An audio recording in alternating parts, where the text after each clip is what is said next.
powers and principalities. There's so much fire inside me. Tragedy struck when part of the largest hillside at the kosher rubbish dump collapsed. It's going to be fun to see how he goes about approaching this game.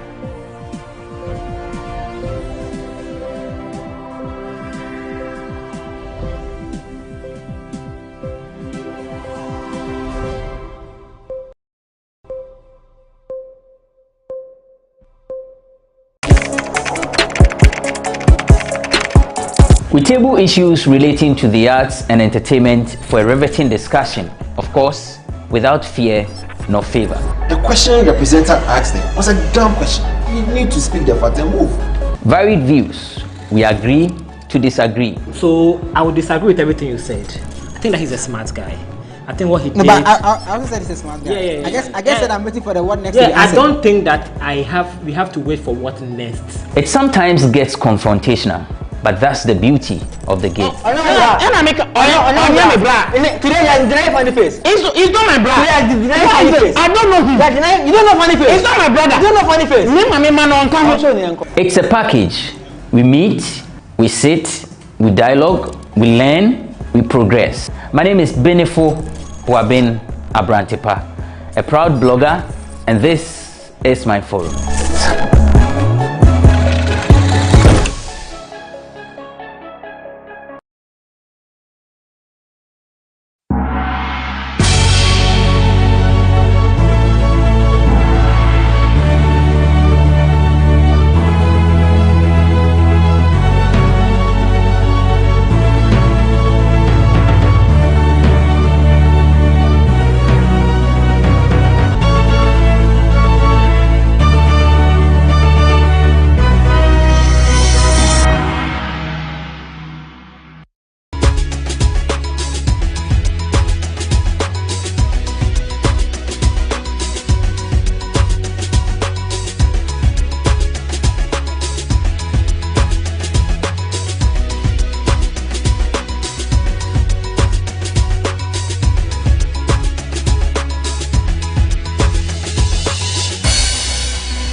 What do you feel saying? I'm 53 years. Me in 1968. 53 years. 1953, 18 February. 53 years. Dr. Dom. Wow. Wow.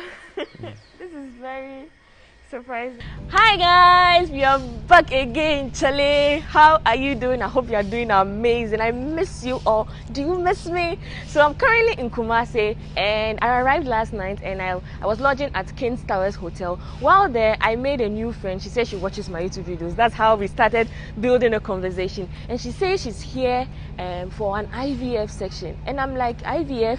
So I figured that, okay, the medical center is very close to my hotel. So why not just walk and see if we can create content? So I'm currently here. Let's go inside. Let's hope we can speak to the doctor. Let's hope we can have a little information about IVF, because I've heard IVF before, but a little knowledge will help. So let's go. Let's see what happens here. Let's go. Did you know that infertility affects men more in Ghana than women? In fact, it is estimated that 11.8% of women and 15.8% of men have infertility. Today's video is quite different from the usual vlogs. Today, we are going to learn about infertility, IVF, and the causes. Let's meet a fertility specialist to explain the causes of infertility and how it can be treated. Let's go right into the video.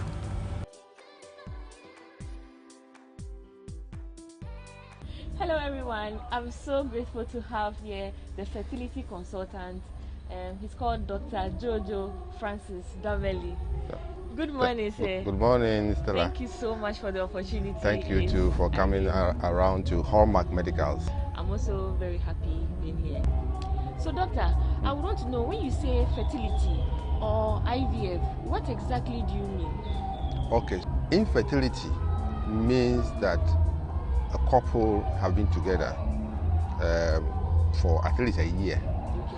They have been having sex regularly and they have not been able to achieve a pregnancy. Okay. Yeah, so that's infertility. And it affects about 15% of couples all over the world. And the causes can be varied. It could be from the man, it could be from the woman. In 30% of the situations all over the world, the cause is from the woman. In another 30% is from the man. And in 30% it's a combination of factors between the woman and the man. And then in the remaining 10%, usually we don't know exactly the cause. So that simply is infertility. There are various forms of treatment for infertility, and the ultimate is what we call the assisted reproductive technology. In vitro fertilization, or IVF, means that we obtain eggs. You know, pregnancy comes when egg and sperm, come together at a place in the woman's body called the fallopian tube. Pregnancy naturally happens in the fallopian tube. Because of technology, we are able to achieve that pregnancy outside the body. So that is what is referred to as the in vitro, outside the body. We do the fertilization, by the grace of God, outside the human body. So the process is called in vitro fertilization. Fertilization outside the human body. So that is what we do. We obtain the egg from the woman through a process. The man produces his sperm. We put them together in the lab. So that is the fertilization is done in the lab. The babies so formed are selected and placed back in the woman's womb. Okay, so that is simply what in vitro fertilization means. Yeah. So what are some of the causes of infertility in both women and men? Yeah, so as I mentioned earlier on, a pregnancy happens in the fallopian tube. A woman's reproductive system is made of a womb, 2 ovaries. The ovaries are what produce the eggs, and then a fallopian tube. And a man produces sperm. So during sex, sperm that is deposited in the woman's body, travel through the womb and then through the fallopian tube. When a woman releases egg, by what we call ovulation, the egg enters the fallopian tube. By some luck, the egg and the sperm will meet in the fallopian tube and the pregnancy will be formed there. Okay. And then the pregnancy now moves into the womb to settle. So that is the natural process. If you look at it simply, infertility will occur if there is a problem along any of these lines. If the man's sperm has an issue, pregnancy will not occur. For instance, there are men who cannot produce sperm at all. Oh, okay, really? Yes, they cannot produce sperm at all, or they are producing the sperm, but the pathway between where they are produced, called the testis, and how or where they come out, can be blocked. Non-production of sperm is simply called azoospermia. So it could be that the man has azoospermia. Okay, or there are certain parameters we look at for sperm. Okay. It could be that the number of sperm is very low. The strength with which they move from where they are deposited in the woman's body to where the eggs are, could also be a problem. So the movement, or what we call motility, could be a factor, or their shape generally. They have a particular shape. and so what we call the morphology. So if the shape has a problem, fertility may not occur or pregnancy may not occur. These are three major parameters we look at among others for the man. A problem with the man's sperm in terms of what? Motility or movement, the shape or what we call the morphology, or the number, what we call a count, could be a reason why the man is unable to make his wife pregnant. Okay. For the woman, the problem could be from the womb. So the commonest is what we call fibroid. Okay. So the fibroid can distort the anatomy of the womb, such that even pregnancy will not occur, or if it occurs, there can be miscarriages. That is one. It could be that the tubes are blocked. The tubes are two, and so from several factors, the tube can be blocked. The commonest is infection. So infection. So women usually, yes. So most women will have signs and symptoms of infection, but they will not report to the hospital. The commonest symptom will be a discharge or itching in the private part, but they will not report. So these infections can go on to affect the tube, and the tube becomes blocked. When the tubes are blocked, there are two. If one is blocked, one can still function. Okay. But in the unfortunate situation where both are blocked, the woman is unable to naturally have a pregnancy. Or for some reason, the woman is not releasing eggs. A woman releases eggs, usually one, but occasionally two or more, every month. Yeah. And if the woman for some reason is not releasing these eggs at least once a month, there will be a problem with achieving a pregnancy. Now, there are many reasons why a woman may not be able to release eggs, but the biggest of them, the biggest problem could be that the age of a woman. So most people we see here are people who have gone beyond a certain biological clock. Okay. You know, for a woman, the biological clock ticks. And beyond a certain age, actually beyond 35 years, the probability, the chance of achieving a pregnancy becomes very, very low. Okay, so that is a big factor. And so putting this together, this constitutes about 30% of the causes for infertility in a woman. As I mentioned earlier on, there is what? A 10% of the causes that we do not know we don't know them. Not that they are not causes, but technology that is available is unable to pick this 10% of causes of infertility. Doctor, you mentioned earlier that there are some men that do not produce sperm at all, or they produce sperm but they are not healthy enough to fertilize an egg. What happens? Is there any way you can help such a person who has such a problem? Yeah, definitely. Not being able to produce sperm does not mean that the man can never have a child. Okay. So as we mentioned, if the man is producing the sperm, but it is blocked, or the pathway is blocked, such that the sperm are not coming out, we have a process that we can go through to retrieve those sperms that are banked in the testes, and use that through a special form of IVF, what we call intracytoplasmic sperm injection, to achieve a pregnancy for such a man. In such a situation, even if it is one sperm we find, we can still inject that sperm into an egg, achieve a pregnancy, and the wife can carry that pregnancy. That is the situation where the man is producing a sperm, but the sperm cannot find a way out. Okay. But if he's producing sperm, but they have problem with the quality, for most of the quality issues, traditional IVF, in vitro fertilization, can take care of them. Okay. Beyond a certain level, the superior process called intracytoplasmic injection can come in. Yeah. We are using all the terms. Yes, but I'm trying to break them down for you. All right. Very explanatory. Yeah. Okay. So, doctor, please, what has been your success rate since you've been a doctor since you've been here? Yes. By God's grace, we have been able to beat the average success rate all over the world.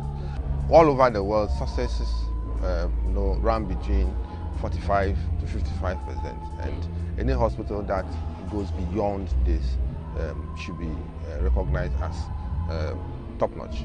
Doctor, please, this is going to be my last question. Let me not waste your time. No. I also want to know, have you had instances where clients who are above 40 come and say they want to have children? Have you had any instances, and how were you able to help them with such a situation? All right. I mentioned that a woman has a biological clock. Yeah. What that means is that every month she loses a huge number of her eggs until she gets to about 35 years, when the decline in her eggs in terms of number and quality goes down very fast. Okay, beyond 35 getting to 40, the chance of success is very low, but we can still achieve a pregnancy. But if a woman goes beyond the age where she can produce eggs, even then we still have a way of helping them to achieve a pregnancy. In fact, that reminds me, I have a woman here who is 52 years old, in her menopause, but still has been able to achieve a pregnancy through the process of IVF. So you see, never say die, until the... Is it possible to speak with her? Yes, I'm sure she will be willing to talk to you. Okay. Guys, so we'll get the opportunity to speak to her, at least so that she can also share her experience. Yes, right. Okay. So Doc, I have heard a lot about IVF, and one thing that stands out is the fact that it's very expensive. So I want to know, I'm sure my viewers also want to know, is it expensive as people say? Yeah, yes and no. It depends on how you look at it. For the average cost, I have had men who come to me and say they spend that in a day, that amount in a day. I have also had very powerful and rich men who have that money but do not want to spend it because they are not assured 100% about the outcome. But I have had women who are doing petty trading, some selling coffee brokeman, coffee brokeman, Yes, I know. or credit card by the roadside, who come in here with an accumulation of 1 cedi, 2 cedis, and because of determination, they have done the IVF. Some don't succeed at first attempt, but they still come back to do it. It depends on where you stand, and then how important the treatment is for you. So I would say for some it may appear expensive, but for others it's not a matter for consideration. So what I would say to that is that anybody can afford IVF treatment, depending on the motivation. And here, one size does not fit all. So there are different ways of helping people to achieve their pregnancy through that IVF process. Yes, Stella, do you mind coming around? Oh, definitely. My viewers will be interested.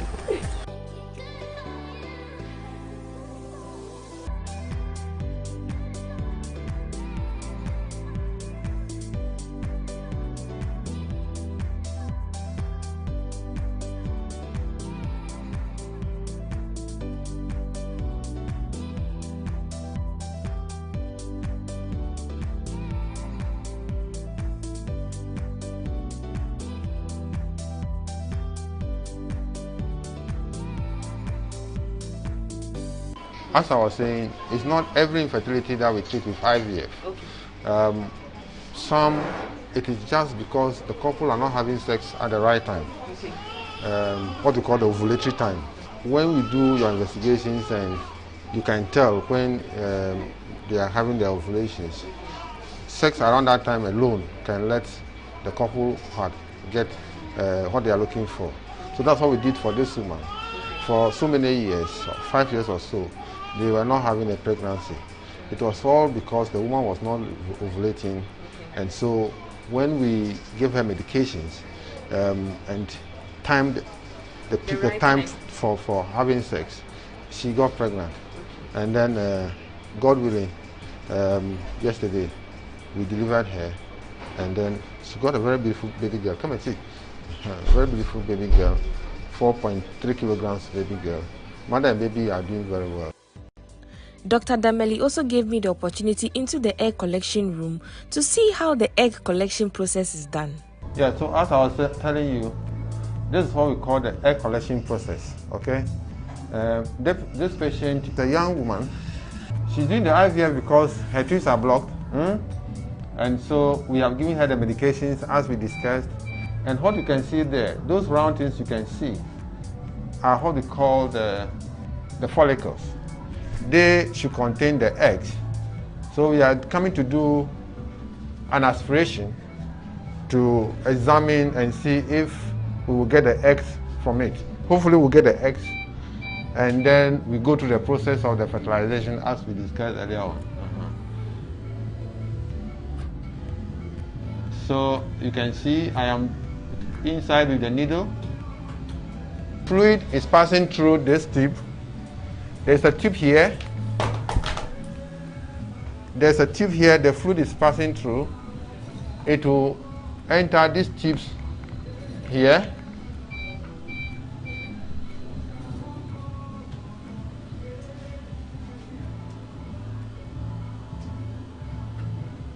Let's hear from some of the patients with their success stories. I don't know. But whether you're wasting time, Kaka, that person will share your experience of your journey being here at the hospital. I show you, I for 9 years. My idea now one in my many topic to you. The more patient you can direct in a I'm by not seeing me too soon. A topic in the tools never upon your room. I can't back it. When I didn't far, fancy process nature, so it's all in my idea. There be a thing in America. I had Mamma who I'm giving my buyer. Oh, I am back. I saw her when I came. Very cute little girl. Now you have to say, was it difficult? Process was not difficult, and now. Oh, it's not difficult to be asked. But your baby. It's the whole process, no, not over fear, and I say, but a group and the mom. I begin around town phone. Nobody, I said, before Sauba has you, the seminar would say, or how about oh, I had you. Remember, we've been at Shrem. But me back, I'm a thinking the breed. Let me say, I'm a thinking the breed. But in Bahani, I had a laptop. To Bahana, laptop. Winner, the American Misaka. And I'm a laptop. The thinking the breed. So what? Well, in fact, the 1st January, when I 10 years. 10 years. 10 years, no, I'm a 18th November. In fact, I can be 1 month, be 2 weeks. I 10 years. It's now, Pacho, and Obia show video, then I will walk at home. Kasa, I can say, well, as I will be a problem, my name you are going to be your hospital go inside, your friend hallmark. For cooking 2 minutes, and bravo, no, what dear. Who burn your own, who should be other, you should be other. Instead of me, I'm very hard. Oh, Saka, baby, I will be a baby. I will finish just to be a mean Sabeka. Oh, yes, Christ. Amen. Thank you so much, Midasipa.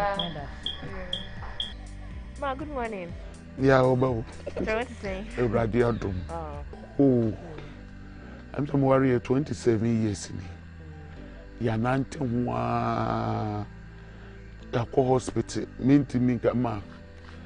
Yeah, hospital Yako be ya warrior for 5 years. Just say Yanante Mubia. Amfa. Timokradi be HDD. The HDD almost be 12 years. Be HDD. be February mu ena uma bi so for mama bi me kunu so for mama bi agent so onim doctor bi wo aha until one Sunday next Sunday say me kro kan am agent so dey medru 53 die me dey aka die eno so ma ko bibi ayemre arure fi se Sarah ni o mama futua abachiri me kunu so we ankore me adum kwasi ada bi e bai e beto doctor ti ko doctor ni mu ka che doctor say 53 years into o say am ku ya na gidi na 62 kura wow 62 kura enyin say start time no on 62 kura enyin say intinya gidi am say intimu ga che doctor say Elizabeth 50 Miss Mache Elizabeth, no, so watch Elizabeth, so one chair Sarah. Not Dr. Kebit. We went to Kuchame scan. Also, far broad Accra Ed into B. We ye feel on the start process and one by you. Yammy any Mudukuni. On my guest, yet near February, date in Ankasa de Mankai. Name 9th May, 9th March, and now we operation. Na me adu we it fact any 3 months. O me ma me ni kun rene, o ma me kun yes can ne ma to me ma yinura. Enchiran ka nyame say eduru me. Let us any ma assessa eduru me. Because the doctor no so say me ka kiro. Adum ni firi wa abeto sa abriya. So maka apemfo me see so binyin saying that binyin wuda the biam ka chere we say ya dia mayi egu pen aka binyin wuda ena me no moduboni bia so a would say very nice the cause of everything and so you be bia ade no free na ndem James na ebre no nyebe enson ye mitisi amaju chem say na ebre no enson se brand so a nyame be yi do betimi ayede abwa wa timi dem za fe na brand so na ma me hu doctor because I say kana minimum ha be bia doctor kwa na minti ni din da enso nam se na brand so nti no na ma me hu doctor nyame aduma na men so ma captain for I'm very emotional right now. I mean oh wow. Yeah, as mommy has told us her story. If you're above 40, she's 53 and she is carrying one and two and one. She's carrying a baby soon too. I'm sure the next time you come here, let me know in the comment section if you want you to come here to come and see her beautiful baby soon. So this is very touching. Yeah. Ma, I show you that she said when you are. So we are fortunate to have met one client who has been here before, and he's also here to share his experience. It was good morning. Morning. They into Nauba Hasi. No problem. Okay. Now meeting me and perform about. Okay. You know, another things that number go from doctor. Into now problem then specifically. Maybe they are tuberculosis. Okay. And I'm sorry infection. If you want to surgery, as I say, meeting me, it's spend money in okay. It's all your surgery. Yeah. Surgery no cost same. Oh, quite no normal. Come on. It's your mama do anasana meeting me. It's me by doctor Hona. Baby guy. After surgery, was it helpful? Yeah. After surgery, when we give it a course same. Yeah, come and see our phone. It's about 6 months now. 6 months? Yeah. Oh, that's going to twins and one. Twins. Yeah. Oh, okay. So he just shared his experience, and Ugaka said, coming here now, has it been helpful? Higher power. Abuam Kenya doctor and come also say to be able to like, will you recommend this place for anyone who's watching this video? We be able to know. We are open to problem over the Babano. doctor with me as of one, and also they are also telling when you are betraying Ubia or betray and unless if on you good. Ghana for no problems. I'm more ferry say on the hospital. So one hospital, obedient you one would what I said. It is I was say we ferry attention. Now got a better doctor no throw a crown was so fast. Now was now there was one. It doesn't pass it when So the good part is Millicent was the one who made me meet the doctor. So thank you so much, Millicent. So how can we reach you? Okay, so in Kumasi we are located at Ahinsan Estate, opposite to Second Image. Okay. And we are very close to King's Towers Hotel. Okay, and you can reach us on our numbers. You have our WhatsApp line and then the MTN number. Okay. And then on website, yes, we have a website. That's hallmarkmedicals.com. Okay. You can also reach us over there. Okay. And on our email. Okay. You're welcome. Okay, so I'll insert all the details here. Thank you so much, Millicent. You're welcome. Yeah. You're welcome. I'm really, really grateful. You're welcome. So guys, this brings us to the end of this video. Sincerely guys, this has been a humbling experience. I didn't expect them to take their time to go through everything with me, to the extent of even taking me into the theater, if that's what it's called. Guys, this has been a humbling experience, I must say. And don't hesitate to reach out to them if you need any of their services. If you are in London, if you're in Accra, if you are in anywhere, they have accommodation also available for you. So come and tell them you came from Stella Television channel, and I'm sure you get a good discount. And so thank you so much for watching this video. I love you all as always. I love you all, and thanks for the support as always. Mwah.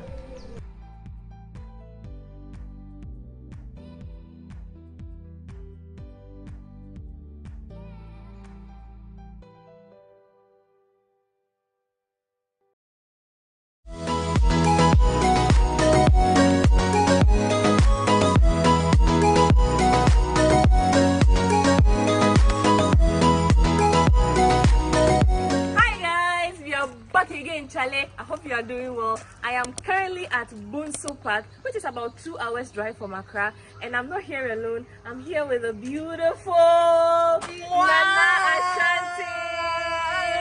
Okay, so we're definitely back again, Charlie, because today is today. Today is today. Right. She's not used to adventure, but I'm taking her on this trip today, and so we are going to be doing a lot of things she's not used to. Guys, she's a YouTuber. I am. So on my channel, I do stuff about entrepreneurship, living in Ghana, moving to Ghana, all that good stuff.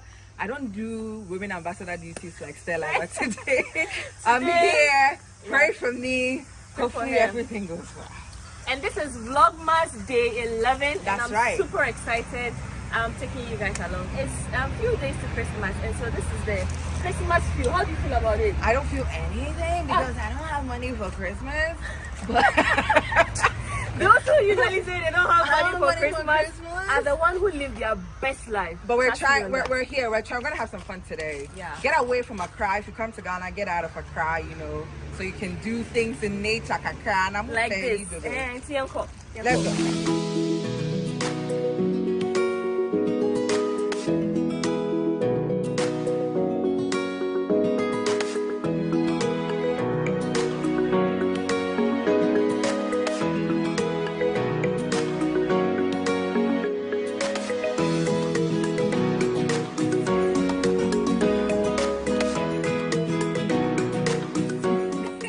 Welcome you once again to Bunsu Eco Park.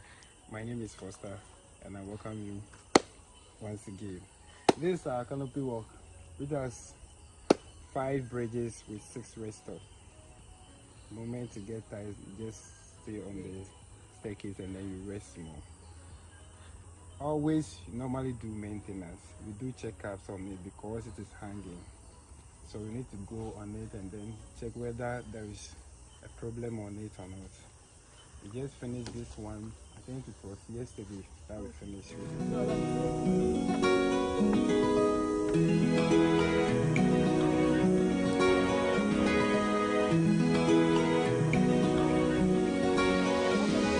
So I have done Kakum before. Oh my God. It's nothing different. This is different because climbing up is a little steep. How do you feel about it? I'm scared. My favorite thing is putting my foot on the ground. That's my favorite thing. My favorite activity is sleeping. Even before getting to the canopy walkway, it's quite a distance. I'm scared. And so we are all here fighting. But this is going to be a beautiful experience. And you're coming along. Yeah! So let's go.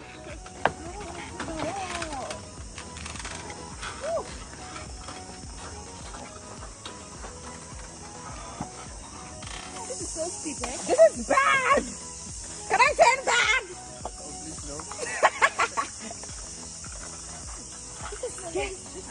This is not good at all. Stella, let's turn back. You and who? Me and you. This is bad. Oh my god. I feel like I'm gonna fall down.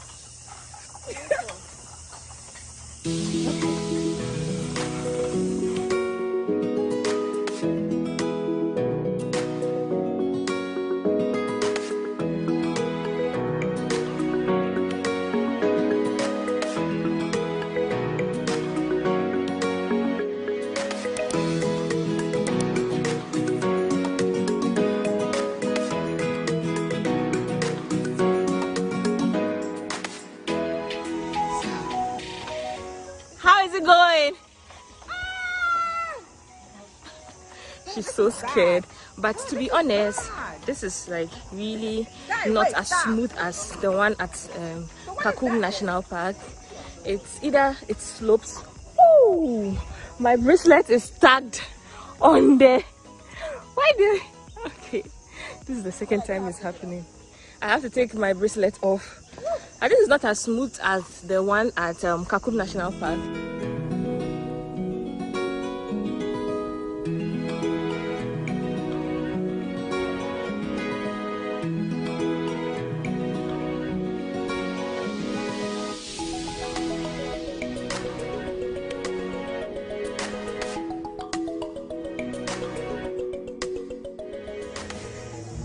This is definitely not a bad idea. But then according to Nana, she says it's a worst idea. But this is so fun. This is an activity you can do here.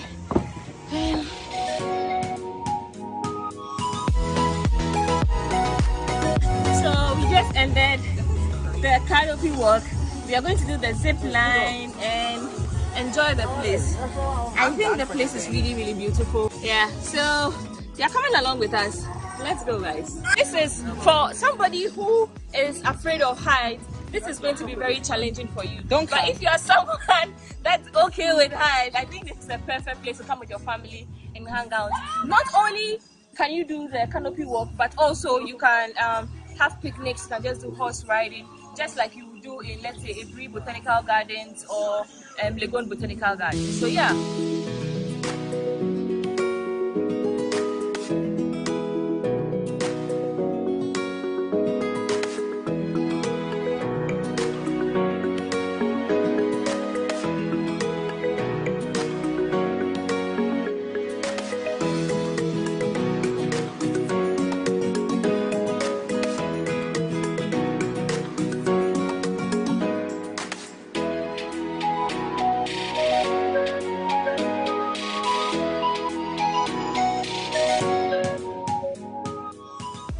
So Stella, how are you feeling? Oh, I'm feeling good about it.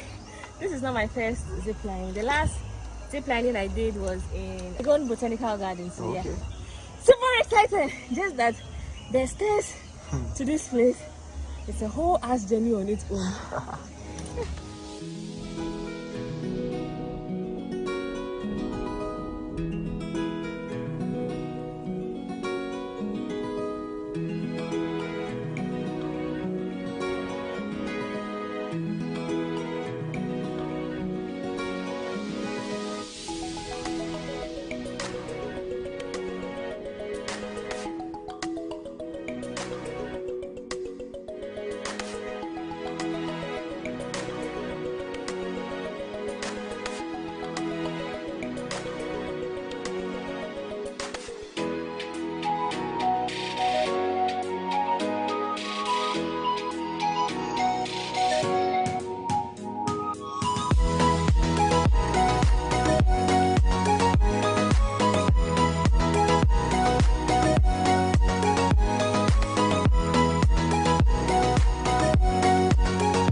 us the end of this video.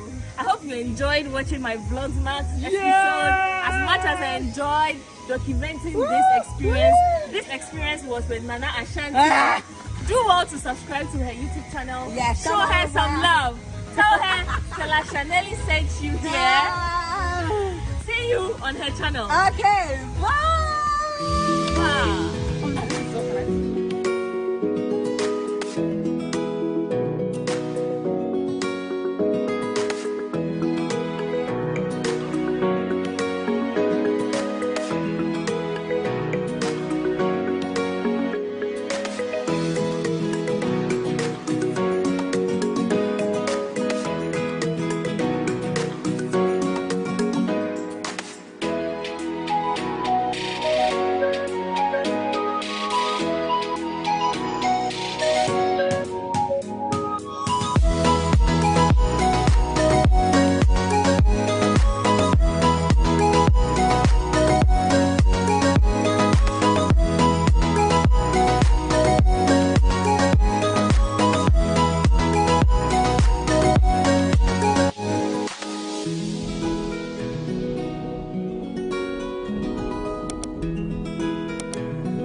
It gives me great privilege to congratulate GhanaWeb on your 22nd anniversary. You have been a trailblazer in providing accurate and timely news, and we salute you on all your achievements and accomplishments. We wish you another 22 years of top-notch professional journalism.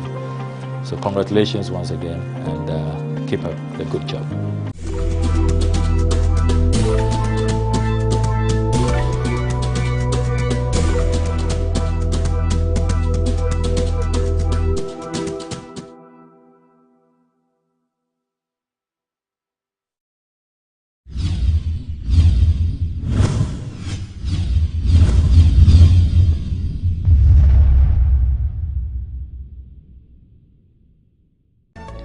I'm the girl who is always there for people when they need help.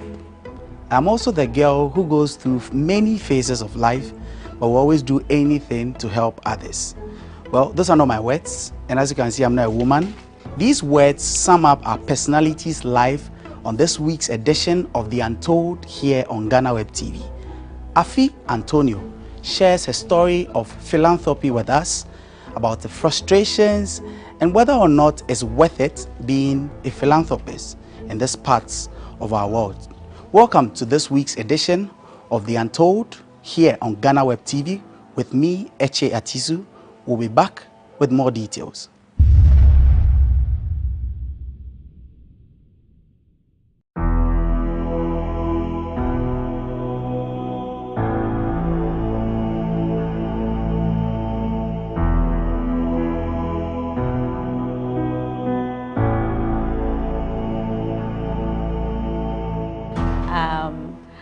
I'm from the Volta region.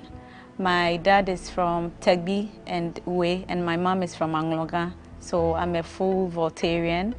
I have 2 other siblings after me.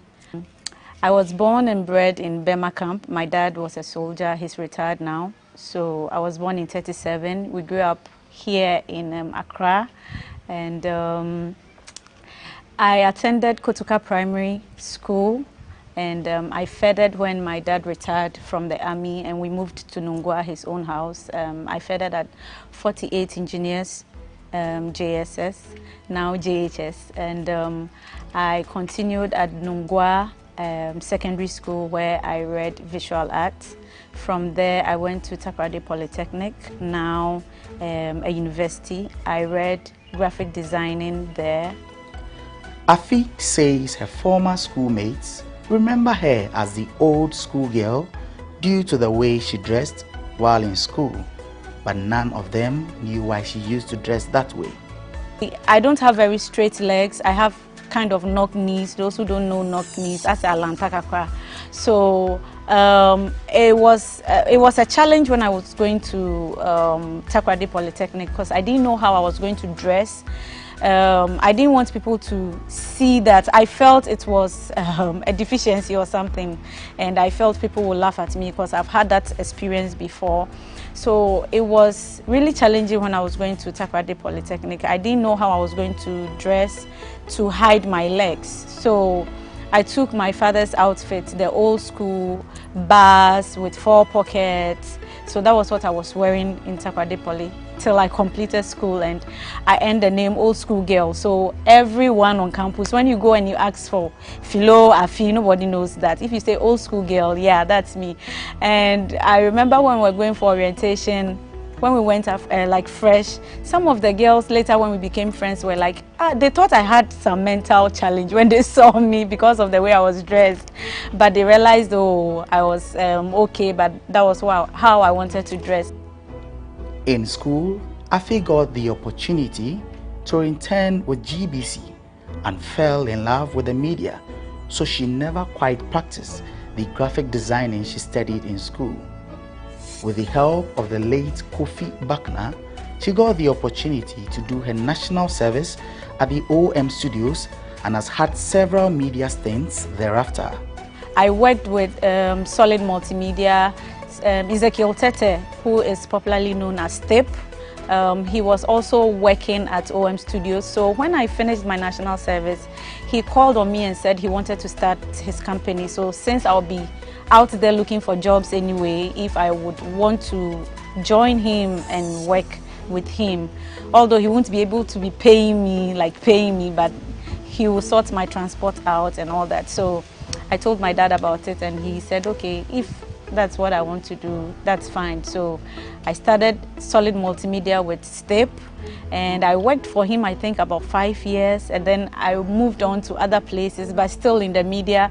I worked for J Foley, Jeremy, 2131, Raku's Production. So I stayed in the media basically. So I moved from one place to the other. I went to Prime FM. I did a little of radio. I was their front desk executive as well. So I worked for so many people, and I still had relationship with Solid, that Step. So I once a while go to him when I need something. He helps me out. Gradually, she found a new passion of becoming a model, but she couldn't venture into modeling on runways due to her insecurities about her legs. At that time, you know, models are supposed to be perfect. They're supposed to look a certain way. So I was wondering, okay, and I said, okay, then I can be a photo model. So I will be able to, you know, pose, and the camera guy will take good angles of me that won't really show that I have legs that are not too straight. So I spoke to Step, and Step said, yeah, it's not a bad idea. So Step was the first person to like do a photo shoot for me as a photo model. He's really done a lot for me. He was the first person to put me on the runway.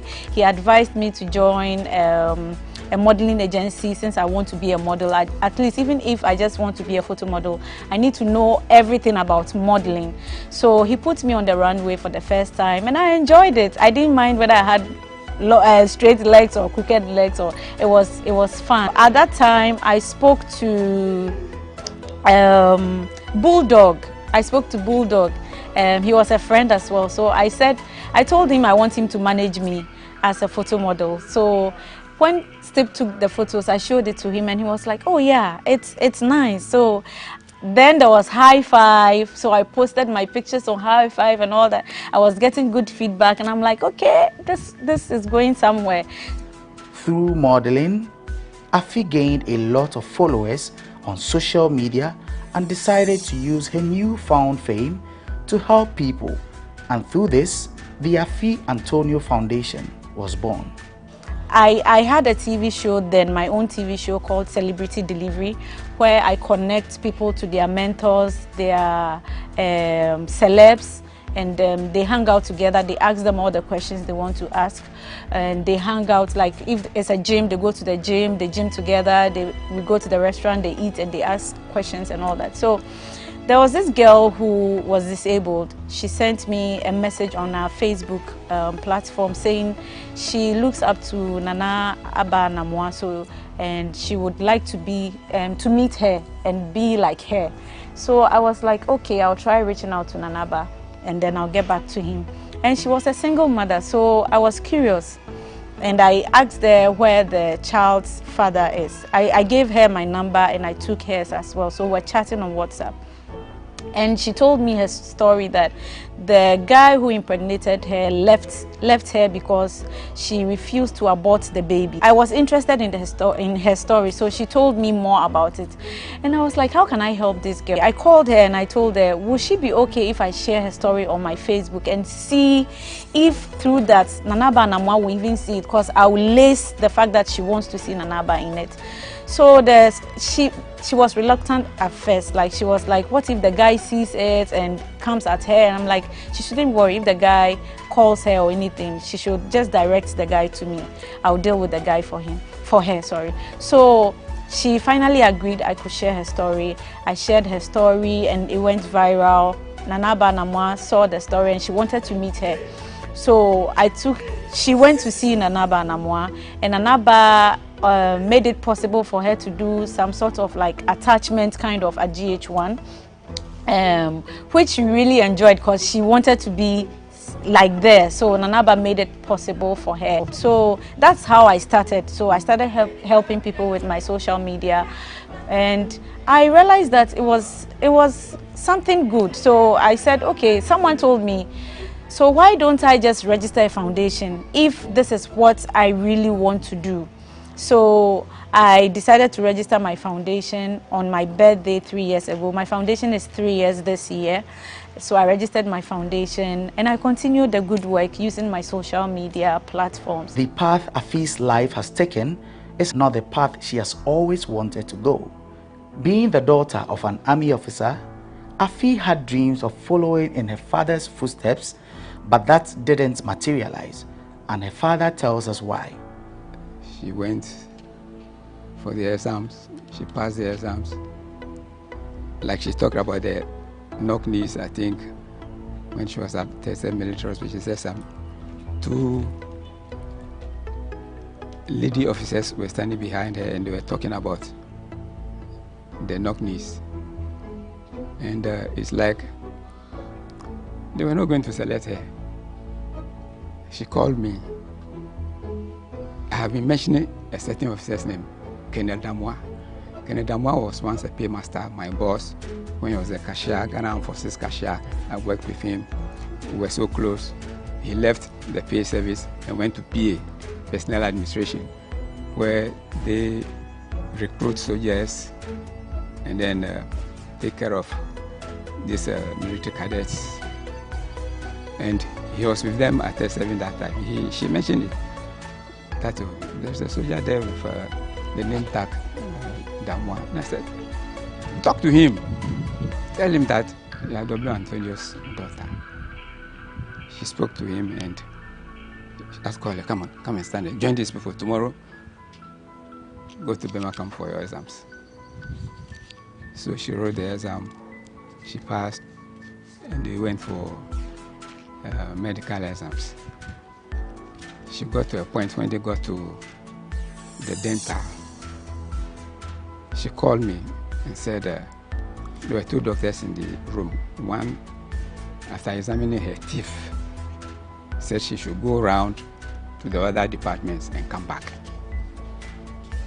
And then it's like her teeth was crowded and they wouldn't be able to,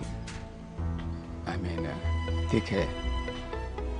Unfortunately, is it braces? I did one for her when she was at Mungwa Secondary School. I think she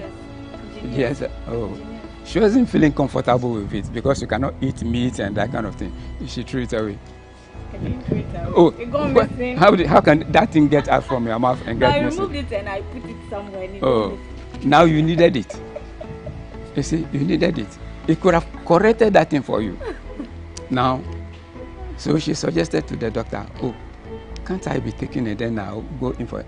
They said, even it was going to cost us so much. Is it 20-something thousand? And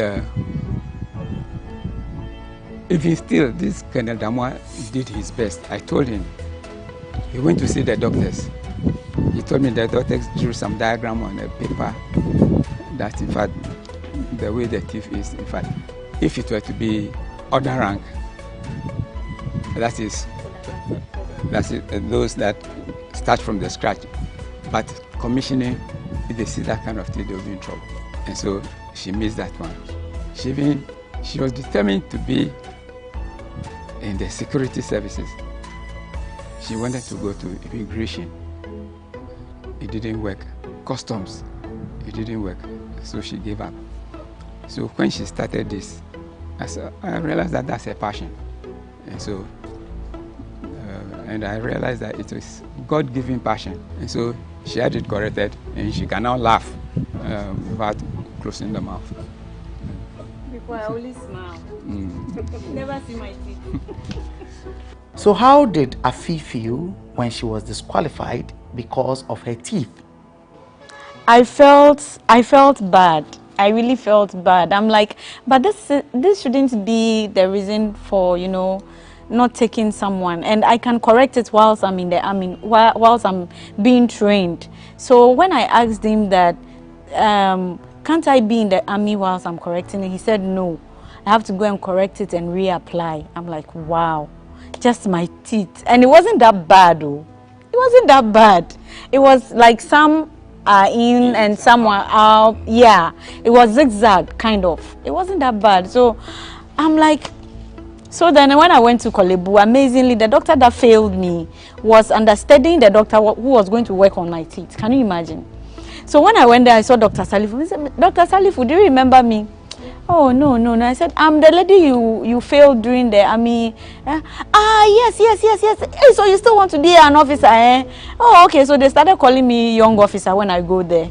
I'm like, yeah, so I'm coming to correct it. But when I was done, I didn't feel like going back again. I'm like, the spirit of being in the army just left me. So I just forgot about it. But I think every stage in life prepares you for the next. Because if I hadn't corrected it because of this issue, I wouldn't be in front of camera. I can't be on TV and do all that I do now, being a photo model and all that. So it's kind of propelled me to my next level. Yes, the desire to become an army officer died, but her new desire to help people has kept her going. So because I had already started this before I registered my foundation, it made it very easier for people to trust me, because anything I say I'm going to do, I make sure I do it, and I account back to them. Whatever monies I take, I let them know the monies I've received and all that I've done with the money. So most of them reach out to me through my Facebook, or someone will tell them, oh, I know this lady, Afi Antonio, she helps people, so contact her if you need someone to raise funds for you, for all. So that's how I get to meet the people. I don't go searching for them. Currently, I've done a lot of projects. Sometimes I forget some of the projects that I've worked on. So Afi Antonio Foundation, the main focus is women empowerment, education, and health.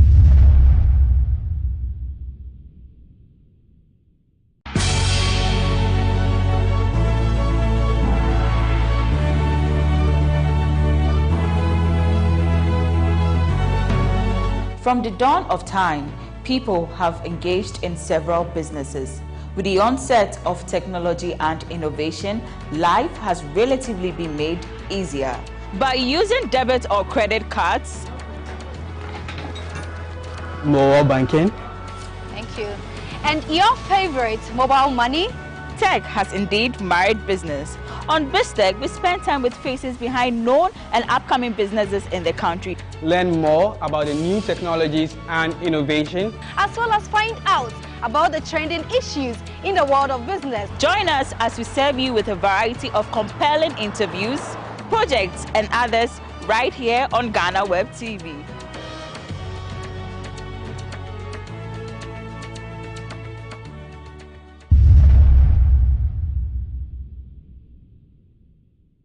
Through the Afi Antonio Foundation, she has raised funds for children suffering from hydrocephalus, women with fibroid, and individuals seeking to start businesses to take care of their families, among others.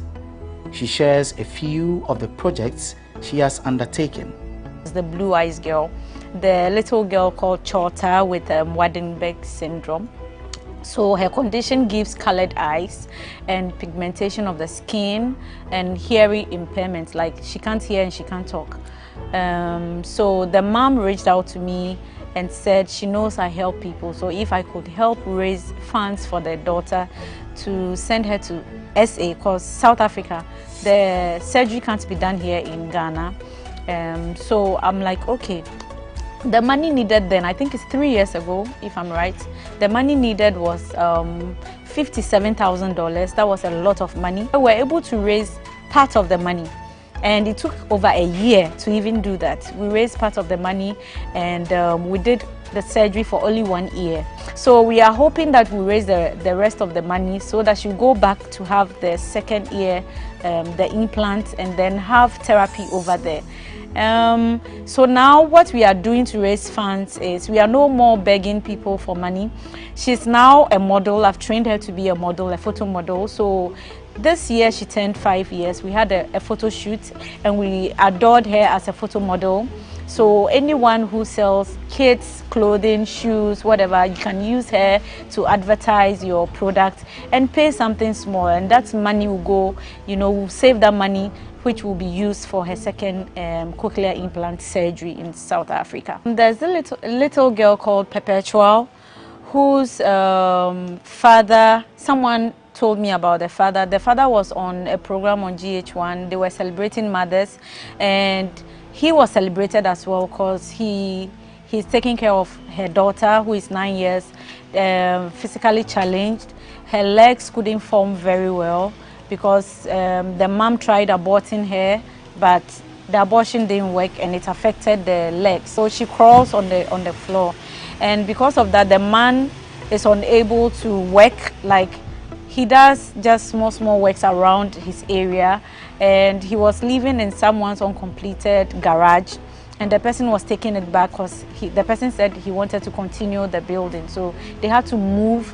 And the unfortunate bit was that the woman left the marriage. She said the man couldn't take care of her, so she left and left the child with the man. So the man had to be the one taking care of the child. He will carry her to school, and when they close, he will go and carry her back. So because of that, he's unable to work to earn money and all that. So I decided to help them. They needed a place to stay. We found one uncompleted building B like that, and we needed to complete it for him. So I raised funds and we completed the house. Just recently they had lights because I had to pay for their meter. It took almost like over 5 months for the meter to be installed after paying. So he said anytime they put the lights on, they remember like all the good things I've done for them. Some beneficiaries of the Afi Antonio Foundation had this to say. I've been working with Afi since 2018. So I think it's, I think the first time we started formally working together was 2018, but we've been together, we've known each other quite some time now for over 20 years. So it's not like it's just business. It's more or less like family friendship. And that's how come we've been together for all this while. Afi is a good person, I would say. She's like a sister to me, and then she's somebody with a drive. That's what I would say, because I don't know what pushes her. I feel I'm a strong woman, but what she does, it takes drive. If not, I don't know how she's been able to do this all this. Okay, she keeps pushing, even though things are hard. She keeps pushing, and I always like, Afi, umbrella, because when I confronted her with my daughter's issue, she said, why not, we'll do it. It got to a time I felt that it was just too much asking people for help. it was too much asking people for help, but she kept saying that, no, let's do it, let's do it, let's do it. So I think she needs a lot of help. Afi. She has been helping my daughter, a lot. My daughter Nanaya and the other girls. She has been done a lot for them. Actually, I know Afi. I think I saw a picture on Facebook. That was 4 years ago. Nanaya and her mom. So I contacted the photographer, and he gave me Afi's number. Yeah. So I chatted with Afi and I told her that I want Yakoba to take part. And she said, okay, that was how the whole thing started. And she's like a sister to me. Afi, she's so good. To me and my daughter. So now she's even part of the family. Yeah. Afi is now part of my family now. But I really love her like my sister. Afi has also been working with children with autism, setting some of them up in modeling. I didn't set out to, do anything on autism. It just happened along the way. A mother posted a photo of her daughter on Facebook saying that she needs someone to help her to be a model. So someone commented with my name because the person knows I'm a model. I saw the post and I said, okay, what can I do to help this girl? I had then booked a photo shoot session with Kweku David. So I quickly called Kweku David and asked him if he was okay for me to bring the girl along for my photo shoot. He said, oh yeah, he doesn't mind. So we took the photos, it went viral, other mothers saw it, and they also started contacting me that they want their children to be models just like Nanaya. So that's how it all started. And then BBC saw the photos. They didn't believe that these girls had autism because the way they are able to pose and all that, they were surprised. So they contacted me, they came down, filmed our photo session, how I'm able to direct them to pose and all that. So yeah, as I'm talking now, DWTV has also, contacted me. They are filming some of my models. They want to do a little story on them as well. The Afi Antonio Foundation is hoping to hold the first edition of Mr. and Miss Autism in a few months, but that hasn't been easy. She recalls how a hotel manager asked for sex when she went to seek sponsorship for the project. You won't believe that I went to one hotel. I'm searching for a venue for the event. And there's this one hotel, I won't mention the name of the hotel. I sent a proposal I went there to do a follow-up. The marketing manager was able to ask for sex, just because I need your venue. At the end of the day, I'm going to promote your place for you in return, and you want to sleep with me too, like seriously. Sometimes these things happen and you sit and you ask yourself, like, you don't get it. Look, so yesterday a friend called me and he was like, you don't look cheerful, and I'm like, Charlie, I'm down. It's been difficult finding sponsors for the autism Mr. and Miss Autism Ghana. So he asked me to send my proposal and the budget, so he will see if he can talk to some people. So I've had a lot of lows, but at the end of the day, I keep encouraging myself. She also recounts how a member of parliament also tried to prevent her team from donating some lamps to children in his constituency. There was this time we're going to one particular constituency, and I managed to trace the MP in that constituency. I booked an appointment to go and see him at Parliament House. I went there, I told him what we are doing and if he would want to support, because we were going to his constituency. And he was like, well, if he has anything for his people, he will go and give it to them himself. He doesn't see why he should give it to a third person or a second person. And I'm like, oh, Honorable, maybe you've not thought of this. We are already doing this, so why don't you just let us do it? We'll tell them it's from you. He still insisted that he would do that if he wants to himself and he wouldn't use any other person. I'm like, okay. So what he actually told me is the trick here. He told me that with his constituency, they've started erecting poles. So he's sure in the next 3 years, his people will have light. But there's this village behind his constituency. He doesn't know when they will have light. So we should rather send it there. And he gave me 40 cedis for my transportation. Anytime I remember that encounter, I'm like, wow, you know, it's very heartbreaking for an MP to say that, like, I'm going to help your people and I just need your support, just something small, and this is what you tell me that I should go and give it to someone else. But we still went to his constituency because that was they had reached out to us that they needed the lamps, and we had already gone there to do our research and they knew we were coming, so we couldn't give it to any other person. Sometimes the people she helps tend to stab her in the back, and this discourages her from continuing her good works. If I tell you what Perpetual's father did, you'll be surprised. He went on Kofi TV without telling me, and this is someone I'm already. And if I'm helping you, I make sure I help you for a very long time. Like I just don't do it one time and I leave you. So Perpetual and the father has been with me over 2 years.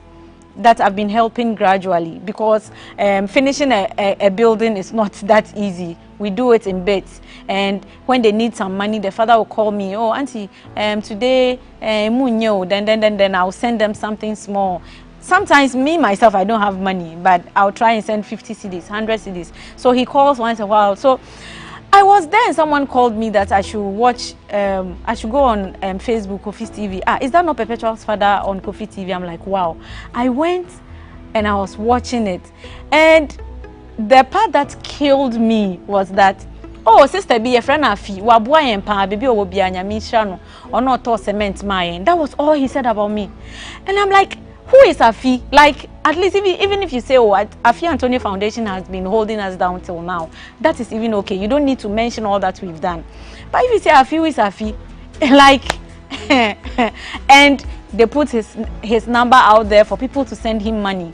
So you see, after watching that, I called him and I'm like, so Mr. Saba, why did you do that? I don't have a problem you trying to find extra help. I don't have a problem with that.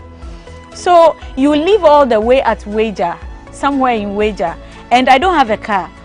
You came to my house, people came to my house, Boche, I will do to Wager almost every week or something, just to help you people for over 2 years, and this is how you want to pay me back. Like, so I told him, okay, I hope that the help he needs from Kofi TV, he's gotten it, and I can't continue their project because he can't come back to me because he's already gone back to another person, and we are all using social media. So imagine people who know that I've been helping you and now you are on Kofi TV, then you come back to me again.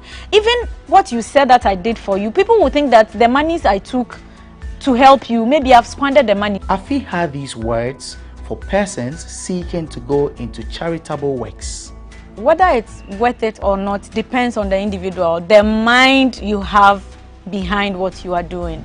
If you are going in just because maybe it's you want to be famous with what you are doing, or you want to make some quick money out of it and all that, that's the wrong way to go about it. But with me, when it comes to me, it has to do with the passion that I have of helping people. I love to see people happy. You know, sometimes someone needs just one CD, and you've changed the person's world. And looking at me, one CD is nothing to me. Excuse me to say, one CD, I don't see it as anything. But if you are able to, I'm able to give just one CD for someone and the person's life changes, and you know, the way the person is happy, I don't know how to express it, you know. The person will bless you, like, oh, God bless you. And in my head, I'm like, This is nothing. What is 1 cedi? I don't see it as like my bibia, but the way the person will call you, thank you for what you did for me. God bless you. See, and I think the God bless you takes me out of a lot of things. I can say that. So for me, it's not about making anything out of it, but the fact that I'm able to touch lives. When I'm gone, let's say tomorrow I'm no more, what will people say about me? What I have to tell people, you know, sometimes the people you even help will stab you at the back. And if you are not doing because of the passion and because of God, and you are looking at what human being will say or do to you, you will stop at a point. You know, my autism models, some of the parents are saying I'm using them to make money for myself, and they are also saying that I'm using them for fame. So because of that, I've stopped working with some of them because of what their parents are saying. And their parents are now managing them and all. And so what I have to say to anyone who wants to toe this line is, it's not easy. If you don't have the passion, you don't have the passion for what you are doing, I'm telling you, some of these things will break you and you stop at a point.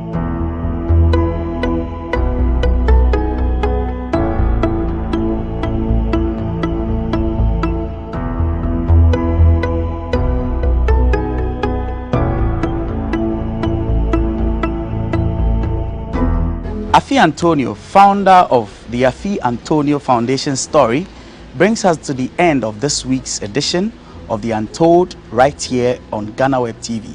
If you want to support Afi Antonio in all that she's doing, link up with her on social media. On all social media platforms is at Afi Antonio. We trust that you've been inspired like we always do on this show, and we hope that you join us again another time. Do remember to join us on all social media sites at The GhanaWeb, and visit us on www.ghanaweb.com for all news on entertainment, business, what have you. Stay glued to our YouTube channel for more content. My name, as always, is Eche Atisu.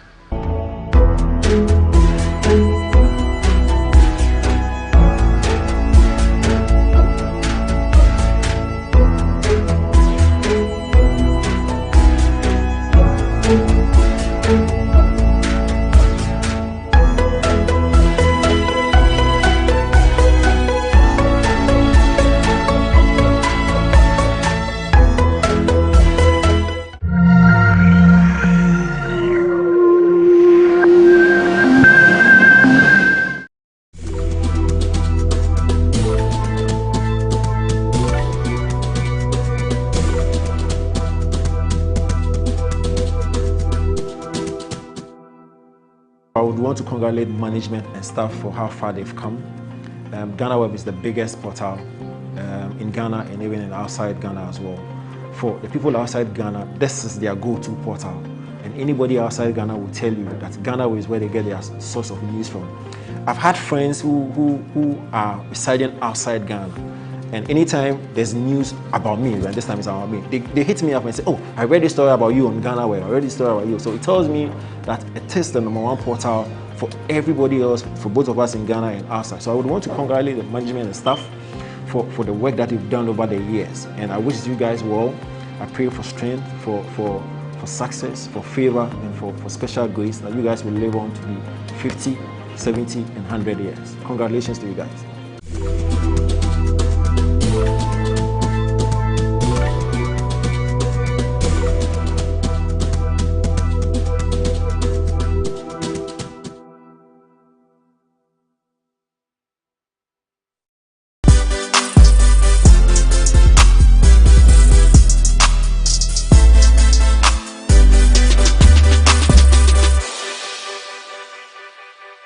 He has been able to break through an industry with few possibilities. He has risen through hard work and consistency. Today, he can boast as being one of the most successful comedians we have here in the country. Yes, but before we unravel our guests, let's take this quick breather. When we come back, we have more for you. This is Elsie Lamar, and you are watching Talkatainment on GhanaWeb TV. Welcome back from that break. You are watching Talkatainment, and as usual, this show is proudly brought to you by Cheesy Pizza. Cheesy Pizza has all you want from juices, smoothies, jollof, fried rice, spaghetti, and meatballs. We have great deals for you all week round. Cheesy Pizza gives you the McCheesy combo every Monday and Thursday. With only 49 cedis, you get one small pizza, fries, chicken, and one Coca-Cola at all branches. Tuesdays are Super Tuesdays at all Cheesy Pizza branches. Buy your Super Family Pizza at half price every Tuesday for 40 cedis at all Cheesy Pizza branches. Be a part of the midweek bonanza every Wednesday. Buy one and get one free at all Cheesy Pizza branches. Also remember to start your weekend with special jollof and fried rice from Cheesy Pizza branches. Call 0264 133 397 0264 133 397 to place your order. Cheesy Pizza, your way. And our guest today is going to, I don't know, he's going to be keeping us all smiles the whole time, hopefully. Comedian Waris is here with us. You're welcome. Thank you very much. How are you doing? I'm good. I like. Oh, thank you. You are looking good. That's okay. Waris. Are you single? No, I'm not. Okay. You want me to say I'm single? I'm not single. But I'm okay. You know, I was just about telling you to just make me and my crew laugh for some few seconds. But well, we have like two types of ways of doing that. We have the manual, we have the automatic. Which one? Okay, I don't like manual stuff. I like automatic stuff. Well, you just laughed, but if it's manual, we can tickle you. You catch you there.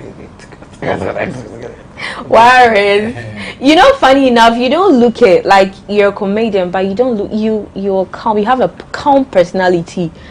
How is that? How are you? Don't you get people telling you that, oh, once a comedian, those things? Don't you get it? It's what you see outside. For what is on my mind is because so, but normally people see me, they are like, okay, this comedian, he looks like Justin Bieber and he's nice, but I think my foremost dream of what I wanted to do in life is always what precedes me. So when I meet people, they are like, you don't look like a comedian, you look like a pilot, you know, you look like a doctor and all that. I still have a dream of doing that. I used to. But growing up, when I thought I wanted to be a pilot, I grew up and then I saw the conditions in the family and I started reducing my career bit by bit when I was growing. So first I said pilot, and then when I was growing small, I saw that our family, we don't have enough money to even cater for it. So I reduced it until I got to a classes teacher. So I teach in classes small. I got to a point Charlie, I said I won't do anything. Then comedy said, come and do me. So that is it's like that. First. Feel free and laugh. Yo, man, I'm missing my shaba way dear. Yo, it's just too much.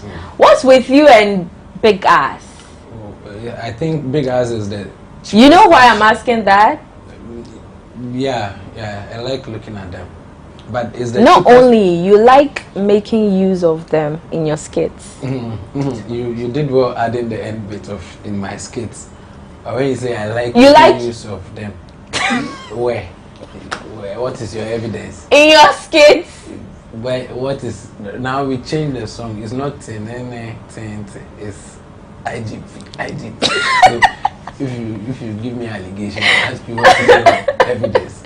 Then I'll be put on remand. But having someone with that kind of body stature is the cheapest props you can get as a actor or director or comedian. You understand? So it's nice. It gives the video a vibe. It makes guys want to watch, and then it gives you views, you know. So I know, I don't know. But you don't know? Oh, then you are not a guy, so you don't know. So normally that is the main reason why we use them. And some of them are actually actresses. They actually happen to have that kind of body. But it doesn't mean say I have slim girls in my video. Are you trying to say I'm being racist? No, in all your videos, like most of the videos really? I have seen about you and a girl. Even the one I was a pastor. Come on. Okay. So I think I saw one. I don't know how did you manage to do that? There was a girl with a huge ass, and when you tap the girl and the person turned, it was a man. Where is she? I don't know. Anyways, moving away. Are you sure you don't have any personal interest in that? No, I don't. I don't think I do. Are you sure? No. Personally? No, I don't. Any girl goes? No. Yeah, any girl. Okay. So moving away from the whole discussion about us to yeah, so we know you as comedian Waris, but we do not know a lot of things about you. So can you give us a brief personal profile about yourself? Well, when we say comedian Waris, it's my stage name. My name is Abdul Waris Umar. I'm a Muslim and I'm not married. I'm single. I'm a virgin. I'm a very handsome gentleman. That is a big profile of me. And then I actually happen to be a stand-up comedian. I majored in that, but I do skits as hobby, and then for other businesses. And then I'm a director, a script writer, and I'm a farmer. I did agric science. I've been an athlete for some time. 2012, I was the fastest agric athlete. Science where? Not sorry to catch you. Yeah, I was doing agric science in a school where I was a senior to medical and family. Yeah, I've been in school with family before. What school? Odogono Senior. Oh, okay. Yeah, and then we were all in the school. Oh, so you were medical senior? Yeah, I've been. Oh, yeah, I was okay. a senior. And family, we have Incredibles again. We have a lot of people. But just bringing out the school stuff for you to see that we have a lot of talent, you know. So basically, a little profile talks about what I do, aside being a skate maker or content creator. And then I think that, no, skate maker and content creator is two different things. People don't know, but I do all those things. And then if you don't know me, or you know me to be someone who is always doing content creation, I do stand-up comedy as well. That's quite a portfolio there. It's very big. Nice one. Portfolio. In your myself. Yeah, it's very big. You made mention. I don't even know how to write myself. Oh, come on. Yeah, that's like the first essay we all wrote in school. It's not everybody that wrote it well. Oh yeah, you're right. Wrote it, yeah. My name is. I am from name to age. The name of my mother, the name of my father, then my favorite food. Yeah, it follows like that. Oh God. In your previous statements, you made mention that you are a Muslim. Yeah, sure. Did that in any way affect your career choice? Like, were your parents against or were your family against the choice of career that you wanted to venture in, being comedy and entertainment? No, my mom wasn't.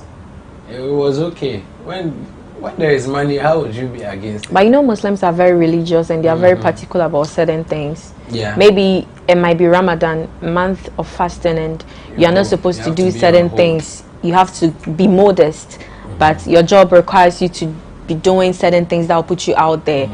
Did you encounter any of such challenges? Not really. I've not encountered all those stuff, but I think my parents they are so welcoming, you understand.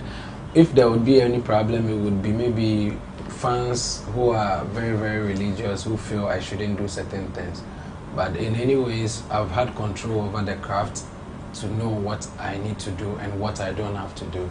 Sometimes you get threats like it's Ramadan, you don't have to post videos, but it's fine. I think they now understand. If it's Ramadan, it doesn't mean that everybody has to put on his craft on a hold, but there can be a way to minimize certain content, like the bringing in the art stuff and then maybe slapping people and all that. There can be a particular content that goes well. So it's been awesome. I'm just waiting for the day when they will feel like, okay, you shouldn't. But as of now, maybe I'm a dream. So because of me, 1 month, me I'm okay. Yeah. Nice. Yeah, sure. So you made mention earlier that you do script writing and directing. Yeah. How many movies have you, or let's say skits, have you directed so far? And how many scripts? All right. So movies, skits aside, I have a TV series that I have dropped, which is almost like 24 episodes. But I have 12 episodes, which is ready. I've Agenda Boys. It's been awesome. It's done so well. I wrote the script, and then I directed. I shot it as an actor as well. A lot of skits, a lot of ads. I write content, I script for them. So I've had a lot of works, in as much as I'm always doing this skit, and that is what people know me of. But it's not everything that I put out there that you would know that it is me. So I think. Speaking of comedy skits, have you ever thought of doing something with what's the name? Akabeneza? Who is Akabeneza? Likey. His name's Dr. Likey. I'm sorry, like his name's Chow too much. So sometimes the names will come to me and you're like, who is this? Don't worry. Raznene, he's my brother. We've worked. We've had so many.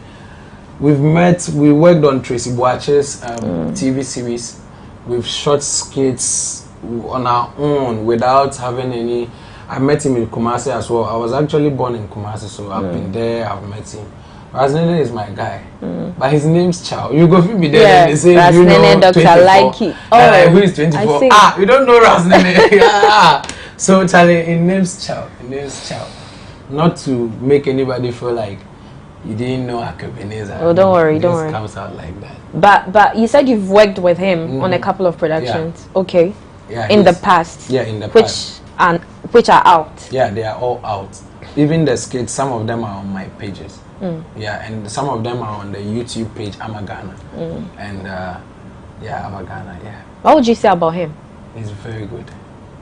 Raznene is very creative and he's gifted.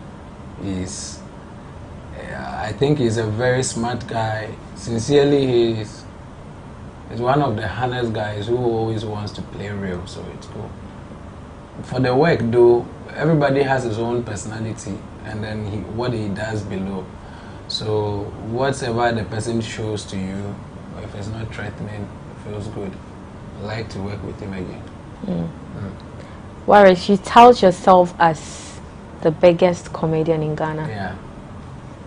Why? What makes you think so? Because I've done a lot of things that I don't see people do them. Recently, I filled auditorium. We actually had overflow. People went home, which is last week. I did a stand-up comedy show. I sold tickets. Tickets were sold out 2 weeks before event. I've never seen a comedy show sell out ticket 2 weeks to event. I've had back and forth project in Nigeria. I've shot TV series during COVID, and out of COVID, it got sold out on Kataka TV. So who else? Do you have someone in mind? So with this being said, would you say that you have outdone yourself, or you have done stuff? I've not even gotten to my peak as a comedian, but I'm just trying to live as a new gen, the new energy, the new power in the system, which feels like you've had an iPhone which is 6, and then there is a new one which is 13, and they are both with you. You know how, in as much as we are new, 13 is new, it has power, it has strength, it brings you the new generation vibe. That is just like me, just doing my own thing. So it's not as if I'm at my peak. iPhone is not at its peak, it's just a 13. We should just get to 20 for you to see. So would you say you have revived the comedy career? No, the comedy industry? Comedy was lively already. How can I revive it alone? We've played a role as kids as we are, by putting across skits and a lot of things. But we can't say we single-handedly revived Ghana comedy. Do you understand? Ghana comedy, it's been doing its own. It's been doing well before we came in it. Because if it wasn't, we wouldn't see future that there will be money in it for us to do. But then we've all played a role. It cannot be me. But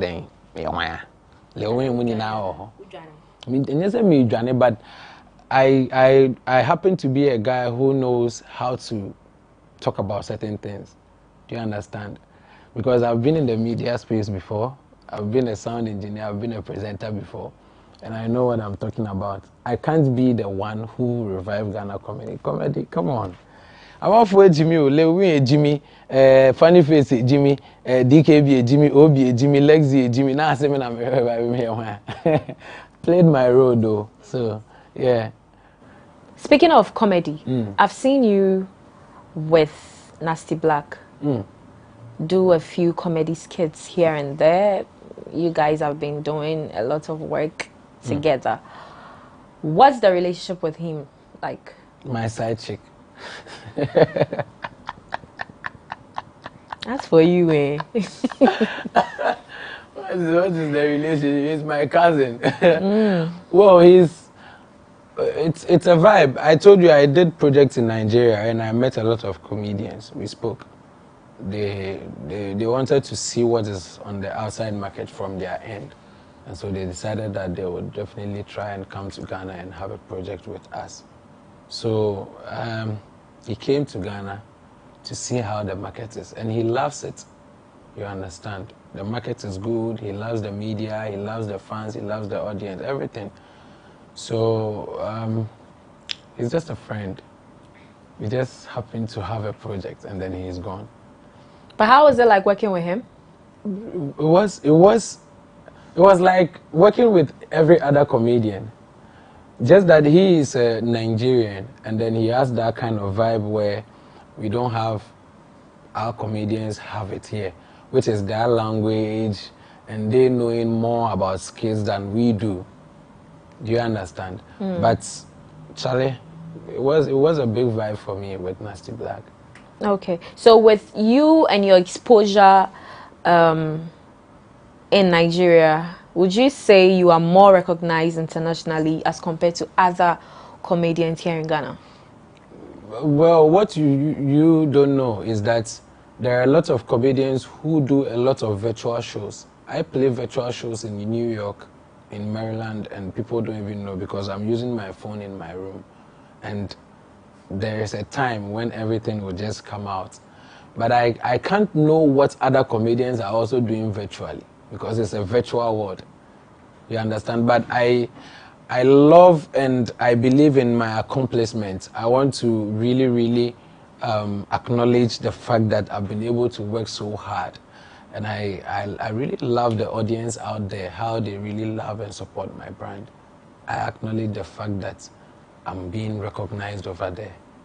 And I appreciate the fact that others are also being recognized over there.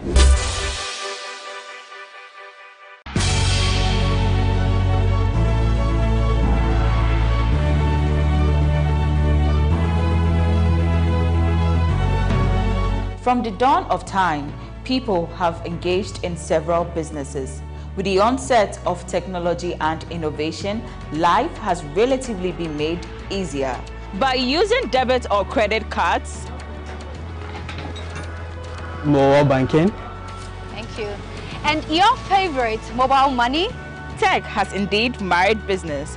On BizTech, we spend time with faces behind known and upcoming businesses in the country. Learn more about the new technologies and innovation, as well as find out about the trending issues in the world of business. Join us as we serve you with a variety of compelling interviews, projects and others right here on GhanaWeb TV.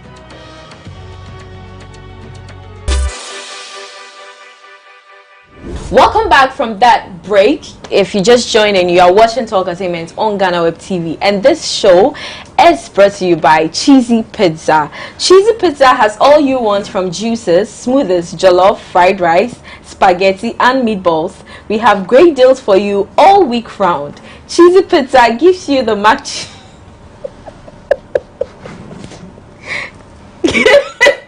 Cheesy Pizza gives you the McCheesy combo every Monday and Thursday. With only 49 cedis, you get one small pizza, fries, and chicken, one Coca-Cola drink at all branches. Tuesdays are Super Tuesdays at all Cheesy Pizza branches. Buy your Super Family Pizza at half price every Tuesday for 40 cedis at all Cheesy Pizza branches. Be a part of the midweek bonanza every Wednesday.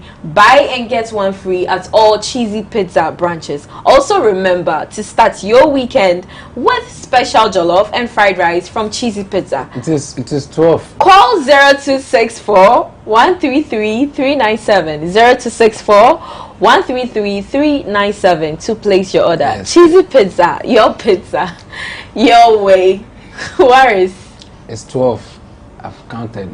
Okay, open my it. Mother one. Open My it. father I see one. you can't wait, so you just open it. Thank you very much. It's nice. I told you.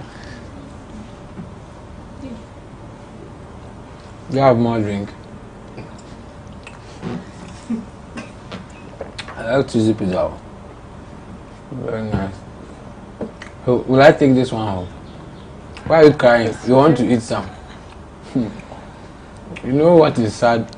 I can eat everything. Your production crew will not get some. Because they are waiting for me to say, oh, they are closed. So, cheesy pizza is the best in the whole Ghana.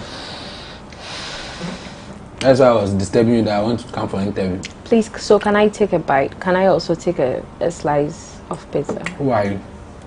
Please, let's continue the interview. Anyways, I've been bounced, so let's continue. So you're eating alone. I'll know how to get you. Don't worry. The next question, you throw it up. Because that commercial break, I went alone. Yeah. Waris, what's your relationship with Aisha Modi? She's my wife. We are rolling. Yeah. Why? Who is Samasotin here? She's my wife. She's my wife, my mom, my side chick, my girlfriend, my everything. How did you meet her? Oh, she happened to love my works. You know, in comedy, you meet people. Like I met Ohene Farah. I met a lot of people through comedy, and some of them love to support. They love to help. Like I've met you right now, you are giving me cheesy pizza. I'm not giving it to you. I'm just watching you eat it. You take it from me. Oh yes. If I want to take it, I'll take it. There's nothing you can do. Have you ever seen pizza? Yes. So Aisha is like a mom. It's like a godmother to me. She's done so well for me. She supported my brand. She pushed me to places where I never dreamt of. We need people like her to actually put across talents, to push them. Sometimes you see a talent and you're like, wait, Sika, you understand? So Aisha has been playing that kind of role, supporting me with every other thing that I need. And I must say, I appreciate her so much. I'm grateful. Yeah. You were a beneficiary of the land she was distributing? Yeah. She gave me a land, a half plot. I'm planning on doing a poultry farm, but I don't want full plot because Funny Face was having full plot. When he started the poultry farm, he started singing for animals instead of human beings. Snitch. Now we have Funny Face. So me, I took half plot so that I won't be singing for animals. How can you do album for animals? Funny Face. And you come and cry that human beings are not buying the album. Did you do it for us?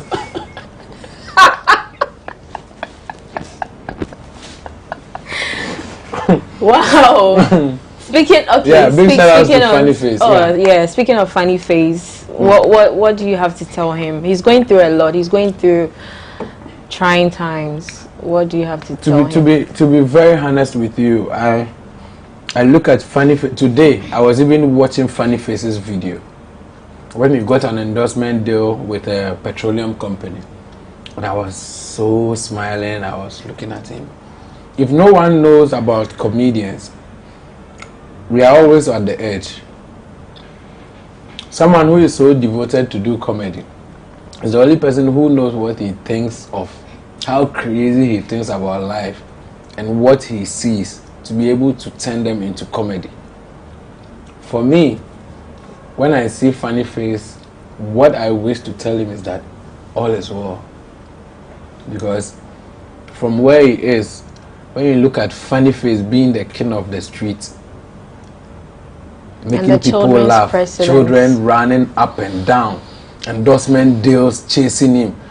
Who knew that within a twinkle of an eye, it's life, it could happen to anybody. You understand? So I feel for Funny Face. I'm rooting for him to get better. We are all family, and we are praying that when he comes back, there are so many ways we can work out things to get on board, to bounce back, to get all the endorsement deals back. It's human nature. You understand? What hurts most in life that people don't know? Obi betumi the second trial. Obi betumi ewia wade. Obi betumi aye obi bia. Nanso obi ye obi bi na etu chima wo wadwemu a. It's the most saddest thing, because you yourself, you have no control over yourself. That is the engine. You understand? So I'm just praying that it wouldn't happen to anybody, and for him, we pray that he gets better. Do you think with all that has happened, it has somehow brought some fear in celebrities? The law is not supposed to put fear in anybody. It's not fear.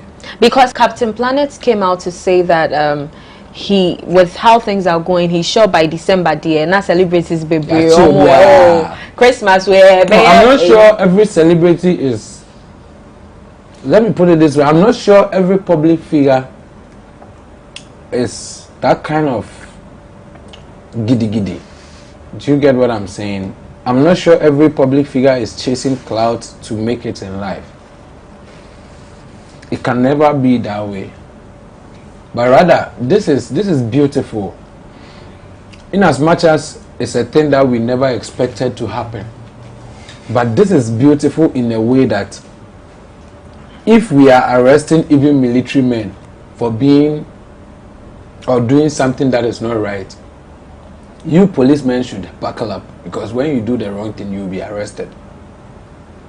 It tells you that if you are arresting public figures to set example, then it means that if you're a normal person or you are just a civilian and you mess up, you can go too.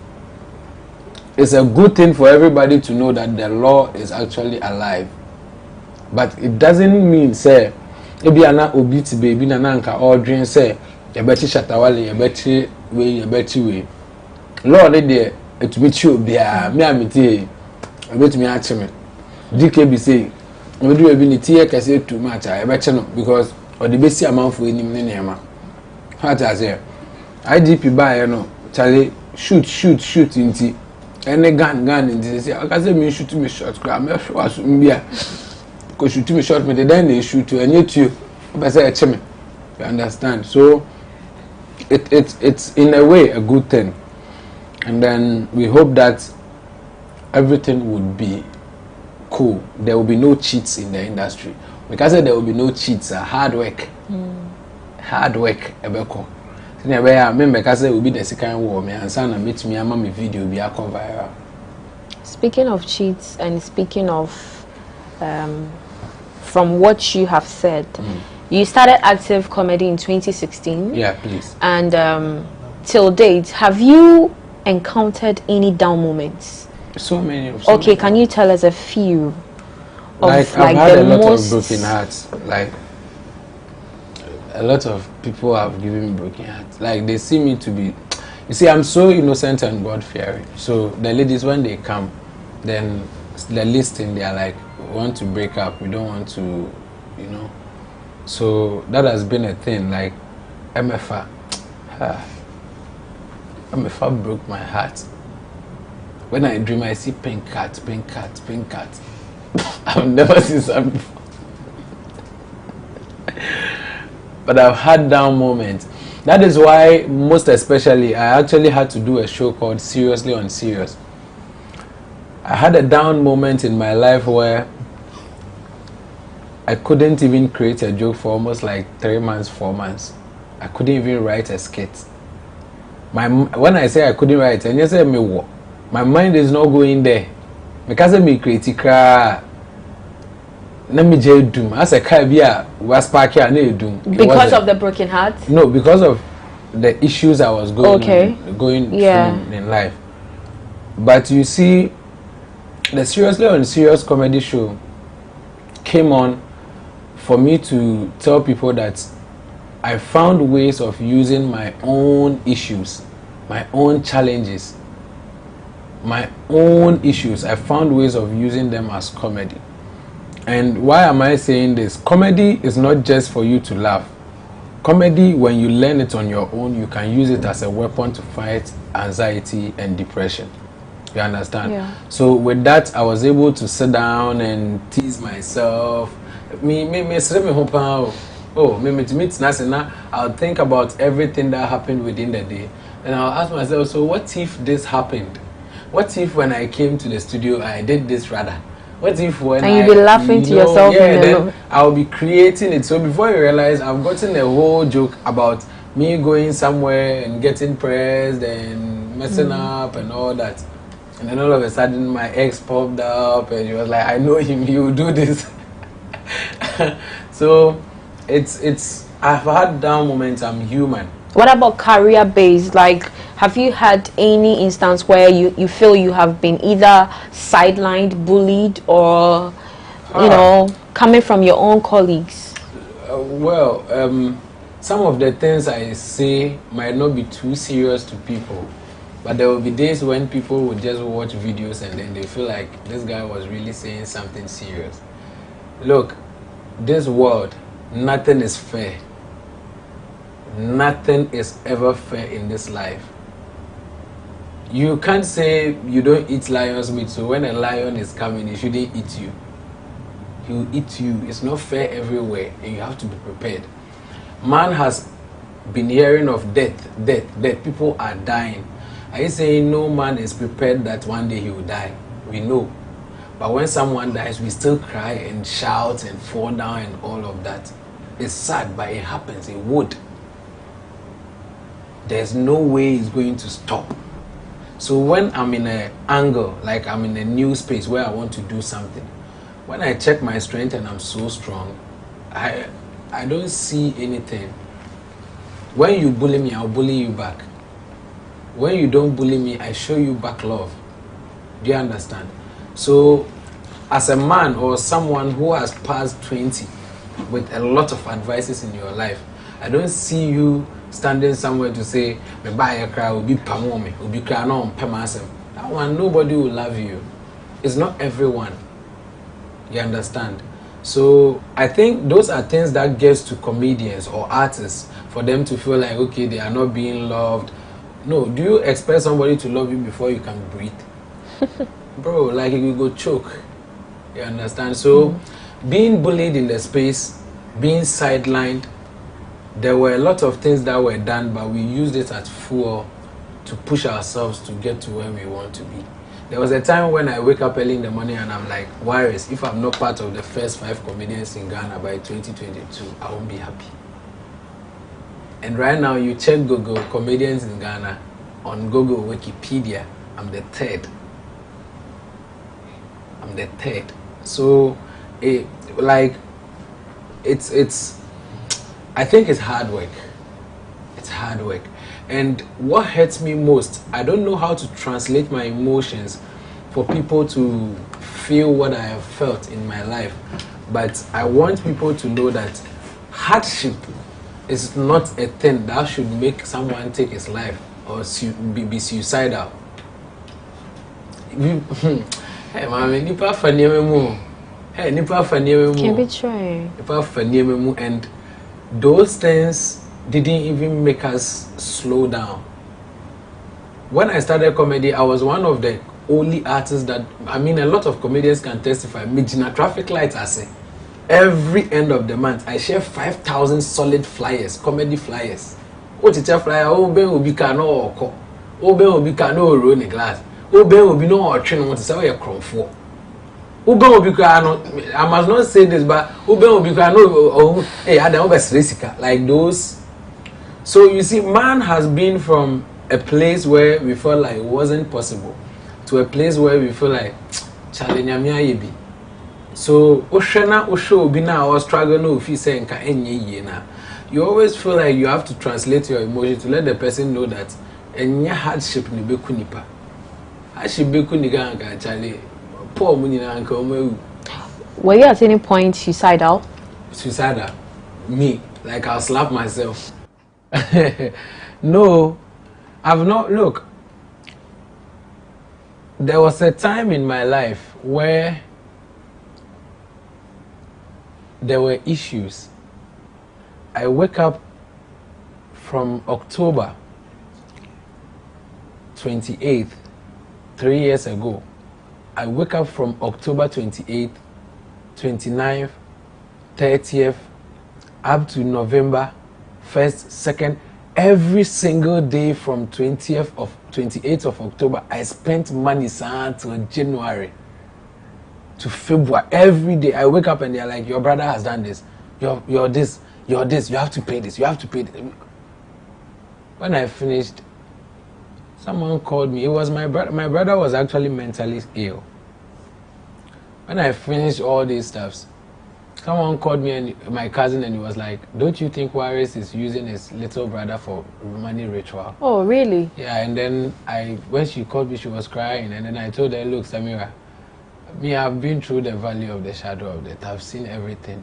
And I don't feel any emotions towards anything. Once I didn't die, once my brother didn't die, once I've seen my mom on a level where they can't die, where she don't die, no news, gossip about me or any other thing where you go really touch me, where you go make I go take something, say, and they can't do something to my body.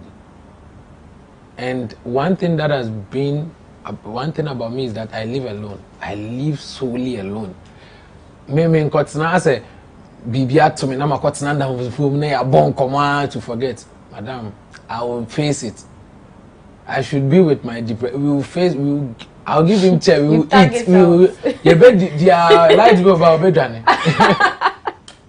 You understand? So it's life. You have to be that kind of tough person. I'm not saying I'm too perfect, but when I know a lot of people who look up to me and they somehow say that, oh, Waris, Charlie, I trust this guy on these ways. And sometimes I want to let the public know that if you are going through a thing that looks like Charlie, everybody, they can't die for your life safe. It shouldn't make you commit suicide. You should be strong. You should hope. Motivational speaker Waris. I swear to God. Finally, they said that thing to shy off much. When I started my career though, now I feel like their goals are in line with my goals. So if I have to do something with Ifya Swasnega, I'll do it with her. If I have to do with Tracy Boache, I'll do it with her. It got to a point everybody was like, hey, what the show? But let me tell you something. That point when the word was coming, I sat down and I asked myself, I don't know more kasa oya. Me dream one me who say those things come to you at a point when you're about to break into the system, where that word is supposed to calm you down. And then when you are able to overcome it, that word goes off and you go. So I didn't give up. I was doing even overly. And then it got to a point, that thing now you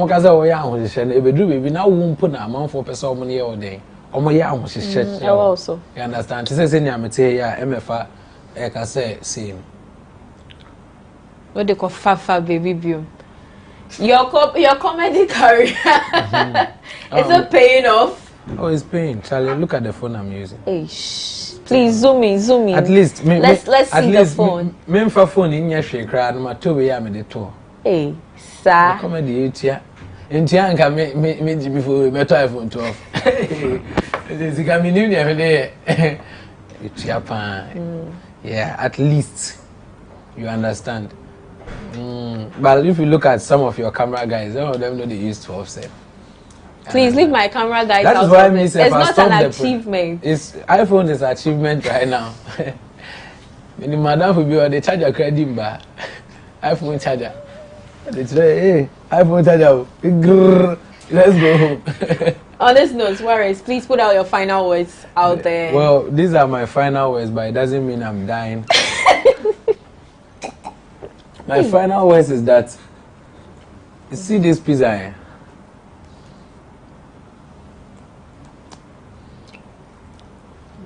I don't know my final words. It's a cheesy pizza. That's my final words. John, wow. Why? Yeah. Warris is just a whole mood. And before the show ends, Cheesy Pizza has asked me to give you a coupon. So here you are. Wow. To get how many pizzas? So you can visit the branches stated on the coupon, any of the branches, and then you get yourself some pizza. Why are you laughing that much? They gave me 5 pizzas. Well, they are dead. Well, let's leave Warris to Drew with his pizza and the whole. What is happening here? The pizza is nice. Warris, you won't come to this show again. You are banned. They let me do what I want to do.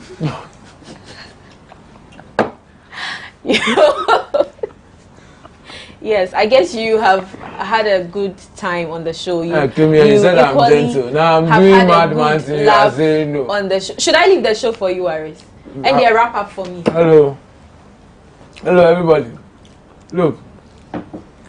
This is the Talk Entertainment. Yeah, can't say. Talk Entertainment. Talk Entertainment. Look.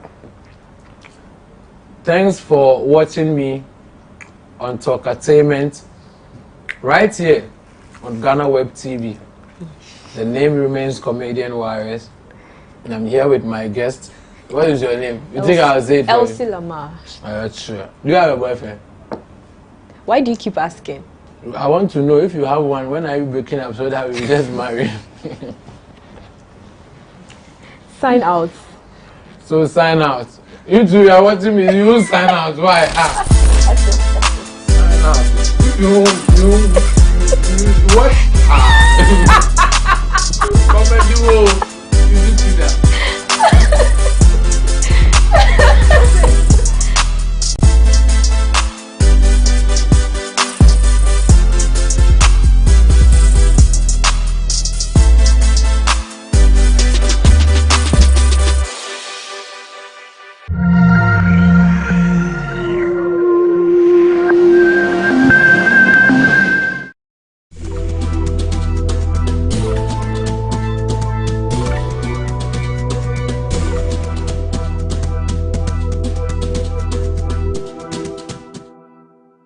Continue thriving and obviously achieve higher, and everybody knows that even though I'm not working with them again, but my personal relationship with the owner and many of the management and the staff, it is where my heart is. So I wish them very well, but I'm sure that even without wishes they will still do very well.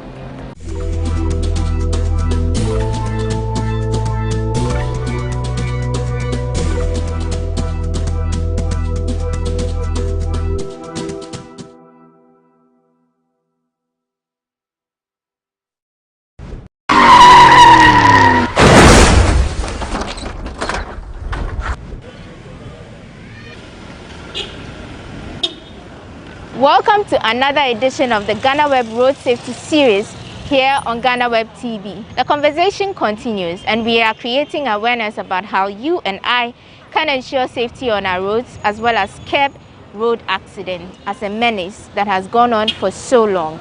Today, we spend the day at the Accident and Emergency Unit of the Kolebu Teaching Hospital, where we would interact with a patient's doctor who will take us through what a typical day looks like at the accident ward, whilst we have other pertinent conversations around road safety. Thank you for joining us once again. My name is Wanda Ami Hagan. Let's have a quick break and meet our guest.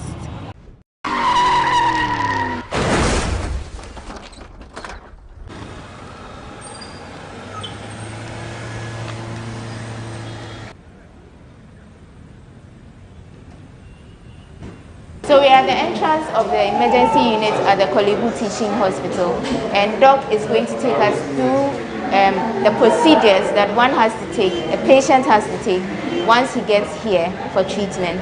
All right, so what happens is that they get to the entrance, and then we have a nurse here, we call it the pre-triage nurse. Okay. Normally you bring in such people when you have problems at your entrance or when you have pandemics. So during the COVID time, we decided to have one here. Okay. And some time back, there was an issue that someone came to the hospital, was not satisfied with some service and all that. And the staff too had the proof also that they did all well. So we decided to bring the PRO's office here. Okay. So on my left, that's the PRO's office. So what happens here is that the PRO's office is independent of the emergency room. So they are here to see how we do our things. Whatever goes wrong, they tell us maybe we are wrong or patient is wrong. Okay. Then they see the way to correct them. But they function very well with our pre-triage nurse. They come together anytime a patient comes in, they approach them, talk to the family, find out how best they can help, and then we move the patient inside. So at this point, when they are doing all of that, where would the patient be? No, so they are receiving the patient. Okay. They go and receive the patient. Okay. All is that a patient has come in, they walk to the patient, the car, ask what their problem is, they find out, oh no, it's the patient you brought, and then they coordinate the movement of the patient in. Okay. Some can walk in, others will need a wheelchair, some also need beds. They arrange for all that and move the patient in. Okay, so Yes. Doc, I would want to know, you know, there are different kinds of patients with different financial backgrounds. Yes. If someone should come in and they don't have any money at all, Yes. does the emergency units take care of them and then later on look at the finances, or you wait for them to pay everything No, before? we don't. Luckily enough, we have the electronic system we are using. You know, initially we were using the paper system, manual thing, somebody has to record. Okay. And with that one, someone could easily run away without paying a bill. Okay. And there is no way it's recorded anywhere because the person may not even come back with that folder. So it means that that bill will be lost forever. But now we are using an electronic system. Whenever you enter the hospital, even for the first time, it doesn't matter which point. You have your name is entered into the system, and then you have a code number. Okay. So that's your number for the rest of your life within the facility. Okay. So it has come to help us in the emergency room, because normally in emergencies, we don't want a situation where they will say pay before you have the service, because it's somebody's life. Yes. So the emergency concept is save the life and later payments will be made. Okay. Now, the moment they bring the person in, we ask the relative to quickly go and do a card. Now the card itself has a fee, but you don't pay it upfront. Okay. You just do the card, they capture your data and all that, then the system starts billing in there. Then we attend, while that is being done, we are attending to the patient. We attend to the patient all drugs that we need. The department has done so well, together with the central administration, that we have a pharmacy within the department. Okay. So they serve all medication. Since it's the system, it's just for a doctor to prescribe that medication in the name of that patient. It is all given out and the patient is billed. So someone can come and stay the first 24 hours without having any money on them. Whatever we should do in the emergency room will be done. The person will have medication given.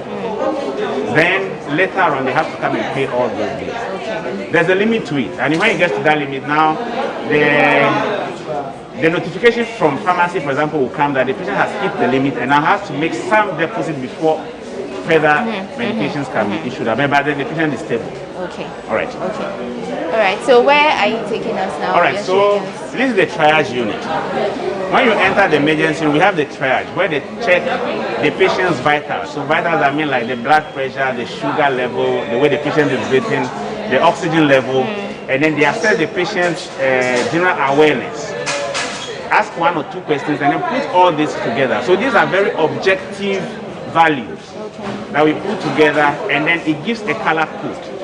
Now the color code has a meaning. For example, if the person triages bed, that tells you that if you don't have a bed, if you don't have anything, there's a life-threatening issue with that patient. So you need to sort out that patient. To the extent that even if for that particular patient alone, you all need to put the patient on the floor. All the staff have to go onto the ground and take care of that patient. You have to do it because there's something that is going to cause the patient's life. So you have to sort that problem out quickly. So we do it. Okay.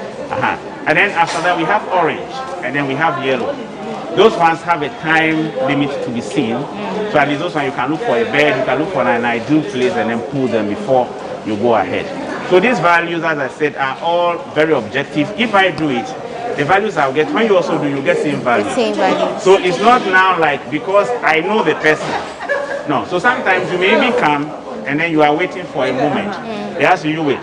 They've checked all that and you are still waiting. They tell you maybe there are no beds or there's a situation or so. Then you realize that they're rushing another person. They check on that person too. You may see the person to be conscious, but the person may have some life-threatening issues. Okay.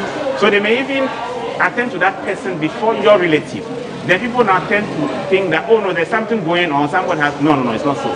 Okay. Here it's not first come, first serve. It's based on the severity of the case. Problem the person has. Okay. But there's a time limit for every color that you shouldn't go beyond this time. That person should have been seen.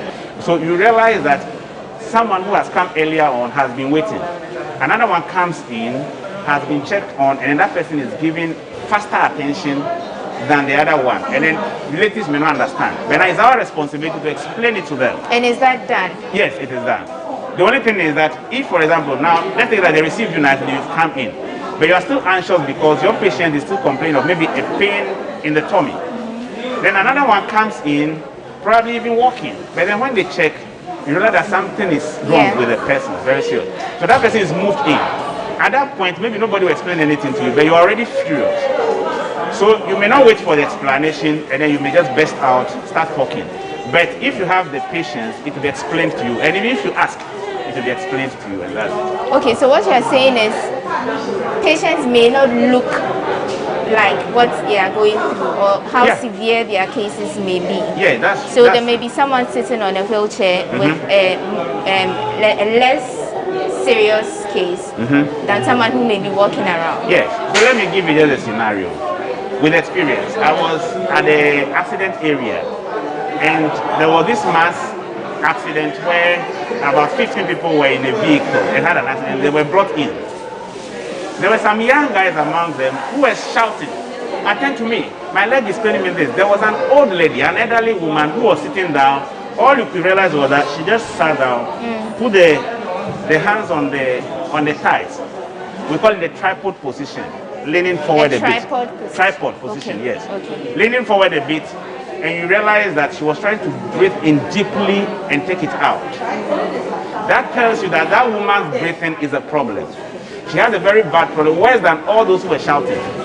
We quickly took her in. When we checked, we got it. We have something we call pneumothorax. She was in tension pneumothorax. So much air had accumulated into her lungs, her chest. And this woman could not breathe well, but was not talking. So you realize that somebody is rather screaming, shouting because the leg is broken and it's paining him. But there was this old lady who was just sitting down, not talking, or was just moaning. But that person had a more severe injury. So it is not, that's what I'm saying, it's not subjective. It's not what I see you about, no, I like you, I don't like you. It is what the experience and the triage values will give us. Then we move forward. Okay. Is it the case that there are enough nurses on the ground to see to all patients that come at the same time?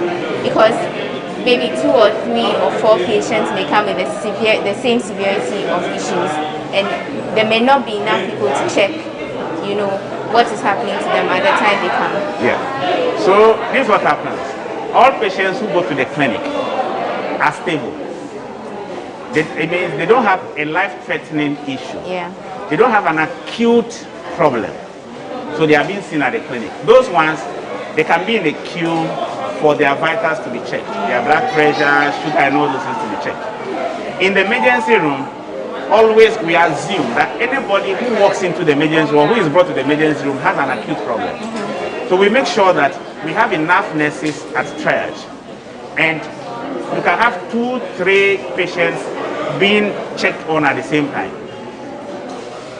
Okay. So we have enough nurses to do it, and then we do it at the same time. Okay. Ideally, nobody should come to the emergency room and wait for more than 10 minutes before a nurse works on that patient. No. Okay. Yeah. Right. So you've told us about the triage. When next do they move to? All right. So a patient has come in, and has triaged red. Red means that there's a life-threatening issue that we need to solve immediately, can't wait. So, for example, as we are having this interview now, if they should bring in a patient and the patient triages red, it means we have to stop. Yeah. We pause. Yes. We need to go save that life before we come and continue. Exactly. Even when other people are being triaged and their values look normal, we may have to leave that and then go and handle the one that has a life-threatening issue, which is red. So now this is the procedure. Now the person comes in red, we go inside here. So if you don't mind, Go we can inside enter here. red. Yes. Okay. So this is the red. Yeah, so this is the red unit. Now, the difference in all things is that you should always have an empty red bed. And don't use it for a walking case that is not red. Because an emergency can come at any time, which is life-threatening. And then you need to use that red bed to save that life. Okay. So ideally, we have the resuscitation bed. But because of our system, you leave it. The next morning, by the time you come, a new patient has been resuscitated, and the patient remains on the bed. Okay. But at red, all beds at red are for resuscitation. Okay. Okay, that's it. Okay, but you've mentioned some of the things that you use to determine the severity of Yes. a patient's case. Yes. Can you give me an example or some instances of the patients, the kind of patients that you admit here? What are their issues? All right. So most of the patients that are admitted to red are unconscious. Unconscious means they cannot maintain a communication with you. Most of them are that way. Now you may have others that will have other life-threatening issues. The person may be communicating with you, but for example, the sugar is so low, and most of them will be unconscious to anyway. You have a patient who has a chest injury, for example, and then it's going down, the consciousness level is going down. You need to move that patient to red. You have a patient who has a vascular injury, that's a blood vessel injury, an artery injury, for example, that is pouring so much blood. That's, if you don't do anything about it, we call it exsanguination. That's because it's bleeding so much that the blood will all get finished. Those patients are moved to red. So that patient may even be conscious, but is moved to red. Okay. So if you see the patient behind you, for example, he was knocked down by a motorbike. You see? So he came in with a head injury, the leg was broken and all that. Now he's coming up, so he's struggling. All right, so now what they have to do is, they have to give him something to sedate him a bit, and then they will do their head CT scan and all that. Now, the head CT scan is an emergency. In some situations, it's an emergency. But we in the emergency, we have our limitations because we don't have our own CT scan machine. Okay. So as I told you at the entrance, this one came in, didn't come in with any money or relative. We took him in, we made sure we got the card for him, we got all the medications for him. Now he's coming up. The family later on came in, and then they started paying for some of the things. Okay. So that's how it is. Okay. All right. So from the red. Yeah. So red, we have ward. orange. So we can go to orange also. Can you tell us some of the peculiar accident cases you've had to deal with personally as a doctor? Yeah, I mean all of them. Mention them, from falls, those who fall from height, or someone is drunk and falls down. People who have been knocked down by motorbikes, by vehicles, or were also riding the vehicle, riding the motorbike, or were in the vehicle and had an accident. And then those who are pillion riders, that are those who sit at the back of the motorbike and all that. So we've had all of the burns, vascular injuries, we've had everything here. So how many? And then the non-trauma cases too, yes. How many nurses do you work with on the regular? Really, the whole department has about 200 and something nurses. But what happens is that the allocation of nurses depends on what is done on that ward. For example, this is the red ward, which is an acutely ill patient area where you need to do a lot of resuscitation. So mostly they have about a nurse to 2 patients. That is the maximum you can have. You cannot have 3 More patients to a nurse, no. The worst you can have is 2 patients to a nurse. Yes, and there are times that they even have 2 nurses attending to 1 patient. Okay. Yes, now when you go to the other side, it's not safe. So this ward takes about 14 patients. So on a daily basis, they may have about 10 to 12 nurses per shift. Because some of them need more care. Yes, and that's it. Yes. So Which is the orange? All right, so the orange is the other side. Okay. So in terms of severity, when you take red out, the next level is orange. It's orange. So the orange patient can also deteriorate easily and go into red with a life-threatening issue. Okay. Right. And you mentioned earlier resuscitating patients in the red units. Yes. What does it take to resuscitate a patient? A lot. So the point is, this one is patient-based, but there are unique things you should always have. We have some equipment, probably when we get back. You should have a defibrillator. You should have what we call the ventilator. We have it. You have your suction machine. You have all your emergency drugs. You have what we call the CPR board and the drugs all you need. And then the training for the staff who work there. Because if anything goes wrong with any patient that we need to do resuscitation, everybody there must be capable of starting it and then inviting the rest of the team in. So we have all those systems. Yes. The monitors and all that. So every patient that ready to have a monitor, that's the cardiac monitor. Yes. All right. Yes. So we are now at the orange. So this is orange ward. So a lot of the patients here will be able to talk to you, tell you their problems, you communicate with them.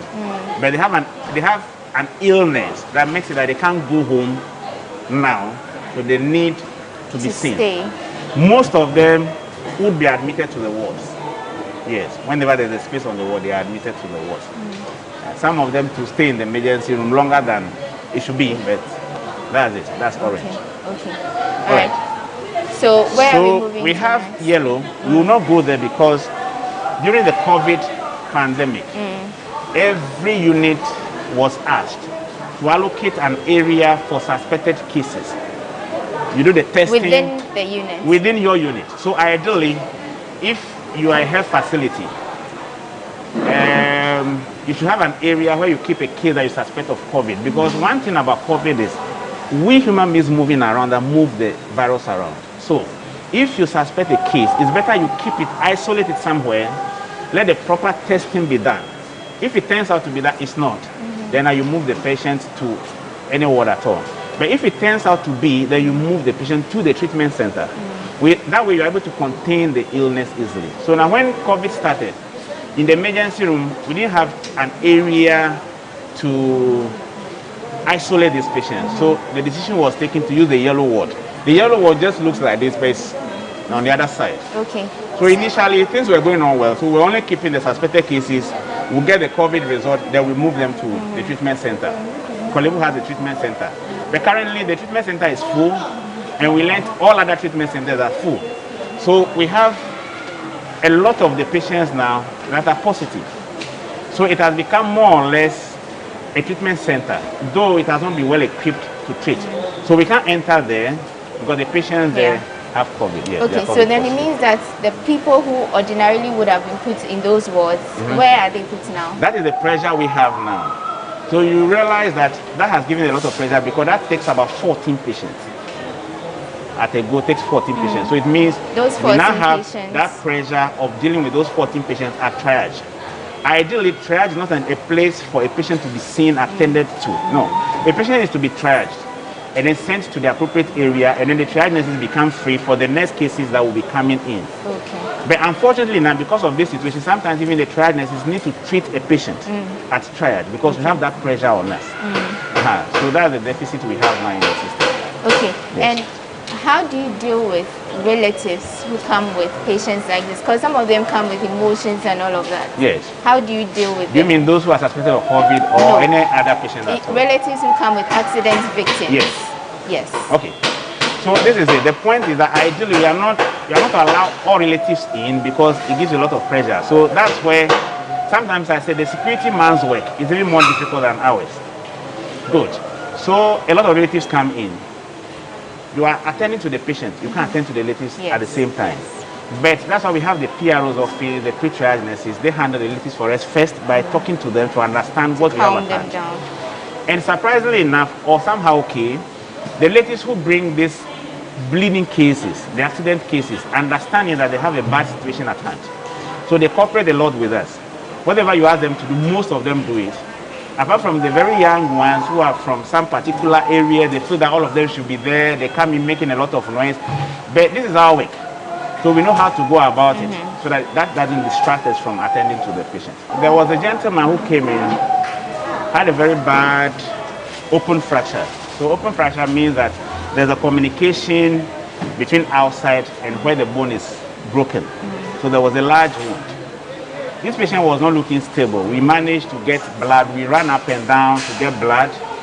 They didn't even have money initially because the blood bank, they don't sell blood. What happens is that somebody will have to donate at least blood later so that you have more for other people. Later or yes, before? No, later. Okay. As long as it's an emergency, when we get to the blood bank, they consider it. Okay. But one of the things is that any blood at all, you have to check and see if the blood is safe. So the safety of the blood is to make sure there's no sickness in the blood. It's a very group of that particular patient, and there's a cost involved in that. So, for example, they'll check if there's no HIV, there is no hepatitis, and all other things they look for. Now, this one has a cost that you have to pay instantly, but sometimes you're able to talk to the blood bank unit. Sometimes they even write some of our names there to just make sure that we make sure the relatives later go there to pay. Then they give the blood to us. So there was this gentleman, we did all this for the guy. He even had an injury to the hand. We handled all this. Now it was time for the orthopedic surgeons to come in and take this patient. The patient said he was going back to the north.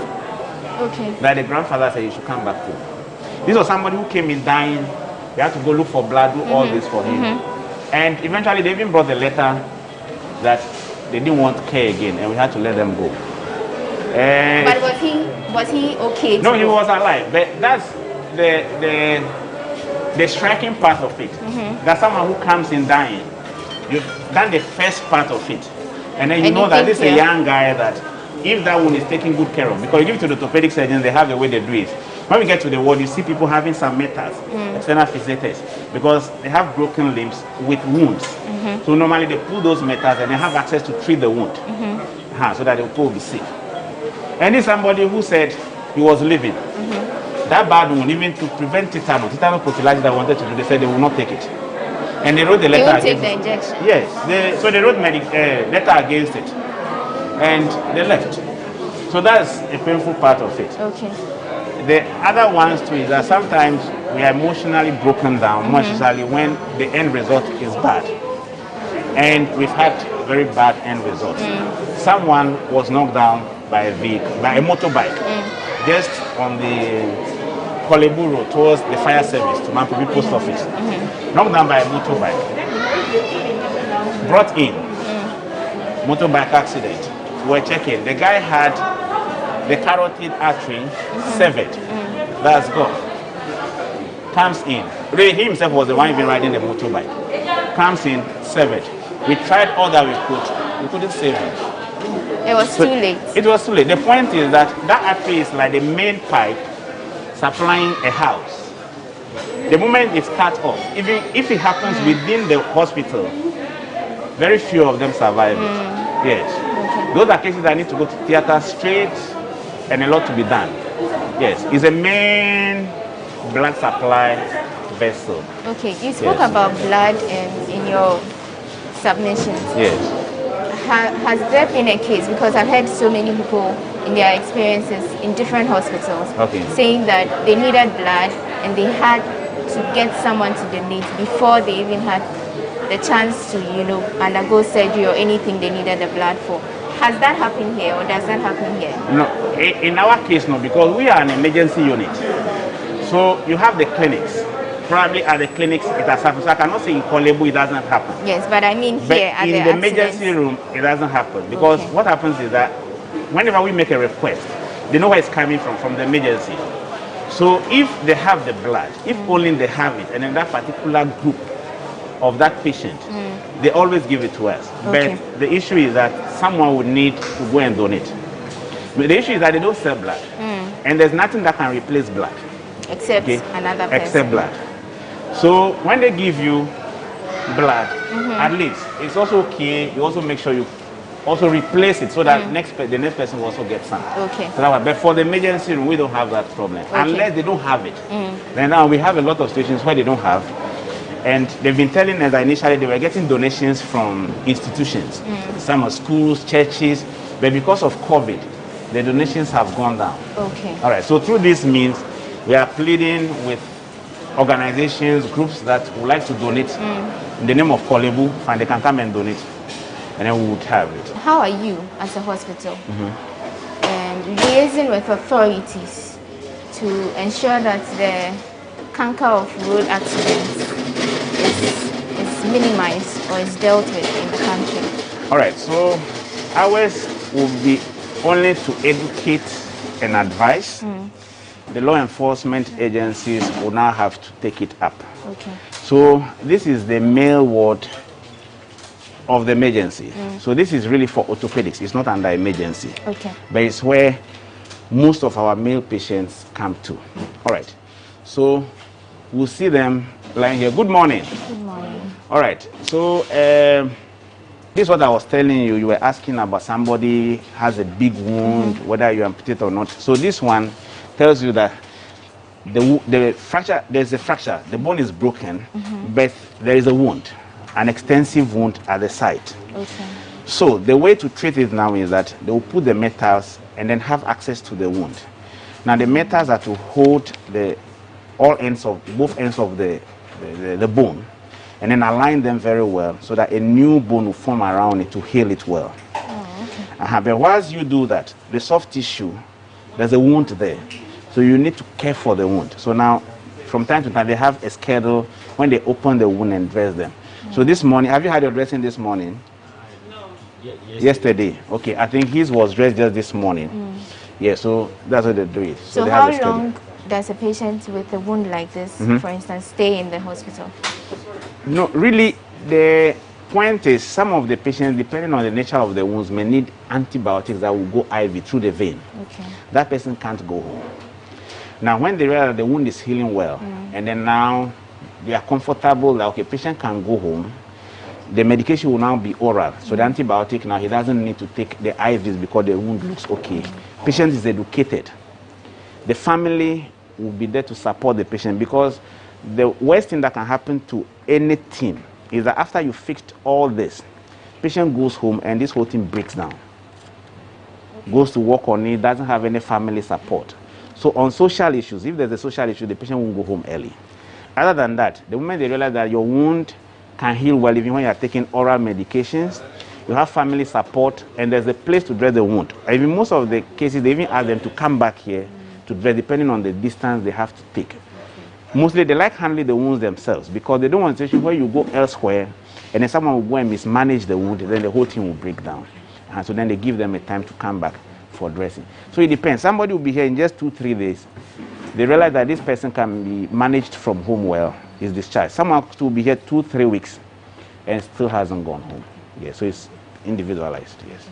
So before we get the permission to speak to them, you've been working on the ground, like you said. Yes. What are some of the things you think that people can donate to your ward to help facilitate the work you do? All right, so to the emergency, people can come in, look at the types of beds we have. We have some particular types that are very good, and we have others that are not the best for the emergency. So beds will be one of them. All right. The monitor, I told you that patients at red, each patient is supposed to have a monitor, and we have it for almost all at red, but we still have spaces without monitors, cardiac monitors, that is fine. Ultrasound for emergency care, the department is trying to procure one now, which is a quality one, but if you have a second one, that will also be very good for us. Our resuscitation equipment, so we have a crash cart. That one has specifications, so if anyone would like to help us, at least they can contact us and we tell them what the crash cart is, what it contains. Okay. Yes, our ambu bag, which will be part of the resuscitation equipment. Yeah, I think that will be okay for us. Okay. You know, accidents happen and victims are helpless on the spot before they even get people to help them. Can you tell me what, not eyewitnesses, but the individual himself or herself, what you can do to stop your, case from getting worse before you get people to help you? All right, so the issue is this. There's an accident. In everything that you do in emergency, your safety is number one. So where we are standing now, talking, doing this interview, if we realize that it's not safe, we need to get out. If there's somebody who needs care, and then you are going to give care to that person in the first place, you have to check and see if the scene is safe for you. If it's not safe for you, you have to make sure it gets safe before. So, same thing I will tell them. Somebody has an accident. It's for example, a mass accident. The vehicle still has this fuel, the petrol, in there. Anything at all can happen. It's better you move, if you can move yourself away from the scene, move yourself away a bit. Forget about what belonging you have in that vehicle, because it can catch fire at any time. And if you happen to be amongst all that are there, maybe yours is, let's say, your finger that has a problem, so you can stand and help others. If you have more knowledge, and then if people start coming in now, then you will now have to be telling them what to do for each person. But the best thing to do at that point, if you can make a call, you call. Now if you call 112, it goes to emergency unit. If you call 191, 192, 193. So 191 I think goes to the police, 192 to fire service, and 193 to national ambulance service. Any of these lines that you call, or you just call 112, it goes to a central emergency unit. At least they are able to coordinate and then get help to that scene. Yes. Forget about property and see how best you can save yourself, and if you are able to save other people too, that is fine. All right. Thank you so much, You're Doc. welcome. We'll be speaking to Dr. Henry Bully. He is the emergency medicine specialist and clinical coordinator here at the Accident and Emergency Unit of the Kolebu Teaching Hospital. He's taken us round. He's told us what they do here on a typical day, and subsequently we'll be speaking to some of the victims to hear their experiences and lessons, possible lessons they've learned from any of these experiences. Until we meet in the next edition, thank you for joining us, and my name is Wanda Amihegan.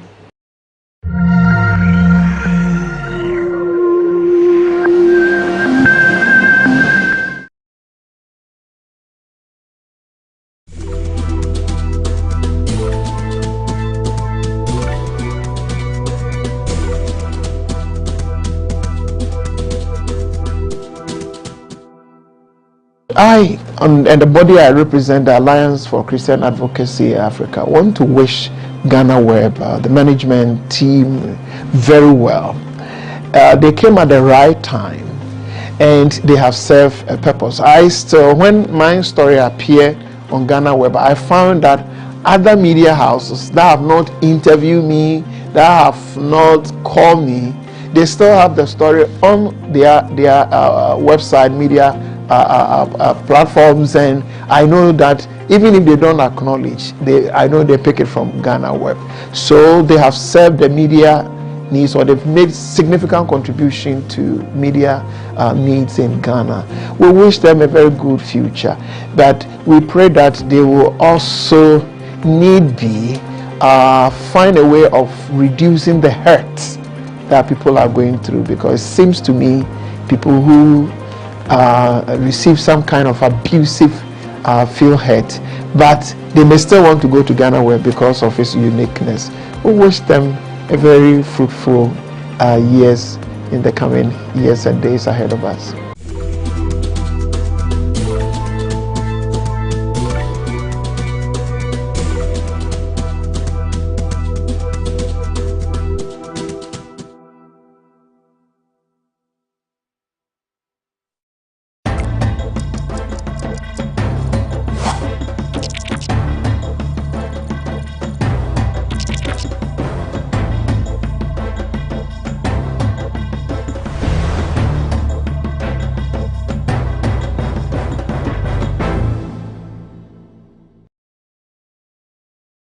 Welcome to the Lowdown on GhanaWeb TV.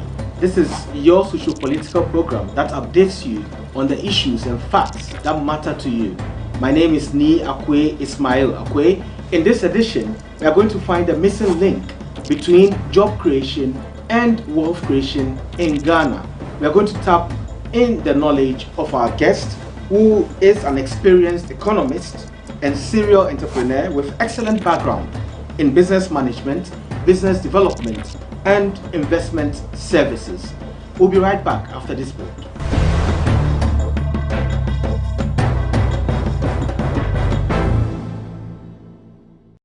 Welcome back from the break. This is the Lowdown. My name is Ni Akwe Ismail Akwe, and our guest is Dr. Kofi Amoah. He is the founder and CEO of Progeny Ventures International. Welcome, Dr. Amwa, to the Lowdown. Thank you for having me. So one interesting fact that you have to prove it or not that I see online about you is that a certain website says you are the richest man in Ghana. Is that true? Well, I love the website that is saying that. I wish it was true, but there are a lot of people richer than me in Ghana. But I think if we make more and more people rich, it will percolate to help the society. It can create more jobs, lift up the youth, you know, so wealth creation, as I think you said you're going to be talking about a little bit later on. It's important. Exactly. Yes. And you have so many businesses. I know you're employing a lot of people, and you've been in entertainment, you've been in sports, and even entrepreneurship generally. Yes. And you've also started since from the United States. You brought it down to Ghana. Yes. How is the condition of entrepreneurship in Ghana right now? Well, I mean, entrepreneurship is a very, very beautiful area. It's an important area for every society. Through entrepreneurship, young people can solve the problems of society. Entrepreneurship is nothing more than identifying a need in a society and putting together an organization and structures to fulfill the need. If you look at a place like the United States, and young people like Bill Gates when they were very young, Stephen Jobs, Larry Brain, all these people created wonderful businesses. Google, Facebook, and these companies are really controlling the world. And this came from the minds of young people through the drive of entrepreneurship. So that's why I'm very passionate about us becoming very, very serious about how to create opportunities for Ghanaian youth, because they are going to be our future. A lot of our youth now, when they don't get jobs in the public sector or with the private companies, then they say they are venturing in entrepreneurship. And we see a lot of them selling kelewele on the street. Someone just starts a small business and it doesn't even last. It just ends. Are there people you could compare to Bill Gates and the others who managed to build empires? Well, a society will create the conditions that will dictate the kind of entrepreneurship that will work. So if you're in a society where the financial support system is there, you can go and get a loan, then the support is there, you can expand and be successful. So here, as you know, our brothers and sisters who want to gain entrepreneurship, it's tough.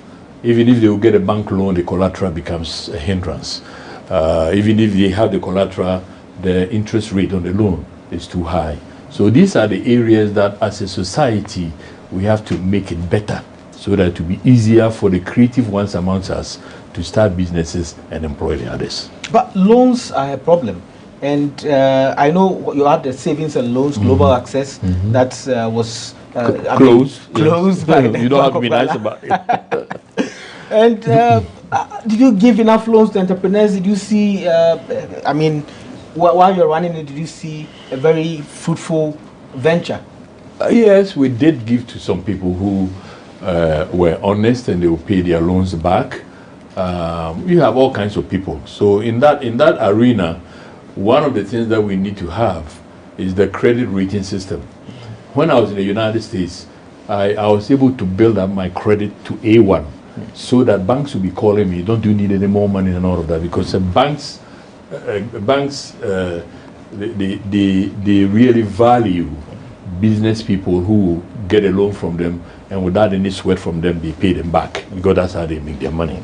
So here in Ghana, I think we should emulate that, so that the good ones who are being honest, they take a loan, they pay it back, they can be giving more loans and they can expand more and employ more people. And then their interest rate will come down because they have demonstrated their credibility. So I think the Bankers Association is beginning to do something in that area, and we must encourage them because it will really help develop the kind of entrepreneurs that we want who can also help develop the economy. We have a lot of entrepreneurs now who are trying. We have the caveman watches guy, we have the horseman shoes and all of the others, and they are complaining. They are complaining because it's quite expensive to run businesses here, and also to even pay their employees, to even get people to buy their produce and products. And it's really affecting them. They're losing a lot of motivation, and a lot of people are closing down. Do you think we are still in the right direction? Do you think all the structures available are conducive for such entrepreneurs? Well, I mean, entrepreneurship cannot be practiced in a vacuum. It's practiced within the armpit of a society. And if there are challenges within the society, if their potential customers don't have the money to come and support their products or their services, as we talked about, if the interest rate of the loans they got is too high, then it's going to be a challenge for them. But I think that once we get into this discussion and we start talking about what are the blockages to Ghana's economy growing, one of the areas that we have to look at is the free trade mantra, where we have opened our borders. Anybody from anywhere in the world can come and sell us anything at any price. When you do that, you are damaging the prospects for your local young entrepreneurs. So if you and I started a business, we are going to make some pencils. Let's say pencils is something we want to make. And there's a company in Brazil been making pencils for the last 50 years. There's a company in China made pencils for 25 years. One in the UK, 15 years. And they can all come and sell their pencils in the Ghanaian market. You and I are just starting. We are struggling to improve our quality, to bring our prices down. We don't have a chance. That's what I'm saying. So these are all horseman shoes. He was one of the guys. Joy FM had a program. I was one of the mentors, and he came from that. And a very aggressive young man. He did well, but if he's facing problems now, it's not because he's not focused, it's because the environment is beginning to turn negative on him, and that is going to swallow his business. So do we shut down imports? You don't shut it down, but you see, these international organizations, before we go and join, we must assess the pluses and the minuses. China didn't join the WTO, the World Trade Organization, that when you join, you can sell to anybody and anybody can sell to you. China decided that when they were in their beginning stages, we don't have anything to sell to anybody, so we are not going to join. We will put our house in order and learn how to do things, and when we think that our products are of good quality, the prices are good, we can compete in the international market, then we open our doors. And that's exactly what they did. And by the time they opened their doors, they were very competitive, they took over a lot of industries, and they became rich. In our case, we are now starting to do things, you know. And so going to join an organization like that without attempting to understand the pluses and minuses, it becomes a negative. And this is where you're seeing affecting horseman shoes and these other people you're talking about. I'm not saying we shouldn't join, but if you're going to join, you must have a strategy for the thing that has to come in. What are you going to do to make sure that it doesn't affect you negatively? So this is more of a problem with leadership. Can we say that? Because who has to take the decision? Well, who calls the shots? Leadership is very critical in moving a nation forward. Leadership is critical in a company succeeding. Leadership is critical in a family being a solid family, with the children being well catered for and guided. So leadership is, I mean, it's sine qua non. You cannot do anything without leadership. Now, on that topic, let me say this.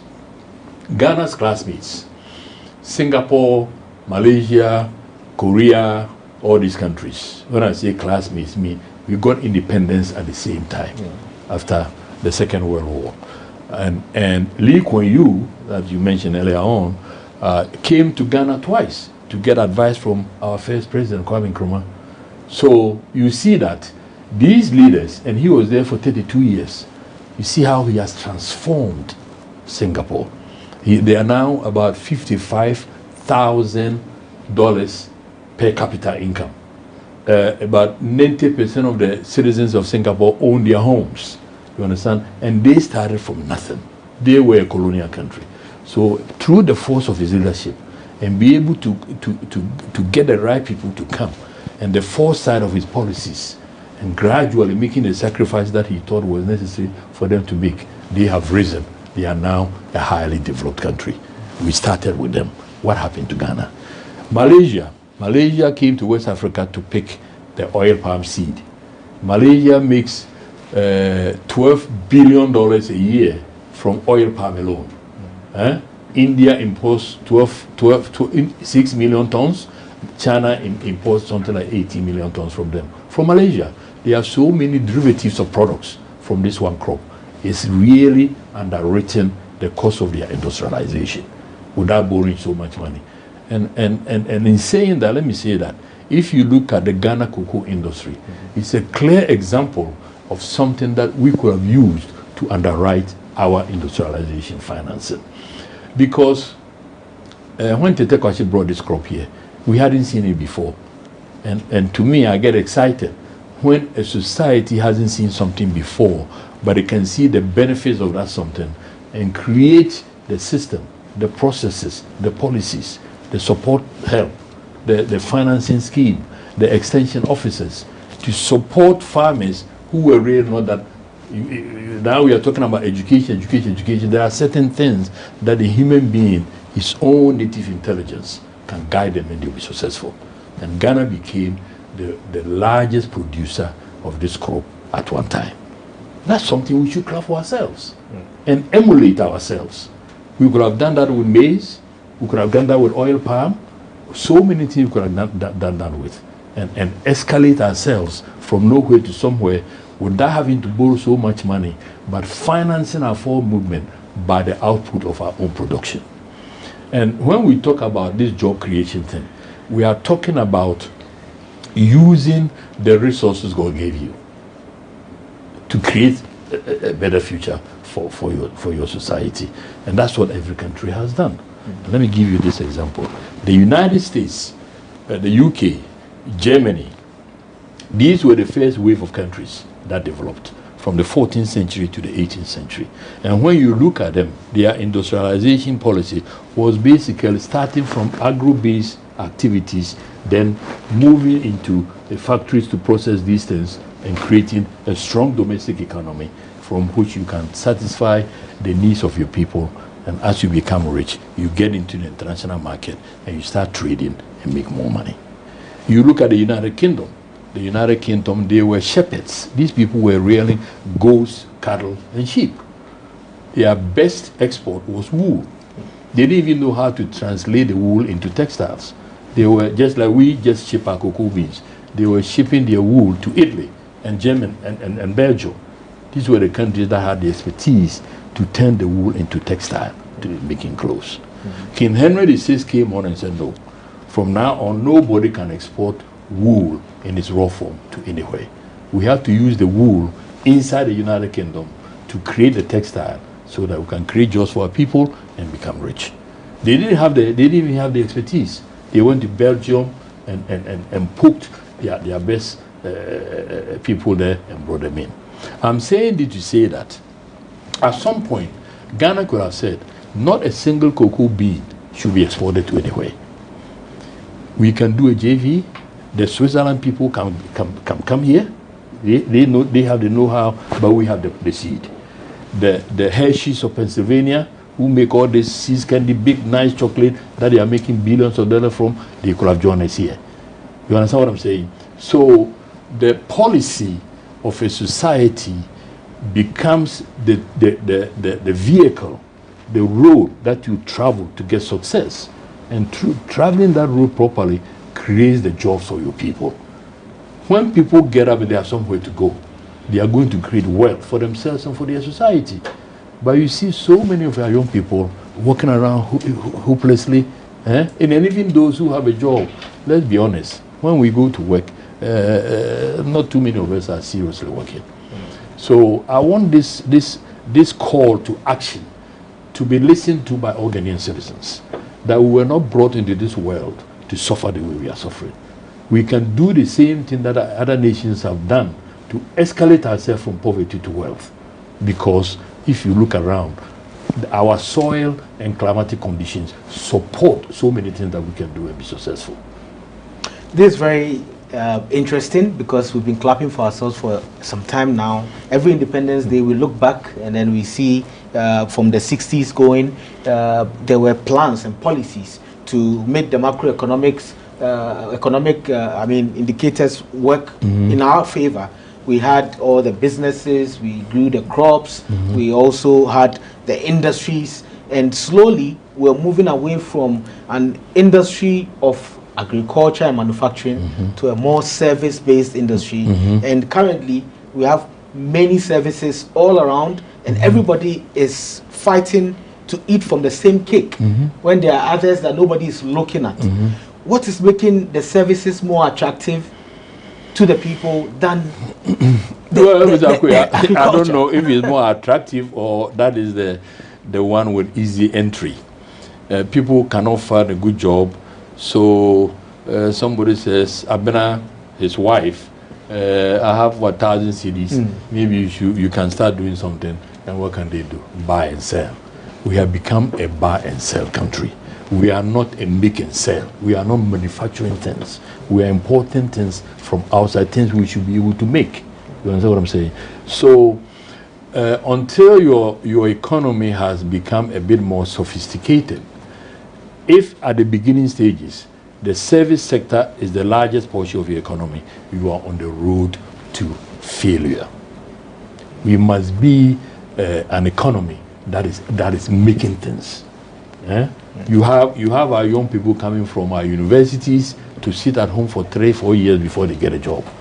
I mean, it means that we don't have a plan. You understand what I'm saying? So it's like, if I was going to bring here and I forgot, the list of items that Ghana imports. And if you look at it, you say that, why is this country doing this? Why are we importing these things? Cereal. The western region of Ghana, the central region of Ghana, I've said it many times, has the best climatic and soil conditions than Brazil. But the yield in Brazil of maize is 14 times higher than ours. What does that mean? It means that God has given you some gift. Your land is excellent. Your rainfall, your sunshine. You can grow this this item, maize, that you use in making flour to make bread. You can export it all. But instead of that, we are importing bread. We are importing flour to make our bread. You understand what I'm saying? So, Ghana, I'm here to tell you that we need to rethink. We are blessed people, but if we don't really unite our forces and start thinking properly and have a plan, we must have a plan. This song of the private sector is the engine of growth. The private sector is the engine of growth. It's a broken record. Let's put it away. It's not helping. The private sector is weak. The private sector is not pervasive enough. The private sector is not supported. The private sector is hemorrhaging under high credit cost. So we cannot depend on our private sector to be our engine of growth. Our public sector must come into the picture. Now, this colonial mentality that we have, because we're colonized by the British, that when you say the public sector to come and do something, then you are becoming communist. You are talking about socialism. But look at all these countries. China, 70 years ago, was worse than Ghana. Pricewaterhouse has predicted, and Goldman Sachs, these are Western financial institutions, predicted that China will be the #1 economy in 2025. 3 years from today. 4 years from today. It will be the largest economy. The economy where 1 million people died of starvation.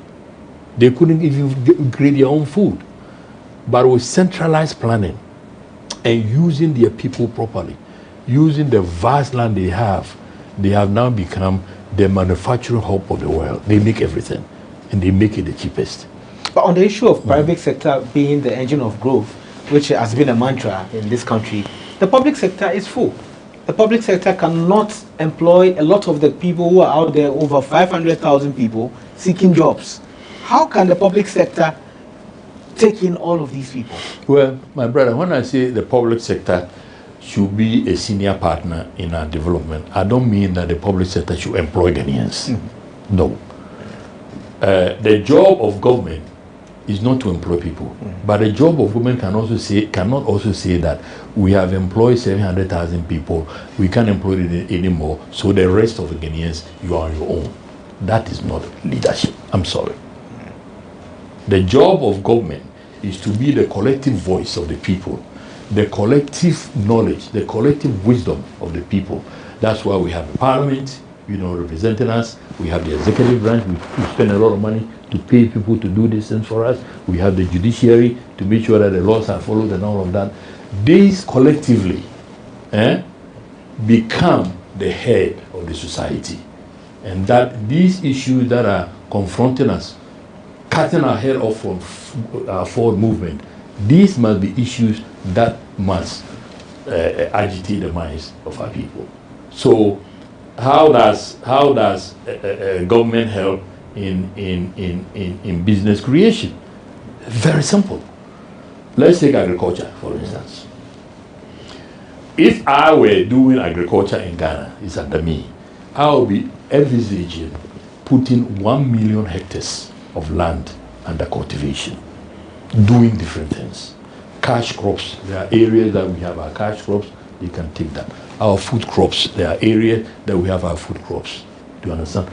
Vegetables. And all these things, we have already mapped up Ghana, where tomatoes can grow, where oil palm can grow, where maize can grow, where we have all these things done.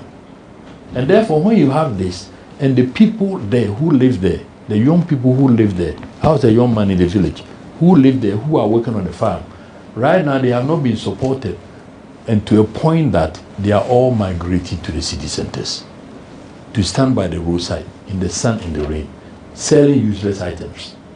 That means that this is not a country that is being led properly. If I see all these young people at the barrier, when you are crossing the barrier, you see a lot of them. A lot of them are young girls who have all moved to the villages, standing in the rain and the sun, and it really hurts me, because if you really watch where they are going to sleep, a lot of times they are going to sleep just by where they are standing. Yeah. Filthy, that dejected by their society. And I'm saying, Ghana, we must wake up. If we don't learn how to use the people God has given us, the citizens of the nation, to become the engine of our transformation, by transforming the individuals, you are transforming our society.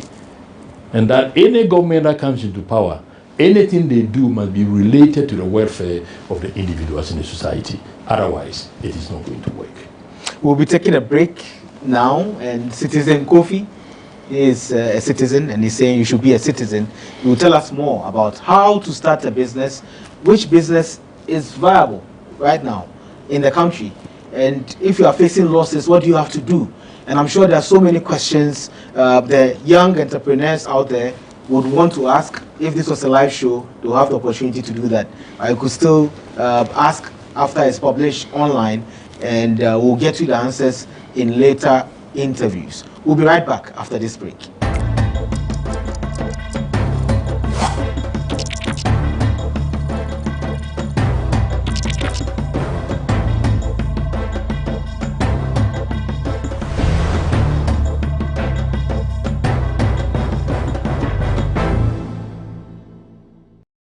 Welcome back from the break. This is the Lowdown. My name is Akwe Ismail Akwe. We are speaking with Dr. Kofi Amoah. He is the founder and CEO of Progeny Ventures International. He's talking to us about the economy and job creation, how best to handle the situation or the crisis that's happening right now. So we're talking about how people should be citizens and to go into the areas that will best help the nation. And leadership should work in the direction of saving the country than working, in just one sector which starves the other. Recently, you went to Pokuwari Senior High School, which is your alma mater, and you spoke about the dependency mentality and how Africa is normally or overly dependent on the West and also Western institutions to be able to survive. And that was quite an interesting speech. Why did you choose to have that speech at Opokuwari? Well, it was the 70th anniversary of my alma mater. In Opokuwari School I cherish that school very. The discipline, everything that we were taught there, is something that has helped a lot of us. A lot of my classmates and schoolmates have done quite well. So when I was asked to come and give the keynote speak, I really thought about what is it that I must say. Should I just go and talk about the happy days I had on campus? But I decided that no, the country needs a certain different voice, and that I'll capture my speech on issues that I think must be addressed and must be listened to by the young, the youth, and the older people, so that we can move forward. And my address was simply what should be in Ghana's blueprint. What is it that should guide Ghana? What are the principles that should guide us as a people, as a society, to do well? Because when we look around, all the people we started with have left us down there, you know. And therefore, I think that by looking at what did the Koreans do, the Singaporeans, the Malaysians, all these countries, even the Americans, the British, the Chinese, what is it that guides them to do better than us? And we are still down there. And I think the first important thing that should be in our blueprint, I believe, should be a sense of unity and confidence. We must have individual confidence and confidence amongst ourselves. And we must be united. And we must trust each other. And you see, this is important, Mr. Kwe. And let me show you why this is important. Okay. Let's say a government goes to borrow money to go and do a flyover. They go and borrow $200 million or $300 million to go and do a flyover. Okay, why are they doing the flyover? There's congestion, the traffic will flow better, whatever. There's a need for that, as presumably. So the loan is contracted. Now the contract is to be awarded. And you see that the contract is awarded to a foreign company. That foreign company is going to also calculate what they have to do to maximize their profit. Businesses are supposed to do that. And then he sees that the concrete sections, I can make these in my country, you know, and I'll just fly them in and put them in place. And you see that a lot of things are happening like that. And so the loan doesn't really come into Ghana. It just circulates around the periphery of Ghanaian economy. However, I'm saying to you, if we trusted each other, if we had confidence in each other, and if we believe that a Ghanaian company can do the flyover, and we gave the contract to a Ghanaian company, the Ghanaian company will do the sections in Ghana, okay? He will buy the cement, the iron rods, our carpenters, our bricklayers, our masons, they will get jobs to do this work. And therefore, the $200 million spent in here, now these people have monies in their pocket. They want to go and buy bread. Mami Efia, who is selling bread, can now sell more bread. And because he's selling more bread, he needs more flour. And if we are not importing the flour, and my sisters in the central region were producing the maize to do the flour, then you see what we call in economics the multiply effect. So that's $200 million that we borrowed. If the multiply is like 4 times, it becomes $800 million to benefit Ghana. Now, when these people finish the flyover and they go, okay, the flyover can be used, but now we have a loan of $200 million to pay. But because we gave the contract to a Ghanaian contractor, and he hired Ghanaians, and they became revenue earners, they were making salaries. Some of the activities that they partake in, they pay taxes. These tax revenues then go back to government, and government can use the tax revenue to pay for the loan. So by that simple analogy, you see that borrowing is not wrong. Borrowing is something that can improve our economy, become a multiplier effect, give us that catalyst to get something going, get some people working. But if we don't like each other, we don't love each other, we don't have confidence in each other, and we keep giving these things to foreigners, then our loans cannot be paid because you have not created jobs in Ghana. So now, what do? We go and borrow some more to come and go and pay that loan. That's why we are in debt $43 billion. And the joblessness is still there. Our young people are coming from the universities without a job.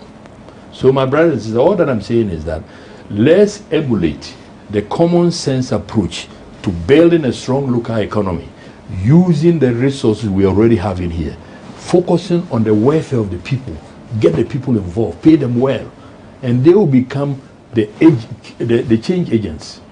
As our villages, if you wanted me to show you how to create jobs and all that, let me use it as an example. Let's say I have some 3 villages somewhere, and if you look at these villages, they are living in these mad houses. The school there is dilapidated, the teacher is not motivated, you know, everything really doesn't look good for the future. So I go in there and I use the money of government, and let's say I till 5,000 hectares of land. 5,000 hectares of land with tractors and combines, okay?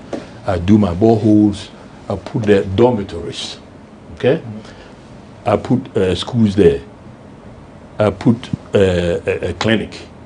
I put quarters for the teachers. And I move these villagers who are going to work on these farms over there. Right away, I have improved their lives. They are living in better conditions. Their children are going to go to good schools. The teachers are motivated because they have living quarters and they're going to be paid well.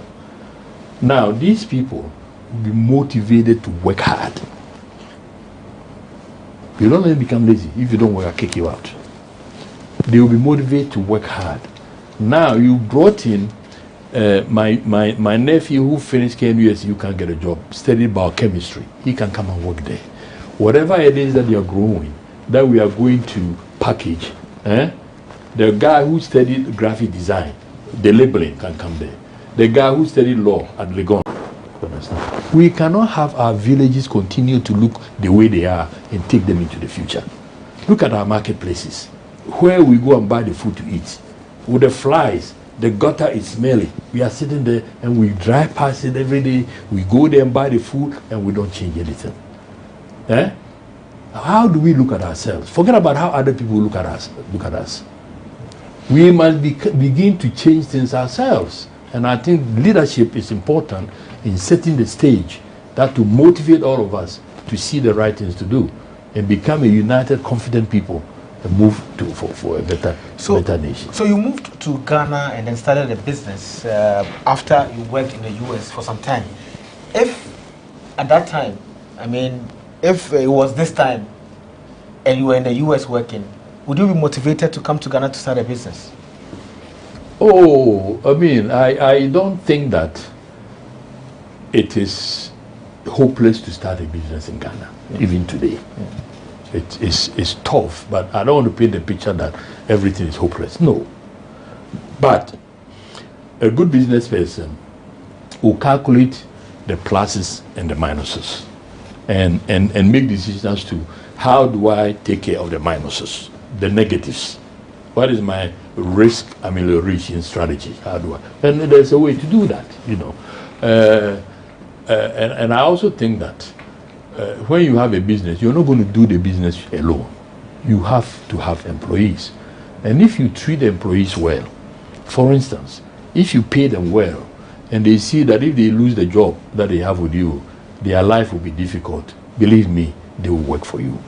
But a lot of times, just to be blunt, a lot of Ghanaians who are working, if you look at the salary, a lot of people's head is below the water. They can't breathe. So when they come to work, you don't have their 100% of their focus. Because at the end of the month, the money you're going to give to them cannot take care of everything. So they have to be thinking of something else to supplement their income. So let's say you're doing free education, which is good. A lot of people are being educated, but the teacher's salary, his mind is not there. And therefore, the quality of education is given is not the best. You know, so salary structure discussion must also come into the space. It's not just giving people a job; it's giving them a good-paying job that will make their life become different. That will make them focus on the job. And you see, in that speech I gave to Popo, I said that a job is not just the income. A job is also an extension of the human being. His adventurism, his curiosity. You saw that recently, Facebook change itself into metaverse. You see, these are the people who are thinking big things. Nanotechnology, the Internet of Things. There's a new book out, Homo Deus, man has become God. And you see all this transformation that is taking place. We in Africa must be careful, because gradually we are falling behind. And you get to a point, just like the gorilla and the chimpanzee, who are family members, pretty much extinguished, we can become lost species. So this is not a joke anymore. We need to structure our society in such a way that our young people can also have their fertile mind being agitated to be used to that. Kwame Nkrumah's time, we have the Atomic Energy Commission. By now, we should be in space. And let's not think that we cannot do that. We cannot think like that. We have to think that the brain God gave us is just as fertile.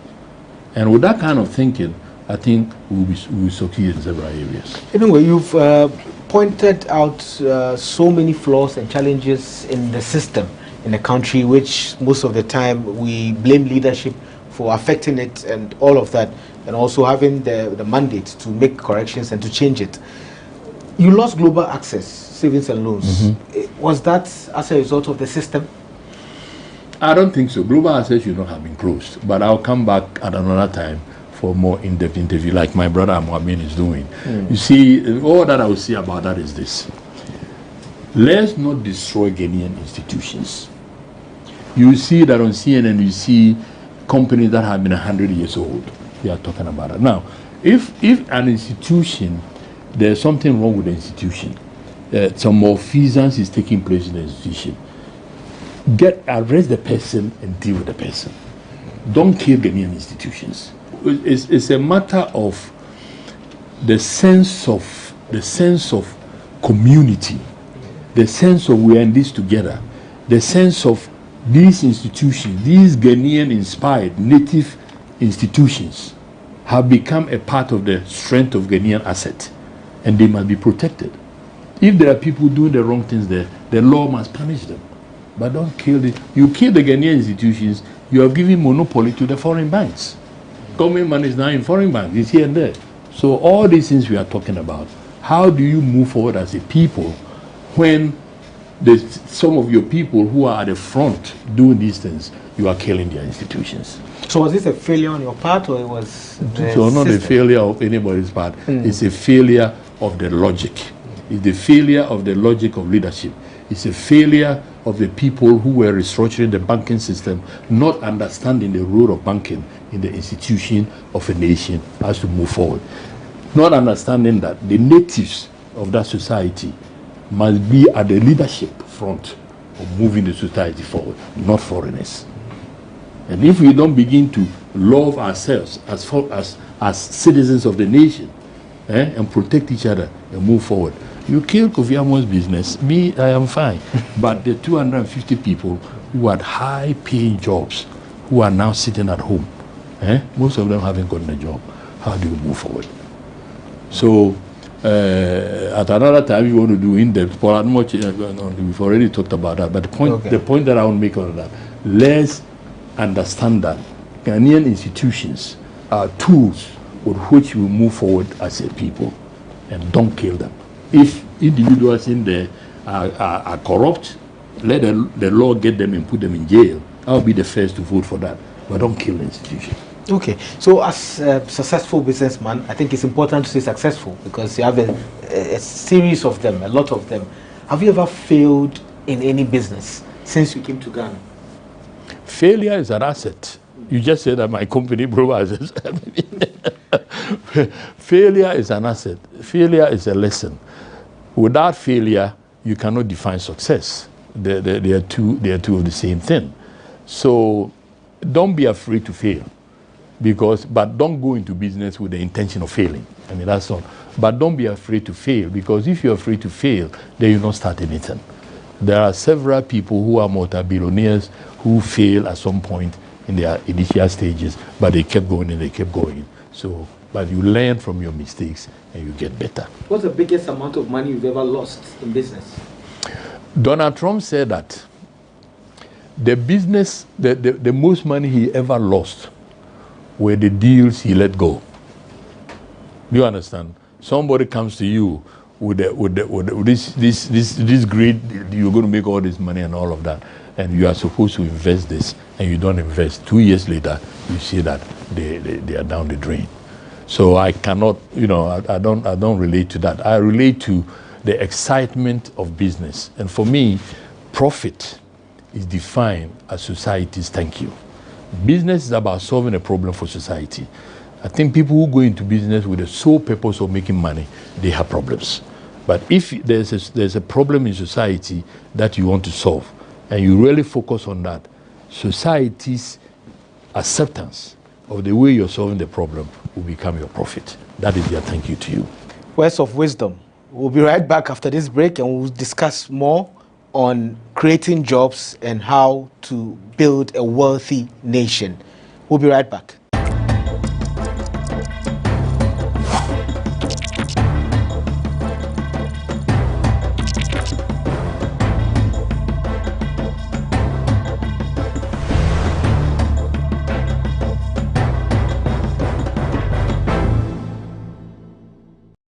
Welcome back from the break. This is the Lowdown. My name is Ismail Akwe, and our guest is Dr. Kofi Amoah, and he is the founder and CEO of Progeny Ventures International. So we discussed a lot of things about business, creating jobs, and everything around that. And there's one question that keeps coming back to my mind, which is, what's the most viable business to go into right now in Ghana, which is going to bring people or young entrepreneurs more money? Well, like I said, it's not about money. It's about fulfilling the need of society. That's what business is all about. But to succeed in business, one has to have, number one, passion for that which they want to do. I think to give a blanket answer that this is the way to go and all of that, if you don't have the passion and the interest and you're willing to sacrifice, it's not going to work. But as I said earlier on, we as a nation, we import a lot of things. And some of these things that we are importing, we are paying for them. So it means that there's money in Ghana to pay for these items. And therefore, if you are a local person and you have a passion for any of these items, and you can get together with a group of your friends and assemble the money and all the other resources to get into that, you have a chance. But as I said, I think the public sector, the government, must also look at these areas, these low-hanging fruits, where our own people can go and make a living and produce these items for Ghana. We must have a policy where they are protected. In other words, the competition coming from outside. Some countries are dumping. Dumping means that they are selling their products in Ghana below the cost, just to kill local competition. And you don't want to have that. So, import substitution, anything that we are, like horseman shoes, so that we Ghanaians import a lot of shoes. Why don't I get into it and all of that? And that's why he was succeeding in the beginning. There's a lot of broni wau coming in there. Why? The concept of dead people's clothes. We are aware, and there has to be dignity in that area. So the clothing area is something, because people are buying clothes every day. But whatever area that fits your fancy, now you have the scale, you are willing to focus and sacrifice. It's not easy, but it's not difficult either. You can make it. Is it advisable for an entrepreneur to go for a loan to start a business? Well, of course, most businesses operate on loans. But as the entrepreneur, your job is to make the proper calculation that this loan I'm going to take at this interest rate, I can invest this money properly to yield a return and be able to pay it back. You don't want to go and borrow money you can't pay, then you lose your business. It's as simple as that. But loans are the engine of business. Obviously, if you have your own capital, or your father or your brothers and sisters can give you money to start, so you don't have to pay interest, then that's a better route. But don't be afraid to get a loan, but be afraid to use a loan to do something that cannot pay a return to pay it back. And also quitting a job to start a new business. it's a risk, and a lot of people have tried, they failed, they've gone back to look for jobs. Is it also an advisable venture to quit a job, well-paying job? Because you've done that before. You quit your job and then you went into business. And it failed. It failed. Yes. So would you advise someone to start to do it again? But I went again and it worked. So the thing is this. What is your ambition in life? There is nothing wrong in being an employee in a well-organized company where you're being paid well. And I tell young people, there are 3 ways to assess if you're doing the right thing. You are working in a company and they are not paying you enough and you are not learning anything. You're wasting your time. Leave. You're working in a company, you're being very well paid, but you're not happy. You have to decide how much the money is to you, you know. But if you're working in a company, the pay is not too bad, but the most important is that you are learning a lot. As a young person, you are learning a lot. You know, that's a good place for you. But if you have in your belly the interest to do something on your own, don't let anybody persuade you not to. Start it. The burning the belly in the stomach will be the engine that will push you. Because if you look at all these big companies, IBM, we just talked about that, Bill Gates, they was the dream of one person. The dream of one person. And in most cases, they failed several times before another one worked. So don't allow the fear of failure to stop you if you have that burning desire to do that. And in my company, it's the same thing. I mean, when I got involved, I couldn't sleep. You know, I have a dream, I'll get up and go and write it down. I'm taking a shower, a good idea comes, I'll get out of the shower, write it down. You must be possessed to succeed in business. And is it important to have a network? Very, very critical. A network is an extension of your good luck. You know, because if you are my friend and you have a friend and who has a friend and all of that, and you like my product, you know, most likely they will like. So you multiply yourself through network and all. But today's world with social media, on one platform, you can easily reach a lot of people. So young people, it become much easier. On Twitter, I see people advertising things, you know, retweet for me. My next customer may be on your timeline. So all these new platforms are something that I think young people, you should look at and see how you can use them to benefit yourself. And business now and business in the past, which era would you say is easiest to take off and be successful? Zakwe, I think the strictures of business are timeless. They are the same.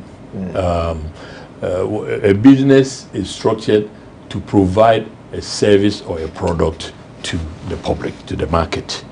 And therefore, number one, what you're going to produce, is it needed? Number two, have you done your research?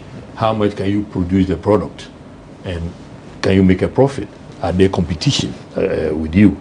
And all of that. So those are the issues regarding business. I don't think the businesses that operated 100 years ago are any that different. The only difference may be the level of technological involvement. You know, they were doing it this way 10, 15 years ago. Now they're doing the same thing a different way because there's a new technology that brings the cost down. It makes it more efficient. And so those are the issues that come in when you're comparing timelines. You have a rich history, and you were the chairman of the local organizing committee for the country in 2008 in Ghana. Correct. You also worked as the president of the normalization committee of the GFA, and so many other things that you've done. Are there, or is there any book coming out? Are you working on a documentary about your story? Yes. A book? Yes, of course. Okay. Yeah. We have to tell the story to motivate our younger people, to give them the confidence that they too, I expect Ghanaian young people to perform much bigger than I ever could. But you see, let me use myself to tell a story here. looking for a way to send some little money to my mother so I have peace of mind when I was in the US. I didn't have a lot of money, but some $200 to my mother. So I, you send it to the post office, they have x-ray eyes, so I was restless because I knew I had to find a way to send this money to my mother. And this way I discovered Western Union. But I want Ghanaian young people to listen carefully. Just discovering Western Union didn't do the trick. Western Union itself didn't have the technology that to make it work in Africa. You understand what I'm saying? I took it upon myself. I must have talked to about 100 engineers around the world. What other technology can be used in Africa to make this work? And when I got that, then it opened up the market of this money transfer for the African continent. And billions and billions and billions of dollars, more billions for money transfer than is in foreign direct investment that have come in. The follow-up of that is this Momo thing that we have. Through the Western Union money transfer thing, then the people in Kenya are like, okay, it's okay for money to come from the US and all of that. But what about if I want to send money from Kenya, from Nairobi to Mombasa, from here to Kisumu? So that internal money transfer using the telephone platform has become the envy even of the West. Africans have created that. So one invention leads to another. And the point I'm making is that we too have the brains and the curiosity and the energy to be able to come up with things that can also revolutionize the world. And don't let anybody dissuade you that as for us, we have to sit and wait for the Western people to dictate to us. We need to become resurgent. Because if the Malaysians can do it, the Singaporeans can do it, we too can do it. But the only way we are going to do it is we have to think properly. Become united, love each other, trust each other, do business with ourselves, and let everything that God has given us be the vehicle through which we rise up. Are you mentoring any business potentials or prospects right now? Several people come to me for advice, yes. Okay. So what's your biggest achievement in your business, which you would never forget? Oh, biggest achievement? I mean, I don't know if there are so many of them. There's something like biggest achievement. I'm proud of revolutionizing the remittance business for Africa. That when I travel to Africa and I see the signs there all over the different countries, has created hundreds of thousands of jobs across the continent. And any of you young people can do that 10 times more than I did. You just have to pick something that you're interested in and delve yourself into it, and you'll be successful. So finally, your final or concluding remarks on creating wealth and also creating jobs in this country. What final advice would you give? I would say that if you ask the question, why is it that we are struggling? Then the right question I think that must be asked is that why have other nations made it? What did they do that we are not doing? I think that will begin to paint the right picture for us. And when you look at it, other nations use the resources God gave them, their people and their land, as a beginning stages. And that's why I keep saying that we cannot forget the 91,000 square miles that the good Lord has given us, the 5 degrees above the equator, the sunshine. The Chinese have made solar energy, making billions of dollars out of it. Some of these areas, we should participate in it. But regardless of what is happening to us, if leadership focuses on putting our people to work, whatever we have to do to put our people to work and our land to work, Ghana will become a very rich nation. Thank you very much, Dr. Kofi Amon, for coming to the Lowdown. And this has been an exciting episode of the Lowdown. We'll be back next Monday with very interesting interviews. Watch us on GhanaWeb TV. That's www.ghanaweb.tv. And you can find all our interesting programs, and also follow us on YouTube on GhanaWeb TV, and we stream live on Facebook. This is the Lowdown. My name is Ni Akwe Ismail Akwe. Be safe.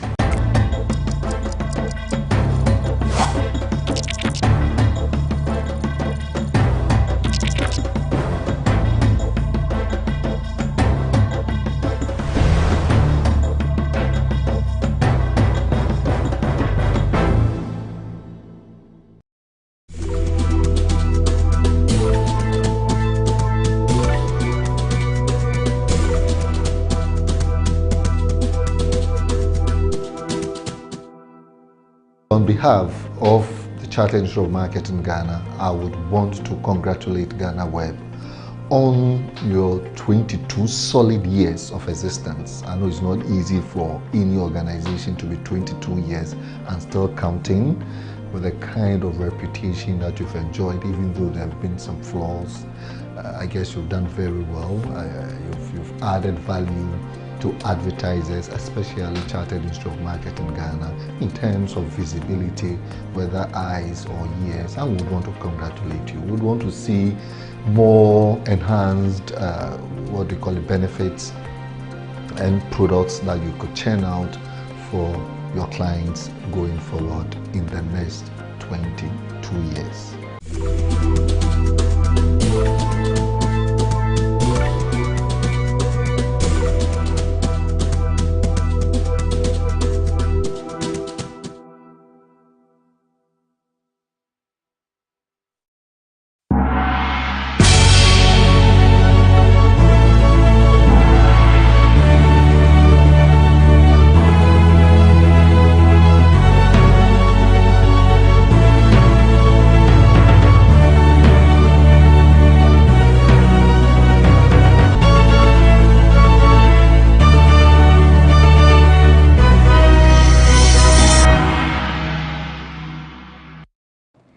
And welcome to BizTech on GhanaWeb TV with me, Ernestina Sewa Asante.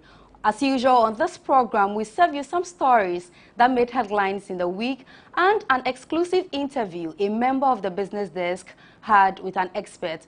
So our guest today on BizTech is someone who has a bachelor's degree in business management from UPSA, but that did not deter him from moving to the streets of Kantamanto to learn leather making. He is the CEO of Caveman Watches, Anthony Jamepe, and my colleague Maoli Aholumega had an interaction with him, and he tells us his journey to becoming one of Ghana's major luxury watchmakers. Let's take a look at the full report.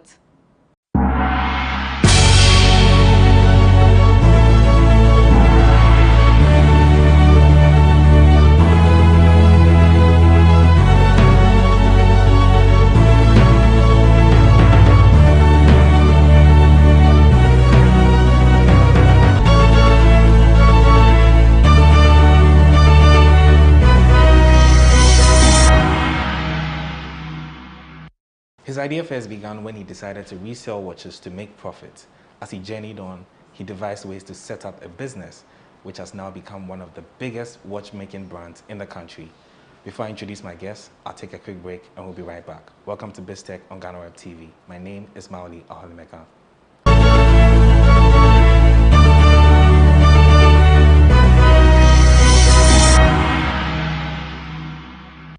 Welcome back from our break on BizTech. My guest on this week's edition is Anthony Jamepe, and he is the CEO of Caveman Watches, which is a solely indigenous watchmaking company. Anthony, welcome to BizTech. How are you doing? Thank you, bro. I'm good. How are you doing? I'm very well. Many thanks for the time. Yeah, so today we just want to find out, who is Anthony Jamepe? Oh, just one very simple guy. Okay. Yeah, founder of Caveman Watches. We are the only company in Ghana making watches. We launched this brand in December 2018, on 12th December 2018, yes. Okay. So we are getting to our third year now. Okay. And how's it going so far? Ups and downs, as expected. All right. But we just want to go just briefly backwards. What went into your idea? I understand you came into this by accident. Yeah. I mean, it's weird when I tell people that I didn't grow up a watch fan, you know. Before 2015, I didn't even like watches. I never had a watch, you know, so it was quite by accident. Okay. Yeah. Just resigning from my job and looking for opportunities, and I just happened to buy a watch. Okay. And somebody showed interest and I sold a watch. Then I just got the idea that, no, maybe I could form a business out of it. Okay. So that's how the whole thing happened. Okay. But before you went into setting up a business like this, you said personally you didn't really like watches. Yeah, I didn't like watches. So what made you start to love watches? I bought a watch and I sold it. I made profits. Okay. I mean, being unemployed, I was looking for opportunities, how to survive. So literally just survival, you know, making some profit. Some profit here and there. So yeah, maybe if it was some other business that gave me that initial profit, it may have gotten my attention to want to make a business out of it. Okay. So it just happened that it was the wristwatch that I made my profit from, and I, being jobless, decided to make business out of it. Yeah. Okay. Then the passion grew along the way. Yeah. Yeah. But there's this conception out there that watches are very expensive. If you really want a really good brand of watch, it's very, very expensive. You have to go into the hundred thousands of dollars. Oh no, I mean there are watches for every budget. It depends on the brand that you're looking to purchase. So Okay. there's a brand for everybody. There are expensive watches, there are very affordable watches. So yeah. Okay. Okay. Something for everyone. Okay. So at Caveman, what type of watches do you usually make? We try to have watches for every budget. Okay. You know, so we have watches starting from 350 cedis Okay. all the way up. Mm. So we try to have something for everyone. Okay. Yeah. And in terms of the raw materials that you use, are they locally sourced? Not all of the materials are locally sourced. We have about 80% of the materials from here. Okay. But there are some things that we can't locally produce. So Okay. those we still import. Yeah. But for those who don't really know much about watches, are there specific types? Because sometimes you see in the watches, you see some things moving in moving there. around. So yeah, all that. Just take us briefly what type of those kind of watches. Well, so basically, we have the battery watches or the quartz watches. We have mechanical watches. We have automatic watches, kinetic watches. Okay. People should know why they are buying the watch, the functionality of it. Are you buying the watch for fashion purposes or for functionality? Okay. So, yeah, I would always advise people to know the purpose for buying the watch. Okay. There are different types of watch buyers. You know, somebody is a collector. He buys the watches to store them over time, so he can what do you call it? Auction them. Auction them. Okay. Yeah. So that's why he's buying the watch as a collector. You know, so he also looks out for something different. Okay. Somebody is also buying it just as an accessory, a fashion accessory. Also knows what to look out for. So yeah, there are different types of people who buy watches and why they buy them. Okay. But when it comes to like maintaining a watch, what goes into that process? You mean for the user? Yeah, for the user. Yeah. How to maintain your watch. Yeah.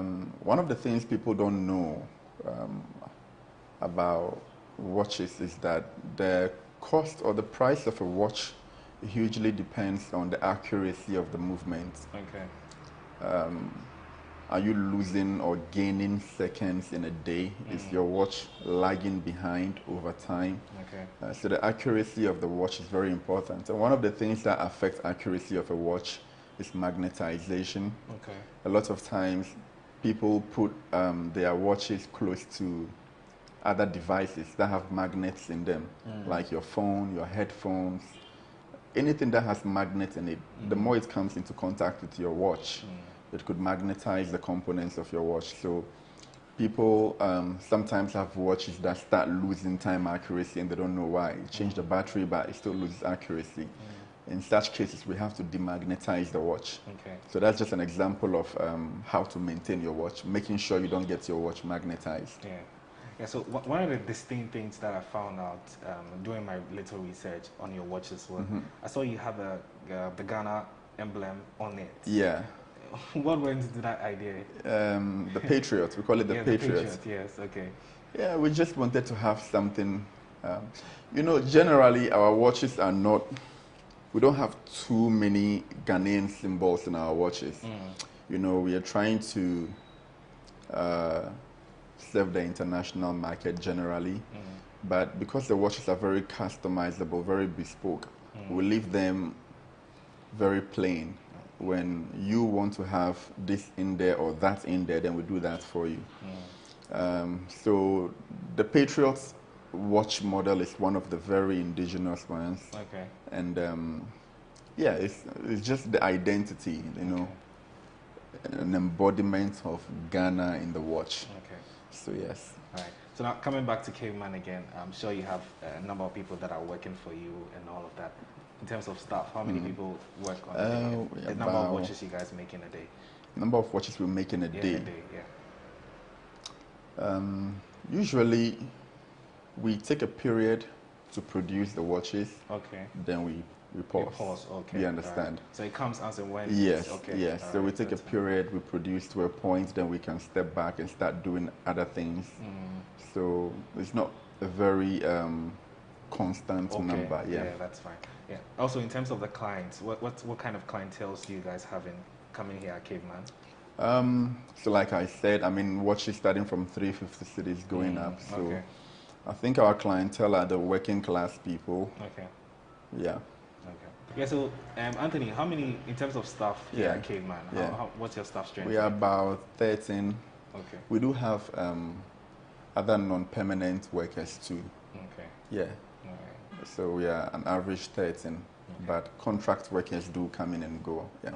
But just briefly, when you go back to when you started and now, what was the staff strength like? I'm sure you definitely had some challenges. Oh, you always had to start from one, start from two. So started alone, built up gradually from 1, 2, 3, and then we are still growing. Okay. So.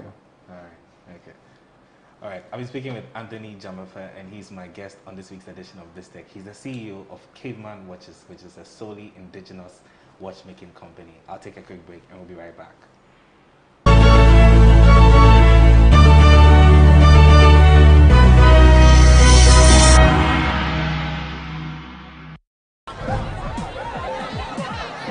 Powers and principalities. There's so much fire inside me. Tragedy struck when part of the largest hillside at the kosher rubbish dump collapsed. It's going to be fun to see how he goes about approaching this game.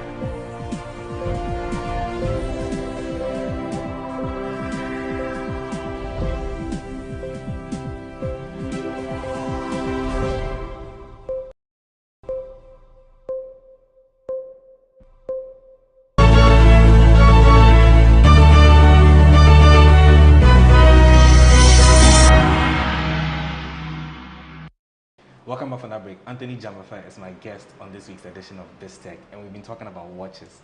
Anthony is also the Chief Executive Officer and founder of Caveman Watches, which is a Ghanaian-owned watchmaking company. Anthony, hello, we've been bro. having a very interesting conversation. Yeah. And I want to come to the tech bit. I'm sure you have some kind of tools that you use to ensure that we see all these beautiful watches that we see here.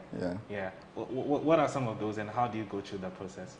The process, the most important stage of the watchmaking process is the one that it's not very tangible. Let me say the design process, the thought that goes into every design. I think that's the foundation of everything. So you see some of the most simple minimalist watches that we have, but the most thought has gone into those ones, even more than some of the sophisticated ones. So we start from the design process, where we have a round table, we look at the components, the message we are trying to portray with the watch, the aesthetics, we come to that, and then we go to illustrations, animation, the designers will do the animations and everything, then the carving of the watch cases, which a PDO machine does, carving the cases. We have fiber machines we use to cut out the dial, and then how we color the dials to your specifications. We have the sun ray coloring, we have the matte coloring. We come to designing the indices or the markers, the numbering that you see on the dial. The Roman numerals, are we doing numbers or sticks or dots, different types. We design that, we come to designing the watch hands. The second hand, the minute hand, the hour hand, the shape of it, and the leaf, arrows, different types of hands. We loom the hands sometimes so it can glow in the dark. Designing the date window on the dial. A lot goes into that. We have the machines cutting the components. Then when we are done with the components, it comes back to my table for assembly. After assembly, it goes to testing. We have to do the water resistance test. We have to do the watch band durability test. We do drop test on it. Lots of things go into it. So yes, it's a little all over the place. Yeah, that's very quite elaborate. I mean, you just see the watch like this. Yeah, the mind is a bit and of a then the jigsaw. leather strap department too. Okay. Making the leather straps. Yeah. Wow. Very, very, very elaborate. It looks very simple when you have it on your arms there. But what's the feature for Caveman like? We want to have a very strong hold in the international market. I think there are lots of watch brands that we've known for so many years that are giants in the watch space. Yeah. And we want to be able to push this Ghanaian brand to rub shoulders with those giants that we've known for so many years. So that's the direction in which we are going. We are trying to really take part in the global market when it comes to watches. So Anthony, Caveman has been operating since, let's say, close to 4 years. 3.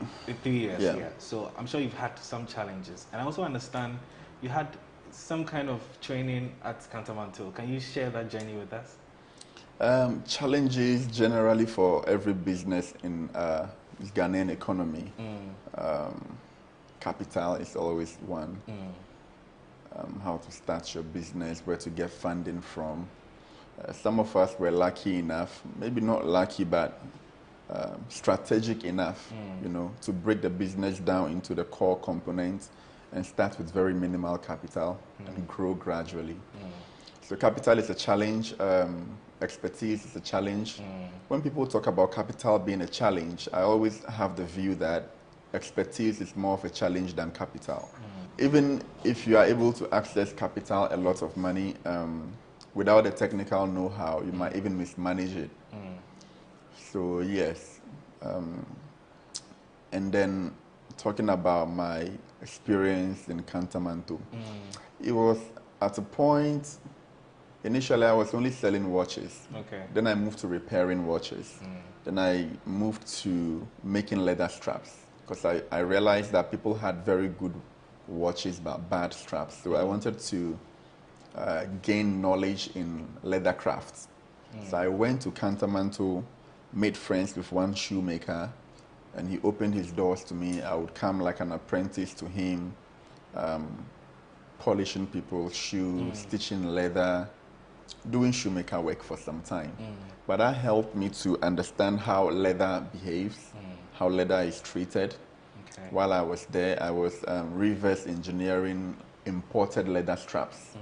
And with the help of this shoemaker, he was teaching me everything, what this does, what that does, what this does, and he helped me buy tools for leather strap making. So I was in Kantamanto specifically to learn leather crafts. Okay. Yeah. All right.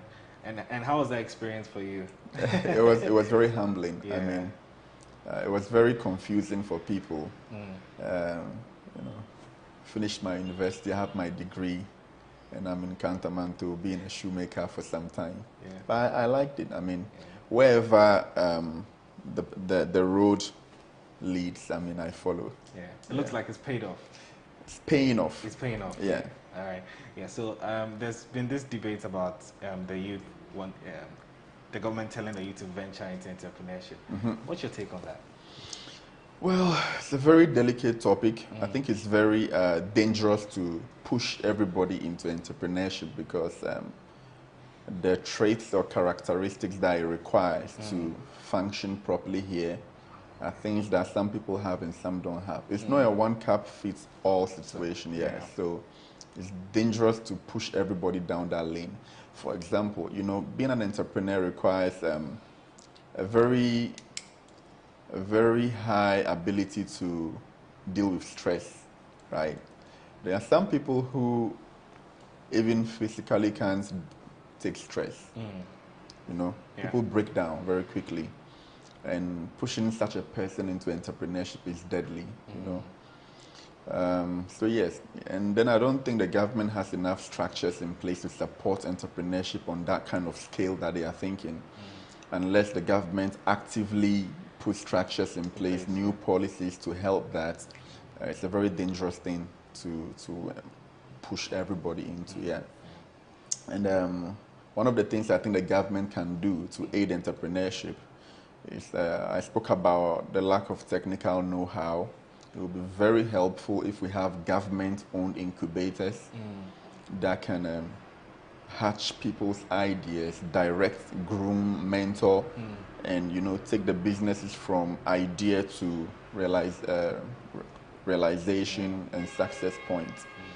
Incubators would really help. I would also recommend very strongly for the government to establish a bank. Just like what ADB does with the agri sector, we should have a bank that focuses primarily on funding businesses. China has something like that with the China Construction Bank.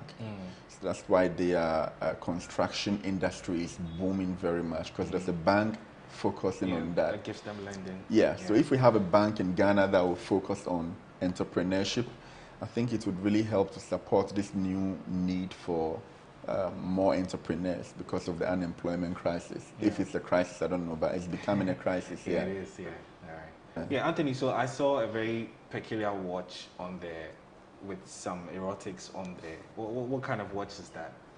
So it's a caveman erotica watch. Okay. But erotica watches have been a thing of the past. I mean, they've been there from the history of watchmaking. Some very popular watch brands have erotica watches. There are some brands that focus on that alone. But I think it's a great conversation starter. I mean, we shouldn't be so serious all the time. Have some fun. I just decided to have a bit of every type of watch concept in my collection.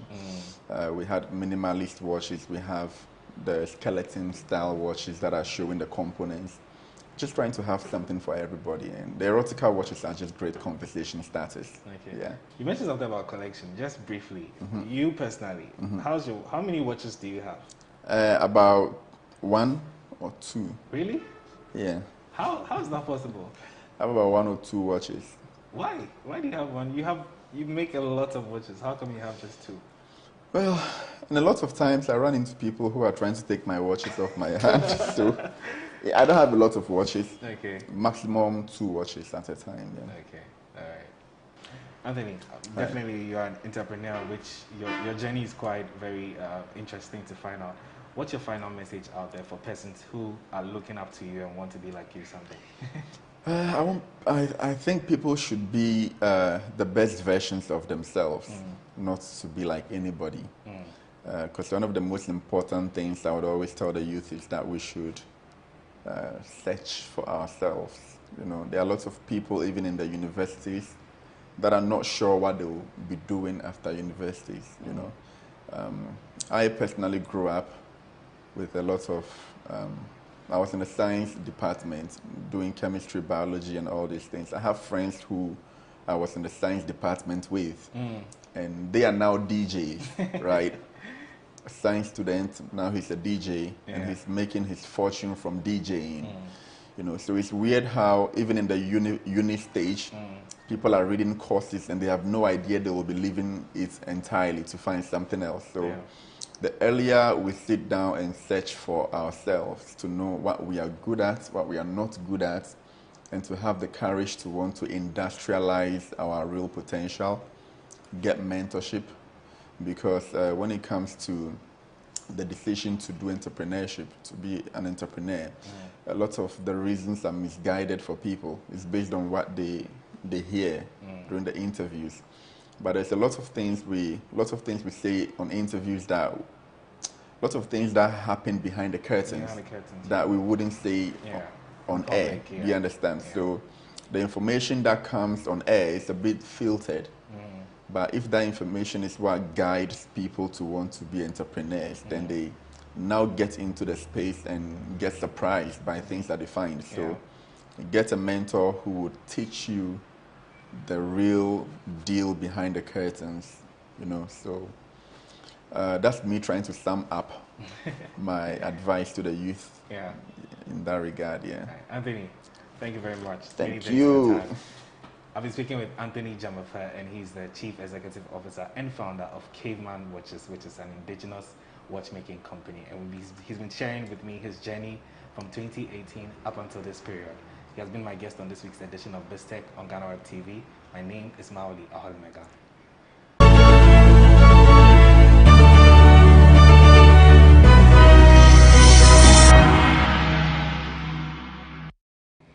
Thank you, Mauli Aholumega, for that report. Up next is Biz Headlines.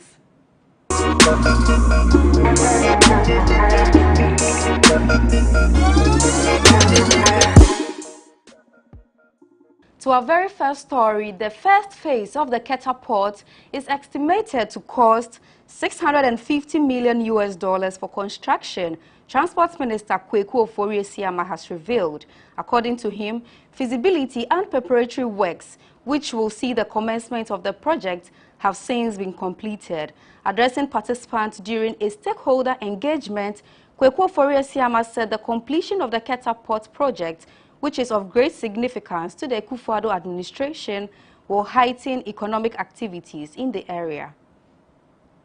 As part of the development agenda for Ghana, under the able leadership of His Excellency the President, a new commercial port is being developed at Keta in the Volta region to accelerate development of the region. Keta is one of the Ghana's 16 administrative regions with Ho as its capital. Based on the population, the Volta is the 7th biggest region in Ghana. Ladies and gentlemen, since government declared its intention to develop this project, a number of behind-the-scenes activities have been undertaken.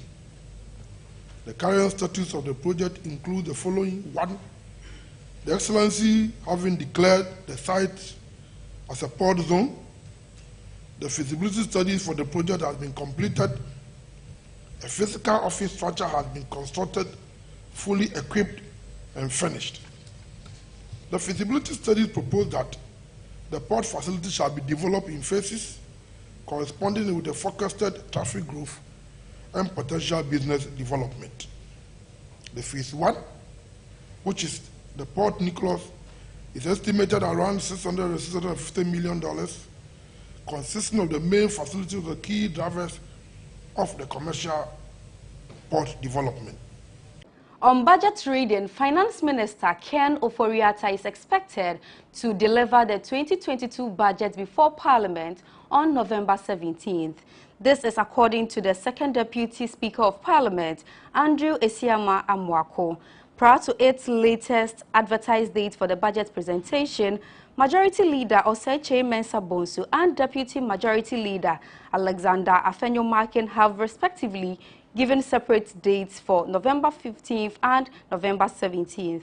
But the Finance Ministry had earlier set November 15th as the date for Finance Minister to deliver the budget statements before Parliament. Already, Minister for Parliament Affairs, Osei Mensah Bonsu, has urged his colleague MPs to proactively deal with allocations from the budget in a timely manner. He said, "I want to urge all MPs to proactively deal with the allocations as early as possible with very intelligent scrutiny of the allocations so that when it comes to the passage of the appropriations on December 17th, the House can move forward swiftly." To our third story, the Ghana Grid Company has announced that some parts of the country will experience power outages, popularly known as doomsday. In a press statement cited by GhanaWeb, it explained that the power outages to be witnessed is due to the falling of a communication mast on the 330 kV Abuazik-Kumasi transmission line, resulting in the collapse of 2 adjacent towers. It's further that Gridco is working tirelessly to replace the fallen towers as soon as possible to resolve the power crisis issue. Ghana's inflation rate for October 2021 has hit 11.0%, the Ghana Statistical Service has revealed. This makes it the highest inflation rate recorded in Ghana since May 2020. It is also a sharp increase from an earlier 10.6% recorded in September 2021. The increase in the inflation rate was due to hikes in prices of water, housing, electricity, gas and transport. However, at the regional level, the overall year-on-year inflation ranged from 1.9% in the eastern region to 19.2% in the Upper West region. Upper West region recorded the highest month-on-month inflation in 3 regions. Greater Accra, Upper West and Eastern recorded negative on month-to-month inflation rates. Director General of SNIT, Dr. John Ofori-Tinkran, has noted that effective January next year, the pension scheme will not receive contribution reports without Ghana card numbers. He stressed that reports without the NIA numbers will be rejected, adding that failure to submit required details on the contribution report on time will also attract penalties. Speaking at an employers' breakfast meeting in Accra, Dr. Ofori-Tinkran noted that employers and individuals were given a grace period from July to December to get abreast with this new directive, which will start from January 2022. To our very last story, the Bank of Ghana's Monetary Policy Committee will from Tuesday, November 16 to Friday, November 19th, begin its scheduled meetings to review economic development of the country.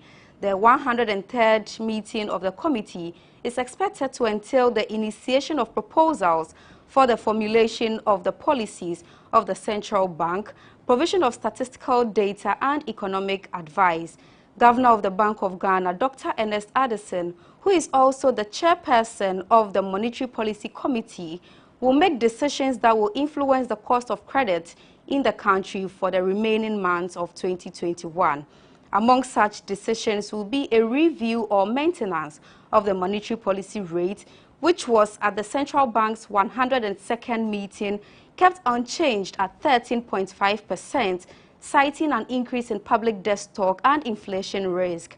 A circular issued by the Bank of Ghana on November 9, 2021, said the MPC, following its 4-day meeting, will announce its decision taken on November 22 at a press conference.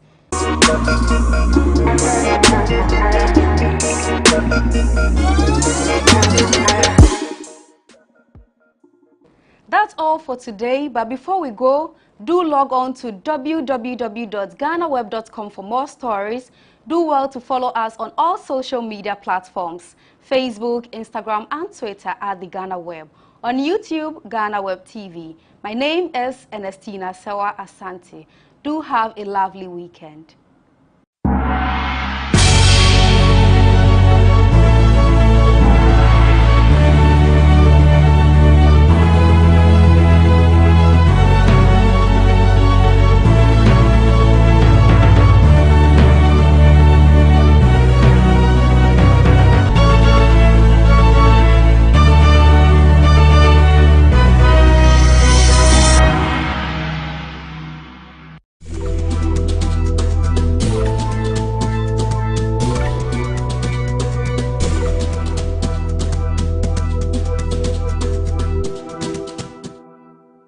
I would want to congratulate management and staff for how far they've come. GhanaWeb is the biggest portal in Ghana and even outside Ghana as well. For the people outside Ghana, this is their go-to portal. And anybody outside Ghana will tell you that GhanaWeb is where they get their source of news from. I've had friends who are residing outside Ghana, and anytime there's news about me, and this time it's about me, they hit me up and say, oh, I read this story about you on GhanaWeb, I read this story about you. So it tells me that it is the #1 portal for everybody else, for both of us in Ghana and outside. So I would want to congratulate the management and staff for the work that they've done over the years. And I wish you guys well. I pray for strength, for success, for favor, and for special grace, that you guys will live on to be 50, 70, and 100 years. Congratulations to you guys.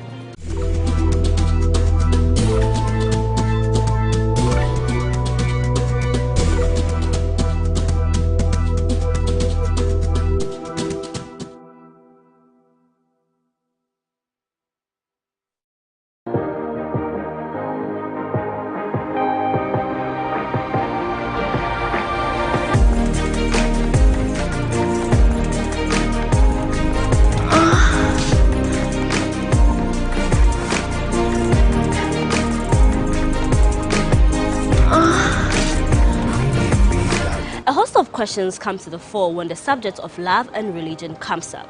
How far can you go to save your relationship? By denouncing your faith or crossing over to that of your partner? On this episode of Moons and Cuddles, we discuss the dicey subject of religion and relationship, and how religion seemingly becomes a barrier that puts lots of relationship asunder. I am Paulina Deda Opoku. We'll be right back.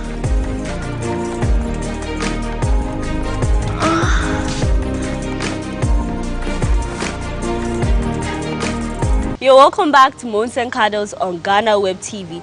The show is sponsored by Cheesy Pizza. Now, Cheesy Pizza has got all you want from juices, smoothies, jollof, fried rice, spag and meatballs.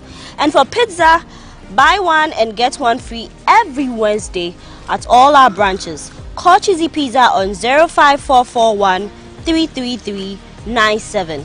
05441 333 97. Cheesy Pizza, your way. And my makeup was done by Kiki Sadiq. You can follow her on Instagram and she will glam you for all occasions. Now, to our main topic or our main discussion for today, we're taking a look at love and religion. It is a big deal. Personally, I know people who have had to, call it quits because one person is from a different religion and then they might think that society and all the problems that they assume comes with it when you settle down with someone who doesn't believe in what you believe when it comes to religion. So today we're going to take a look at that and see whether it's good to, enter into a relationship like that, or once you feel like the person does not believe in what you believe, you call it quits. So I have here with me Dawood Osei Ajima. Dawood is an artist and a social commentator. Dawood, you're welcome. Thank you, Paula. Aye, good to have you here. And one of our known faces, Councillor Edem Adofoli. Councillor, good to have you back on set. Thanks for having me. You're looking good. Oh, thank you, Councillor. Thank you. I'll blush at the end of the show, so not now. Let's discuss our topic. Can religion be a barrier in relationship? It's rather unfortunate that we live in a very conservative society, so some of these things matter. But people should realize that relationship is between two individuals, okay? Or at best two families, and not an individual in society. So then whatever society or what society has ascribed to over the period does not really apply to individuals who plan on spending the rest of their lives together, okay? They need to decipher. I feel like religion, right? What we call religion is a set of beliefs and values and whatnot, okay? Unfortunately, in our side of the world, people didn't get the chance to choose which religion to belong to. So they belong to certain religions by virtue of their birth, not because they found that religion in line with their values and norms or whatnot, okay? So I feel like when two people decide to be in a relationship, at the end of the day, it should boil down to their shared values, okay? What you call love is really a secondary matter, really, because I feel like when it comes to conflicts, right, which when two people are coexisting will happen a lot, is some of these values that would aid in resolution of some of these conflicts. It's not about who you think you are, or, I mean, there are people who say they are Christians but do everything contrary to what the scripture says. All right. Okay? Now, you made mention that you have an experience. Yeah, I have a personal I will come. I'm interested in that. But then I want to ask Councillor, as a woman, when I'm accepting a man's proposal to be with him, let's say marriage, so that is a long term, should I consider the person's religion? All right. So you need to know that marriage is not about only you. It's about the two of you. Okay. Who are making this particular journey, or a union or a team. Yeah. So what you bring on board and what a person brings on board are different, depending on their upbringing, their own set of beliefs. So what we do is you sit down, what you have, put it on a paper, what I have also put on my paper. Let's look at the differences and the similarities, what we can respect, what we can work with, and what we cannot work with. Unfortunately, sometimes when we come into the marriage relationship, we come with that kind of position. That I am a Christian, I want somebody who is a Christian. But unfortunately for me, I found somebody who loves and understands me better than my Christian brother. So I think love is enough to make the relationship work. Okay. So we go in and we are fighting and making enemies. Because your family and other people believe that you are making a mistake. You also believe that you are making a right decision. Okay. And it's your relationship.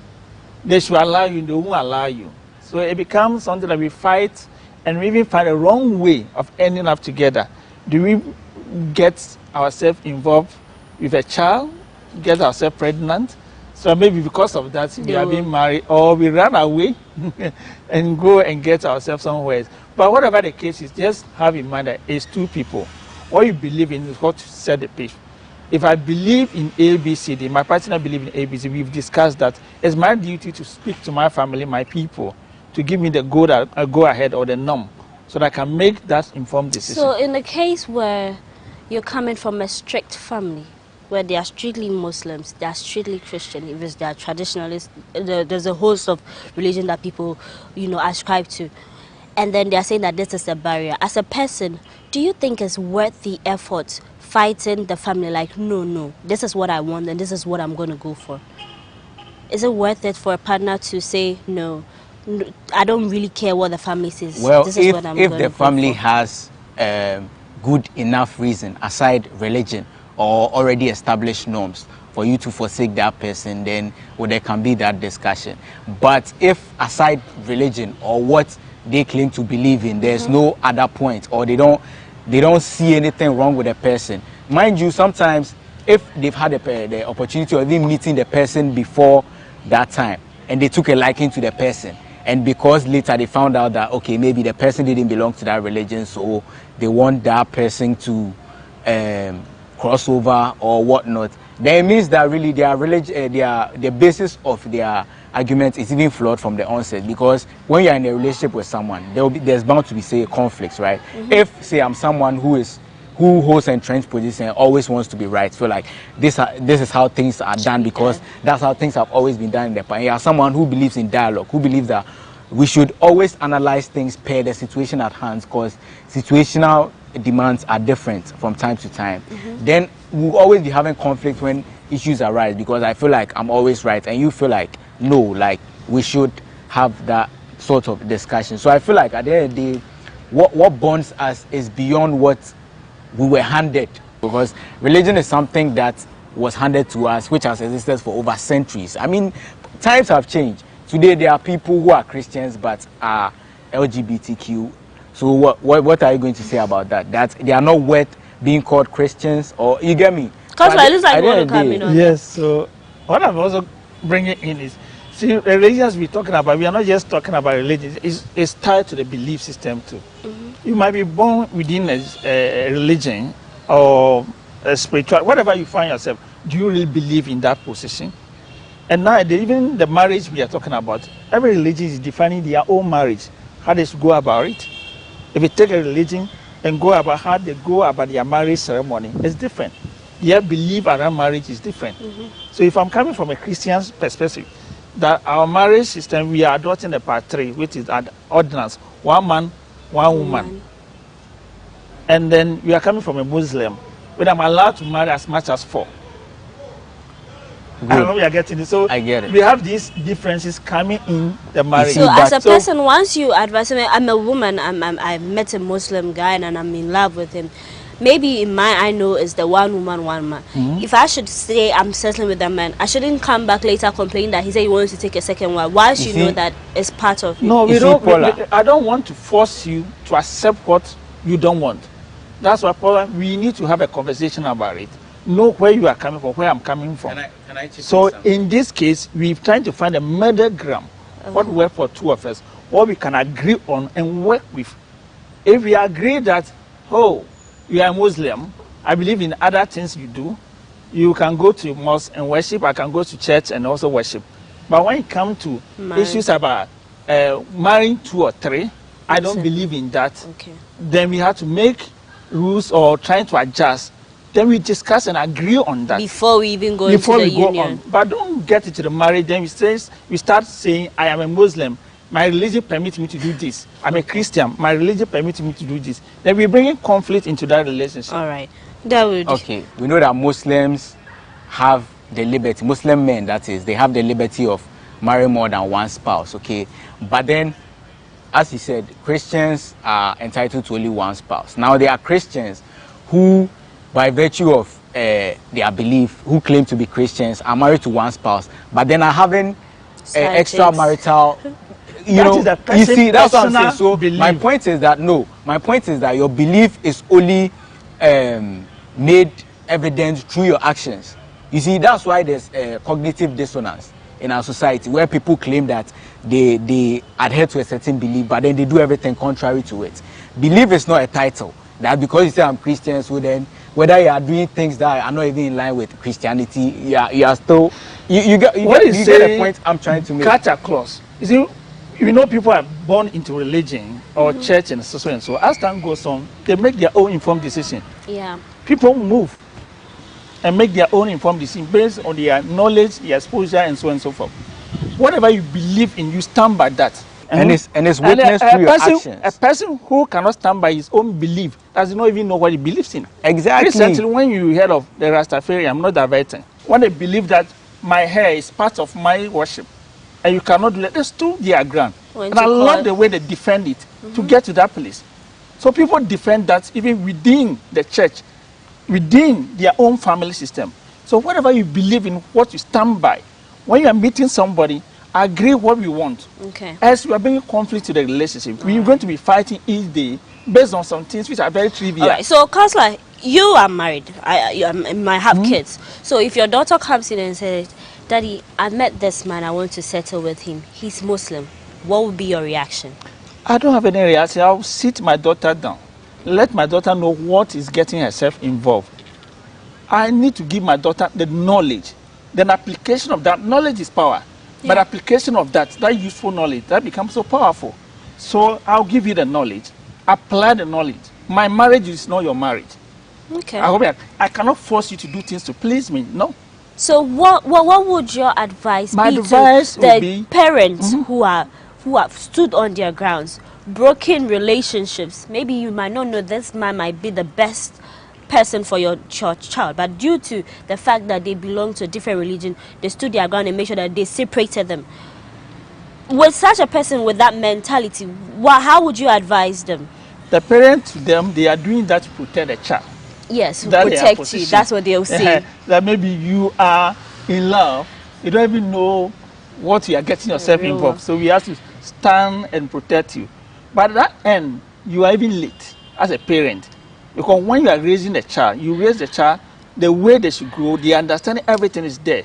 So when they are making informed decisions, it's based on the foundation, what they know already.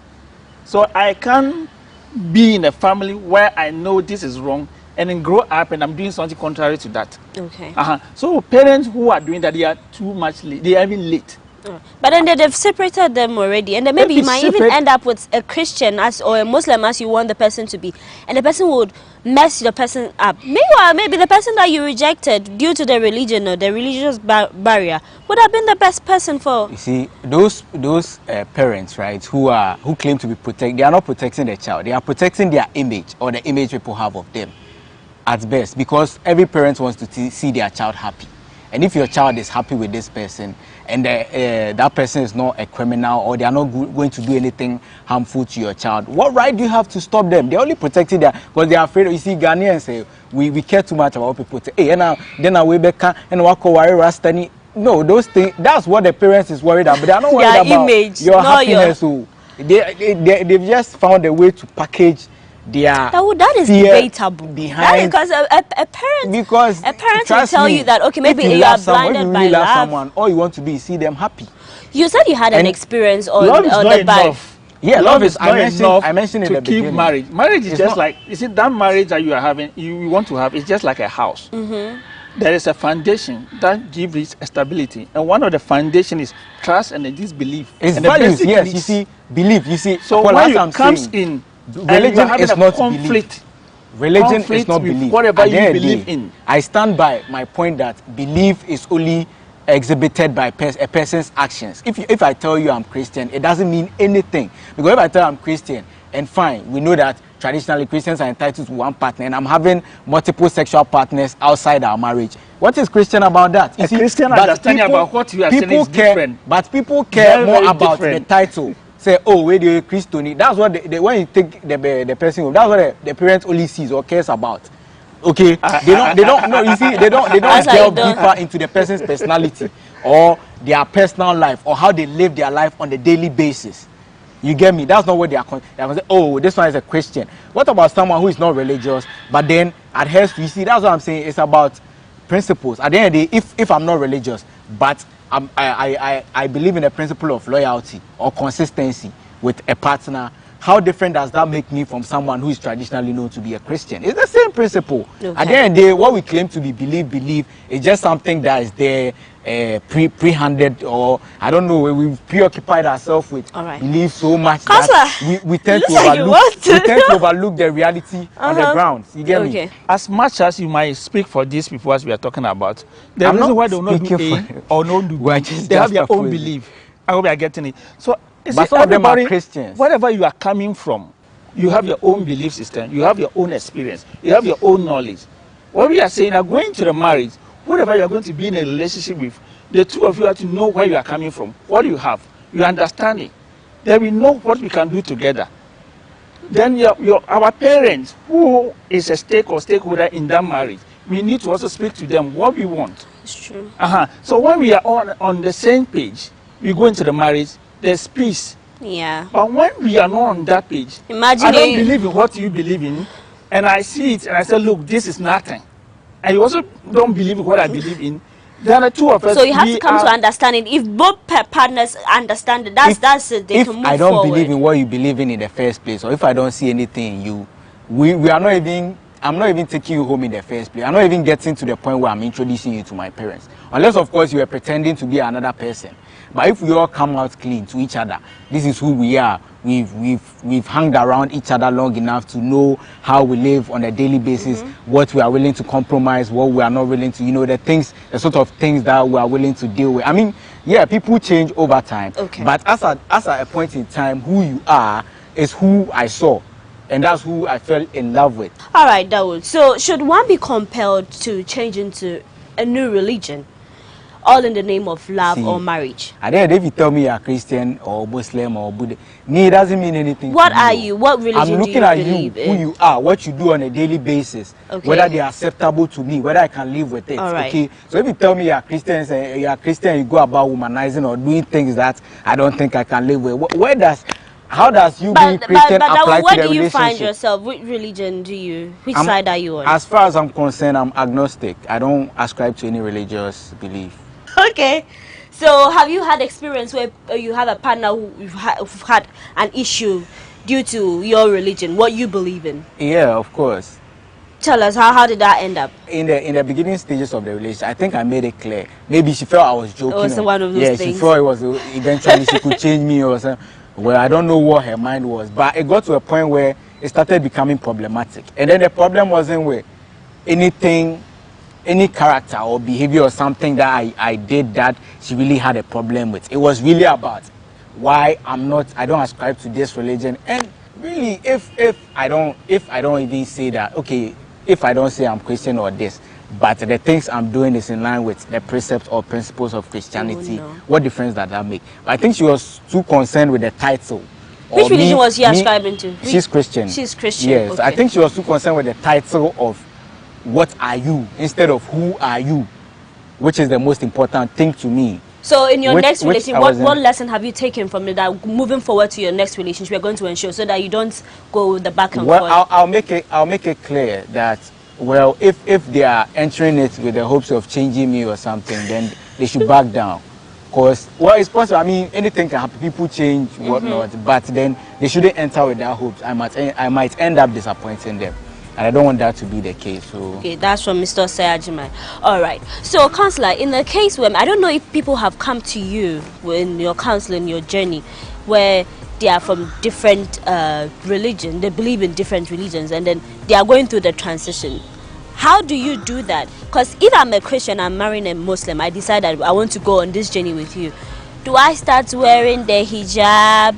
Do I start, doing the fast? How do I go? Because it's a bit dicey. I've been wondering, how do you go about it? Are you doing that? The question I first ask them, are you doing that because you want that, or you are doing to please your partner? Exactly. These are the first questions. If you are doing that because you want to do that, that is fine. But if you are doing to please your partner, and one day your partner you are pleasing is no more there, what then happens? And he's not happy, what then do you do? So we should be comfortable doing what we want to do. Being a relationship doesn't mean I have to change myself into something else for you to like me or accept me. We can become better version of ourselves. So what I tell them, as you are coming, if you want to sweet, whatever you've seen over there, which is pushing this switch, you believe in that, then you have had enough knowledge in that. Ask them how do the transition start. Well, start paying a visit to learn about them and take it a day at a time so that it won't be overwhelmed. And as I go on, I grow in that regard. I get into that space gradually to become a full member or to believe that. Believe, as we are talking about, you go beyond just the practices and the traditions. The fact that you say you are a Christian and you take the Bible and read doesn't just qualify you just to be fully a Christian. The same way Muslim and other places. So there are practices that people go and do these practices things and they just tag themselves, oh, I'm a Christian, I'm a Muslim. And this is what he was fighting very hard about it. Besides that, there are also a couple of, they have their own value attached to it. They have a meaning to whatever they are doing. And they know the reason why we have to do it. So if I know the reason, I know why I'm doing it, and it's good thing I'm doing, I'm happy about it, doing it, not because I'm doing it to please my partner. Fine, have enough knowledge in it. Ask them where do I start, take it a day at a time, enjoy the experience and the journey, and soon you'll be messed with. Alright, so yeah, still more Zankados here on GhanaWeb TV. I am Paulina Deda Opoku. We'll take a quick break here. When we come back, the show continues.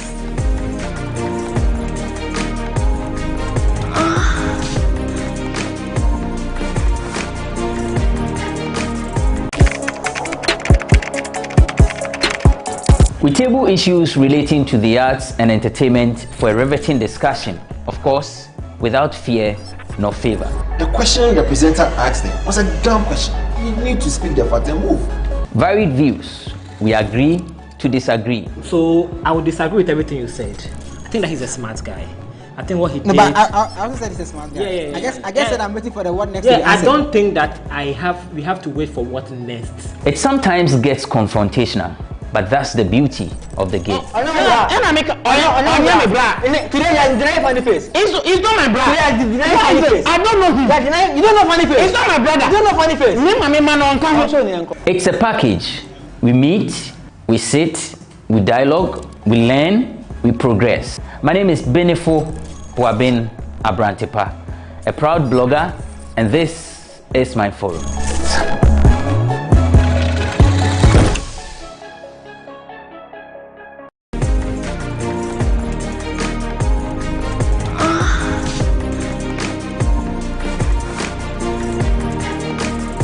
Welcome back. So on today's episode of Most and Cuddles, we're discussing love and religion.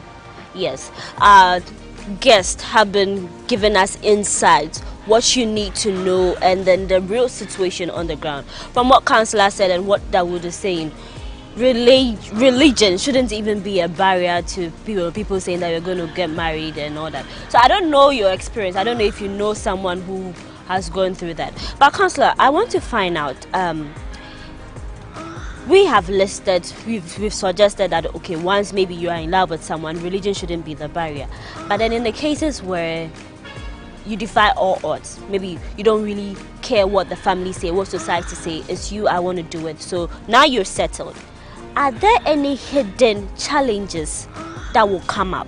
If two people are getting married, they are not normal two people who get married. If one is normal, the other one is abnormal. Okay. And if you think you are abnormal, your partner is normal. Yeah. What I mean is, what is normal to you might not be normal to them. So we bring difference into this relationship as we start a journey. So if we are saying religion is nothing, as time goes on, there are other things that come of it. One of them is children. Where do we raise our child? Are they going left? Are we going right? What have we decided for that? We could make the journey better when we discuss about this from the initial stage before we get there. Our trouble with most relationships, people will say when we get to the bridge, we will close. Love will take care of everything. But when we are not talking, a time will come, this love will not take care of everything. That's the trouble.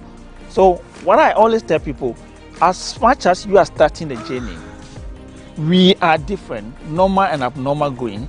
So what is normal to you, put it down, let me know what is normal to you. What is abnormal to me, let me put it down. Then we can draw the lines. Which one works for us, which doesn't work for us. There can be negotiations on some point. Can we come into the middle and make this one work? So when we have this kind of understanding, and as time goes on, we change. We are not constant as a human beings. We can visit what we have agreed on, then make the changes. In this case, we have lesser opportunity to have conflict. Because what will cause us to have conflict, we've taken care of it.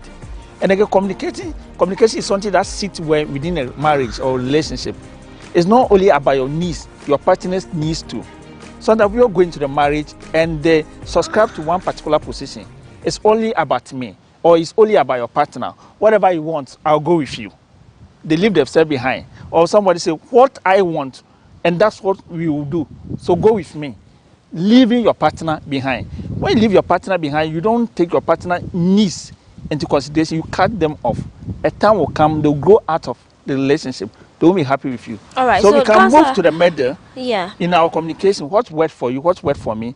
Then we can sit down and come up with what we can work together as a team. All right. So those who have denounced their religion or faith for their partner's faith doesn't mean that they did so just to please their partner. Because if I stand on what I believe and you believe, why should it be that I have to change and cross over to yours, all in the name of love or marriage? Exactly. You see, because that's just a facade. It means I'm pleasing you. That's what I'm saying. It's just a facade. You see, people around here, people are just concerned with how things look instead of what things really are. You see, people rather see you, oh, no, wash a suit and tie, you go to work and come. They are not concerned about how much you are making or how that's impacting your life.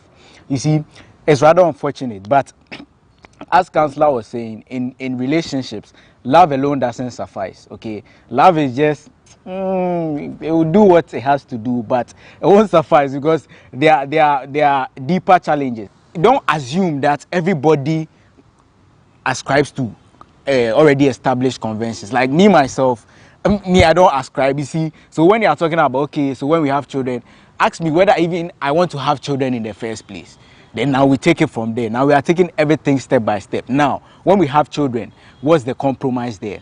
Are you going to impose your religion on them, or are we going to leave them to make their own choice? You see, these are some of the things that we should discuss and reach a consensus on before we decide to jump the broom, as they say. All right. So are there complications for persons? Maybe I'm a Christian and I'm with a Muslim, and I tuba, if that's how they say it, and then just for the marriage, and then whilst in the marriage, I'm now doing my Christian thing, so I go to my church and all that.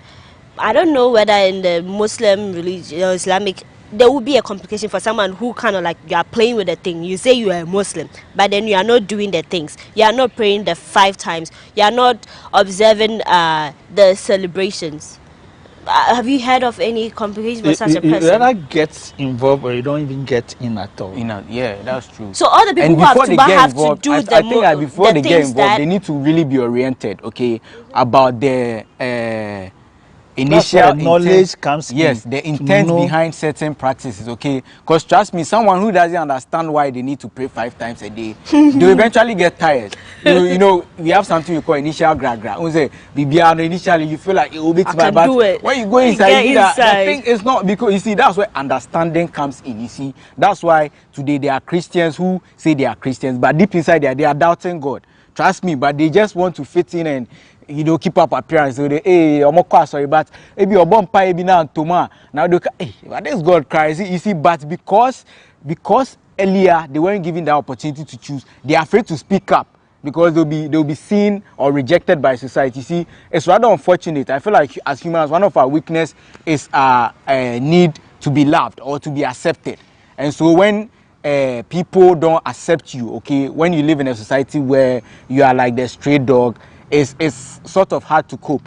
But I feel like in every decision or in every path that you choose to take, you should know the consequences that come with it and be willing to live with it, okay? When you choose to go the different route, one of the consequences is that there are a lot of people who then come with you, and it's okay. You see, once you are resolved, I feel it's about your resolve. You see, some people are consequentialists. Okay, some people will say, okay, I don't want my partner to cheat. But some people say, okay, maybe my partner and I don't know him to cheat. But on this particular occasion, maybe he went to the club, he got drunk, things happen, I'll forgive him. You see, some people want to analyze this. Some people say, hey, once you cheat, once you even look at it, you see, so these are some of the things that really we should look out for in people instead of whether they are Christian. Those things they mean. I feel So, like they are just in a situation where a Muslim and a Christian ends up together, where does the children go? It depends on the couple, because what we are doing now is we making it sound like the man who is contracting a marriage, the man is the one who have upper hand taking some of these kind of decisions. Yeah, that's how so it goes. If I marry you, you go to my religion, what I do, you practice the same thing. That's what we have within our culture system here. So once you are coming on board, I am naming the children. And once I'm naming the children, then sometimes we change your name as well, because I've changed your home too. Yes. And I'm now responsible for that home. As the head, I dictate stuff. And so that the things will not be okay with you, but because of the subscribe kind of way we are doing things, we move with it. All right. One danger here we want to avoid is we want everybody to be happy in their own kind of choice of marriage. If where you are coming from, you believe so strongly as a Christian, it's your personal relationship or friendship with God. It's not just going to church. It's just not doing things to show appearance. And you strongly believe in that. And you meet a partner who doesn't believe in your faith, it's better to let that person go. So you get somebody who believes in the same faith. Because there is going to be challenge when you have to move to all night. Sometimes I don't want you to go all night. Then there's going to be a fight. Because when I see your activity as not important, something else as more important than that, if you don't go, I think that you've disrespected me or you've taken my concern for granted. And that can leave resentment in the home. And when the resentment builds a couple of times, we get to a place that we don't have even space to love each other. Or when we think about the past, it's all about the wrongs that we register in our heart. And I can count so much and then get to a place that, look, I think this marriage thing is not working. Let's go separate way. Right. Agreement is one thing that drives relationship. If we cannot agree, we can't work together. Right. So, Mr. Osajimai, so you give yourself a chance to love again, and this person is a Christian, right? As you said, you've agreed that I'm not trying to change you, you're not trying to change me. And she's going to church, evening service, and once it's like, oh, would you want to come with me? Are you open to that? Are you asking me to come because deep down there's a need to change me? Or you see, sometimes our subconscious has ways of hiding itself in some of our thoughts and deeds. So you feel like it's harmless, but deep down maybe there's a need for you to want me to cross over. But you are trying to find way. If me, I sense that need, I would oppose it from the onset. Trust me. But you see, when let's say you are going, me, I don't have a problem with you going for an all night or something. But I see they are pertinent in every situation. Me, I like to believe I'm a situationalist. Okay, let's say you are going for an all night when maybe one of our children is sick or needs critical attention or something. You're abandoning them to go for your all night or something when there's a situation at hand that needs to be solved. I mean, come on, that's just uncalled for. I mean, what sort of religion is even that? You get me? Because if your religion does not even preach humanitarian or humanitarianism in the first place, because we are all humans, okay? And even if a God or a supernatural being will impact the world, he or she will do so to a human being. So if I feel like your fellow human is your first point of call when it comes to worship. If you are supposed to worship anyone or anything, it's your fellow human being, but not in the sense of seeing them as a supreme being. By worship, I mean seeing them as an extension of yourself. You get me? To be sensitive to their needs. So much so that when your child is sick and needs your attention, that's not when you abandon them to go and pursue some religious. You can always do that. That one night that you miss that all night won't change anything. It wouldn't make you any less house pleasing to your God or whatever. You get me? So let's be situational. Let's be practical about things. Let's not be too conventional about because I need to be here Sunday. This. Like, you get what I mean? I know that even with the Islam religion, right? If they are fasting, they are 30-day fast, and you have certain medical conditions, you are not allowed to fast. You know, there should be some form of flexibility. There should always be a point of breakout, okay? A point where some rules or some principles override each other, okay? And it should be pertinent to the situation at hand. You get what I mean? It's the situation that will determine whether this one is more important or that. But if you've made your mind, say, all night there, every all night there, I'll be there, regardless of your duties you need to perform or the duties you owe to your partner, then I mean, there's no. Sometimes people who invite you to church and other occasions is not because they want to convert you. That's what I'm saying. You see, it's because maybe if the I life sense where that they intent, are, what is happening. yes, they want you to have experience of it. Good. If or I sense share that intent, moment good with me. So then they should also not that. have a problem if one day they are going to church and I ask them to stay behind. Granted, you get me.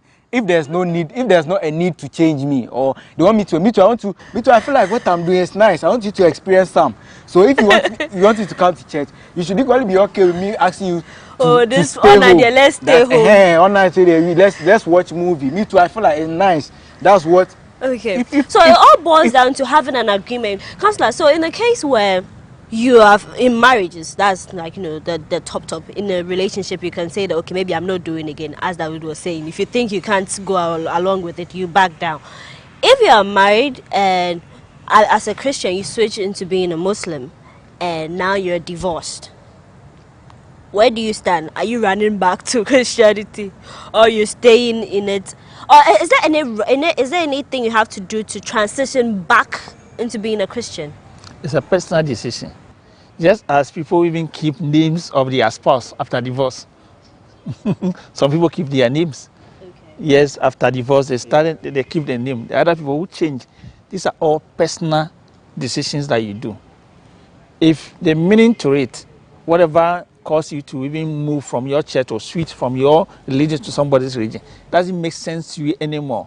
And even just thinking about it hurts you, then you better go back to wherever you are. So you can take away this kind of experiences and stuff. Because somebody said, I did this for you. I did it because of this. And you let me down. That kind of disappointment, they hang it as a bag around them or regret. Everywhere they are mentioning it. If that's the case, go back to where you were. So we can take care of that. Okay. But these things are all personal decisions. And I wish that just as we love people, they are our parents, they are our children, our family members, sisters or brothers. First of all, if we want to help them, we need to ask them, how do they want us to help them? If you see somebody who wants to even eat, who is hungry, do you want to eat? What do you want to eat? I don't impose what I have on you. Sometimes it comes in and we are forcing people, or it doesn't work well. So if I come in and I see that you have a problem with your marriage and you've ended the marriage, what do you want? How can I help you with that? That's what we do. But some people will come in and they are forcing and imposing on you. I think this is good, this is finer. And then sometimes it's just like they are just following you because they cannot make informed decisions, or they don't want to disappoint you and they want to keep appearance, which doesn't help the situation. And with what you are saying, it also comes down to marriages. Especially women, we experience this.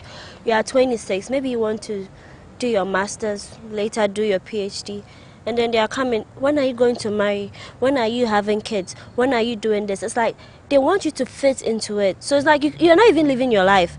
You might say this is what I want, but then at the end of it, you have to please your family who don't want to be like, hey, when is your daughter getting married? All this thing, I think it's really holding people back. People are getting into marriages whilst they didn't even want to.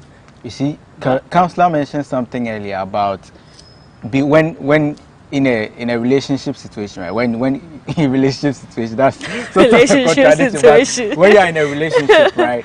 Okay. You should the thing is, you should make sure you don't lose yourself entirely to your partner. At the same time, you should make sure that you are not carrying yourself fully. Hey, that would explain yeah, that. Exactly. Because you see, everybody has differences, all right? Yeah. No matter how similar you think you are, even twins, they have their own differences, okay? So at the end of the day, there are things that you should stand your grounds on. There are things that you are not willing to compromise on, okay? But then it goes back to the shared values. Whether the things that you are willing to compromise on outweigh that which you are not willing to compromise on or not. If you find that you have too many of your things that the other person, you can't agree on with the other person, it's better to go your own way, because in every relationship you can't go as fully as you are. At the same time, you can't go not as yourself. So what he's trying to say is talking about your need, not just your need, think about your partner. So I say we can find what works for me, what works for you. So it's not that I am going just because of me. I have to move from me to two of us. And you have to meet the person halfway. Exactly, about meeting each other halfway. We working together as a team. And that's what keeps the relationship. Well, the relationship can be better if all of us will have a better understanding. Let's not get to the age of marriage. According to people, there's some age that we call it marriage age. So when you get to marriage age, then they are pushing you to do something or get into the relationship, which is not a good one. Do you even want to get married? That's the problem. You see, that's what people don't understand. It's true. Some people just want to upgrade. There are different paths. People have different ways they want to live their life. But because society has imposed certain norms on us, like they ask you, when are you getting married? Do you even want to get married? That's the question. If you don't want to get married, they should leave you alone. I mean, I don't know why, but there are some cultures that believe that marriage brings some sort of prestige or whatever on you, or I don't know, but you see, I'm glad you say it. Yeah, some people, I don't know. They say some marriage brings some sort of prestige. Honestly, I don't really. You've not experienced that. So it's not about experience. You see, it's good. I understand that when you are with someone who compliments you, it's good. At the end of the day, you say it's riba kwenye day. Just one way of it. But there are also some people who are better off who are better off alone. Trust me. It's true. There are people. So then, it's about you knowing who you are and really what works for you. At the end of the day. But then there have been some marriages unions that have brought blessing, like progress to the partners. Some marriages are real good. The blessing, even the good book says. He who finds a wife finds a good things and obtains. I had someone that was so funny. In my office last week, a young guy, married not for long, about 3 years. It is counting ordeal. Now when I got married, how much was left in my account was 1,000 Ghana cedis. And after marriage, some projects and some opportunity that has come his way. And even when a child has come in, what he's seeing now, and because of that, he's having a challenge, but he doesn't want to lose the relationship. He wants to solve or resolve the challenge. Because he thinks that that's where his blessing comes from. The blessings come from. And that's his belief. He has given me evidence to that effect. Okay. That show it. And you cannot doubt that person. Or you cannot take that from that person. And that is true. All right. So, you are free to. Oh, well, you see, I think sometimes, okay, I'm not, this might seem like an attack. I'm not speaking directly to what Councillor said, but I feel like sometimes our society is a bit superstitious, okay? I mean, the fact, no, I'm not, that's why I said I'm not attacking you. Yeah, no, I'm not talking about directly. Paula, the fact that maybe I was living in Kantamanto and I moved from Kantamanto to Adabraka and now things started working, does not mean that maybe there was some witch at Kantamanto who, you see, life is unfolding. We don't know. You see, that's the truth. There's no better truth than admitting you don't know the truth. See, the truth is we don't know what we are doing. Life, it didn't come with a manual. See, it didn't come with a manual that you do this, and that. Some people have done all the things that they said we should do, and still it didn't work for them. Some people are doing everything, and it's working. So the thing is that we are in this life, we don't know what we are doing. No. So whether you believe so or not. which one works for you? No, no, then you just do it. People do believe, believe. You see, me. The truth is, when something works, Paula, you are breathing. It's a fact. You don't have to believe. You see, when something is real, you don't have to believe it for it to be there. It is there, whether you like it or not. You see, but when you don't have believe is like, it's like you are trying to convince yourself that something is there, even when it's not there. Cry, you are finding. No, that is fine. You see, that's Paula, yes, trust me. If you are my partner, and I believe in my heart that if I believe that you not cheat on me, if I come and see you in bed naked with another man, I won't get angry. You see, that's how. You see, we don't know the level to which belief, the degree to which belief can influence. If I don't believe, you see, we don't believe we don't see what we believe. We believe what we already see.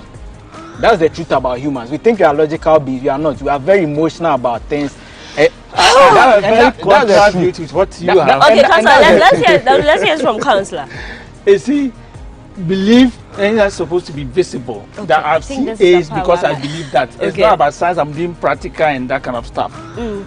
There are things that we believe exist because we have experienced that. Yeah. And there's air blowing, you know. Good. Air It's blowing. good you mention experiences are also subjective.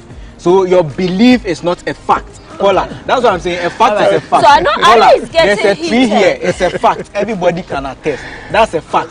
You don't have to believe that. Me, I can tell I don't believe there's a tree, but the tree is there. That is your fine. That's your belief. That is The what tree. you believe. So you Some just people as are you entitled to believe that it. belief. Someone I'm else not is entitled to my belief. entitled. That's what I'm saying. That's And what I I'm believe saying. in the That scripture. experience, yes. So the scripture says when ABC. you say It was experience, fully- I want to say that if you believe based on your experience, you also understand that experience is subjective. Because your experience is suggestive no, to you. everybody's Not experience is everybody. everybody. Not Trust me. everybody. Okay. You cannot suggest my experience to yours. All right. Unless we all have the same experience with that same thing, then we might can not agree all it's a have fact. we might not have the whole experience.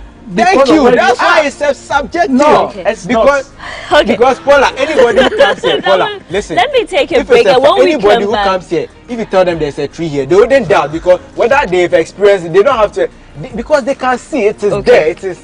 all right. You don't have to experience in I your like where own the way conversation or is it's going, objective. but That's the truth. let's take a quick break. When we come back, Mons and Kados continue. I am Paulina Deda Opu.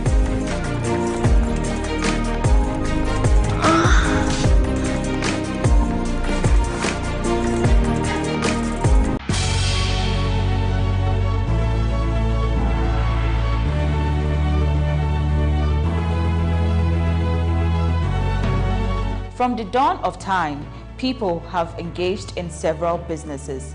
With the onset of technology and innovation, life has relatively been made easier. By using debit or credit cards, mobile banking. Thank you. And your favorite mobile money? tech has indeed married business. On BizTech, we spend time with faces behind known and upcoming businesses in the country. Learn more about the new technologies and innovation, as well as find out about the trending issues in the world of business. Join us as we serve you with a variety of compelling interviews, projects and others right here on GhanaWeb TV.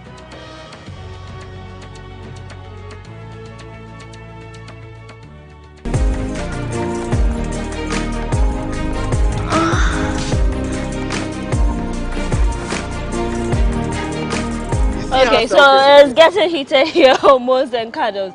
But as I said earlier, our show is proudly sponsored by Cheesy Pizza. Dawood, looks like this whole thing we are not going to end it now. But let's wrap things up. If I find myself in a partner, let me use you as an example, Dawood. I'm a Christian. You don't really ascribe to any religion. When we end up together, who counsels us? When we end up together? Yeah, in marriage, who counsels us? Well, or even before marriage, you know, you have to go through counseling and all that. How do you deal with that? Well, whoever counsels us is who we reach a consensus as to, who we both feel like they merit that position, okay? Who we both can submit or listen to, if there is such a figure in our life, okay? But if there's not, I mean, there's no harm in, we see, that's the thing, our society has been built upon dependency so much that when you are not dependent on what is already established, you are seen as wayward. No, there's nothing wayward with marriage, about. You don't know marriage. Of That's why course. you go through counseling, Of so that you are exposed to Good. what is ahead of you. That's what I'm saying. That Yeah. maybe you're a Christian, you might suggest your pastor, but maybe your pastor, his core beliefs, and I don't agree with it. So I'm saying that we should reach a consensus of who we feel, if we feel like there's somebody in our society or somebody who has whose marriage has been fruitful, who we can look up to, or whose door we could bring certain issues in our marriage, or who can help us, fine. But then if we are supposed to pick somebody from either of our sides, it can be problematic. Sorry, you get me? Then it means that we can go around and around. You can say you could work things out, but as Dawood is saying, even to who to counsel has become like you should pick one person from. Then why not just be with someone who also believes in your faith? So we end the whole thing. So every faith we are talking about, there's a support system. Yeah. When they are going to get married, people mentor them. some give them guardian services or counseling services to just prepare you ahead of what you are going to experience, give you the tools and the knowledge. So if you are in a church and a church is offering that service for you free at your doorstep and you want to access it, that's fine. I do this as a professional. So people come from different churches and different places and they say come. That we've done with our church, we've done with other places. We just want to add to it. In this case, when you come in, I am not imposing my religion or my beliefs on you. I help you navigate it so that you can plan your own home, your own marriage. You own the marriage. How do you want it? So can I give you the better knowledge and the tool for you to be successful at that? That's what I do. Okay. So there are people who are trained to do this, and I can help you do that. So the marriage thing is just not like I have to take from my church at all costs. Look, I can say something, and I'm doing and same coin. So you can take from the church and add somewhere to it. That is fine. But the belief is, if you are going to get my brother. Is it? I personally don't have a problem with if your pastor is counseling, but your pastor also shouldn't have a problem with me not being a Christian. You get me? That's the point. So if he's not going to have a problem with that, me, I'm okay. The pastor will not allow the child or the shepherd to go out and bring someone who does not believe in the system. So that's why maybe in that situation we need to seek more professional advice instead of maybe. But to at this tail part of the conversation, I'm realizing that there are some disadvantages to it. If you say that, okay, fine, I'm moving with this person, so I'm settling with Dawood, and then we go meet our pastor, and then he's also bringing up the whole thing. Oh, he's an unbeliever. Dawood, what are some of the advantages? Maybe you've had experience. What are some of the advantages of you being with someone who is from a different faith, believes in, maybe it's a Muslim or a Christian, a traditionalist, Buddhist? Well, you see, as I said, life didn't come with a manual. We are all learning as we go. So it's good. It's good to have something that complements you. Okay, something that is not exact. People think that, as they see, you see that scientific law that same as like post repair. It works with human beings. Trust me, Paula. You can't live with another version of you. Don't deceive yourself. People think that they want people to be the same as them, but trust me, if you had the same you somewhere, you can't live with them. You see, I feel like it's the differences that complement each other. At the same time, we shouldn't be too different that we can't reach an agreement. You see, so maybe our similarities or our shared values, that's what I'm saying. I keep going back to values. At the end of the day, values like reciprocity, loyalty, all those things, if they outweigh, the things that we don't share, we are good to go. Okay, we are good to go. It's not about necessarily. That's why I don't look at people through the lens of a Christian. So no. Why? I can't. Academics are in the world. I can't socialize with any. I'm not looking at Christians. So this. No, I mean I look at everybody from the lens of you're a human being. Who you are is who you act out to be, and not who you tell me you are. No. Okay, so what are the other advantages? Because someone might be listening to those who watching us. Those watching us are like, okay, we've said it all. Now maybe I want to advantage or disadvantage. But all I'm saying is that when people are too similar, there's conflict. Even in the philosophical world, they say when an alpha and an alpha clash, everybody is trying to prove who say even in tree we have another say nyansa form you to me and boom. So always there needs to be some difference. Okay, for people to coexist peacefully, there needs to be some difference. That's what people don't understand. But at the same time, that difference shouldn't be too far apart that you people can't reach an understanding on issues. So would you prefer to settle with someone who also doesn't ascribe to any religion? It depends. I mean, because there are people who also don't ascribe to religious beliefs, but then we don't have shared values. Okay, that's what I'm saying. Like, people are different too. Trust me. The fact that there are two Christians who are two very different people. Because me, I have religious friends. I have Christian friends, Muslim friends, and they do everything contrary to what they claim their religion frowns upon. Okay, and there are some people who also are not Christians, but then you can see that You see, yeah. So there are some people who are not Christians but believe that they are supposed to be chaste. I have a friend who is not Christian, who is a virgin, and he's not being a virgin because he wants to go to some heaven or something. No, like he believes that's the way to go. You get me? He believes that no, he wants to conserve his energy, or he has his reasons. I don't find easy. So some of these things is really about individual synchronicity. All right, Counselor. So for a person who is watching and then has a partner who is from a different, like with a different faith, and wondering, maybe I want to follow love for the sake of love and end up with a person. Suffice, so. What would you say are some of the disadvantages that they should look out for, or they should expect when they finally settle with such a person? I'll tell you, as a human being, there is spirit part of you, there is soul part of you, and there is body part of you. Somebody can see you, and that's how Paula is looking very beautiful. It's attracted to you. You've seen it all.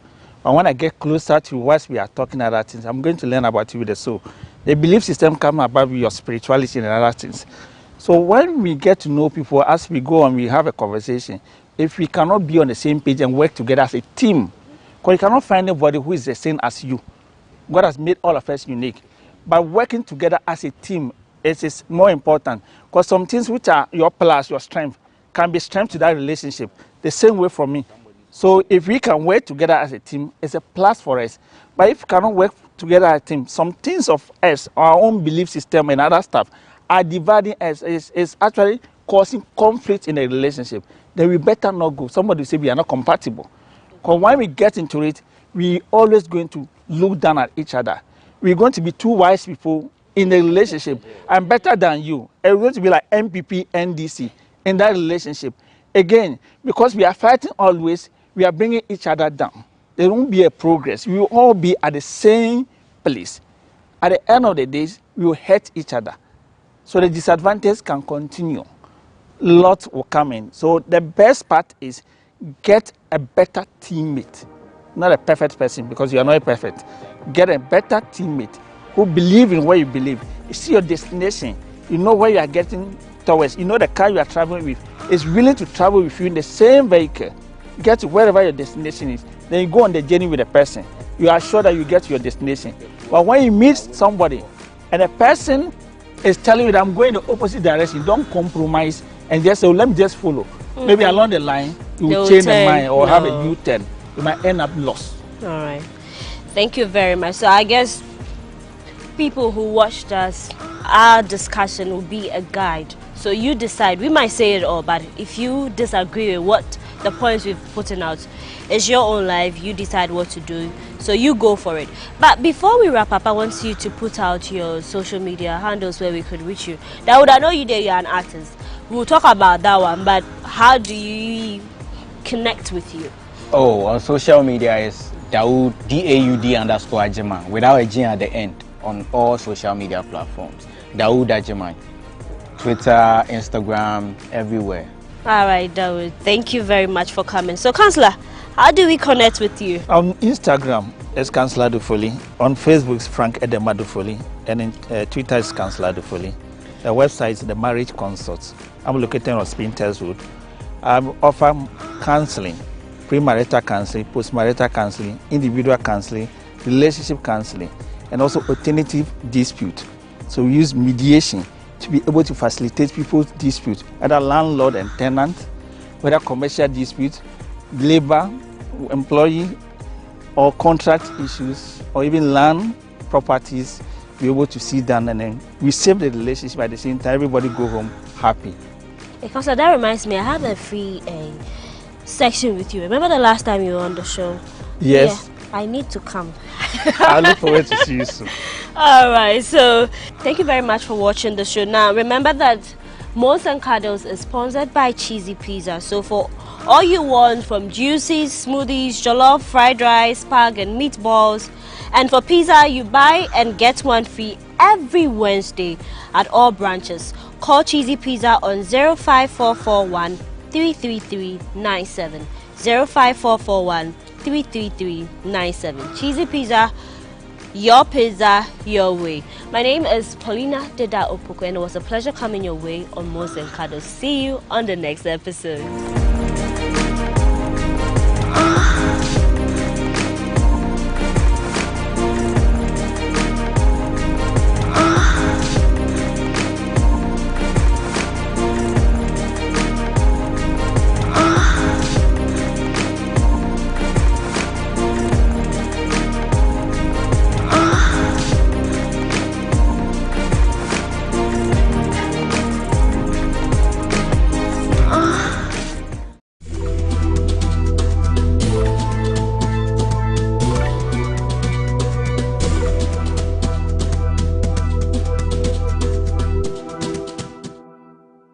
On behalf of the Chartered Institute of Market in Ghana, I would want to congratulate GhanaWeb on your 22 solid years of existence. I know it's not easy for any organization to be 22 years and still counting, with the kind of reputation that you've enjoyed, even though there have been some flaws. I guess you've done very well.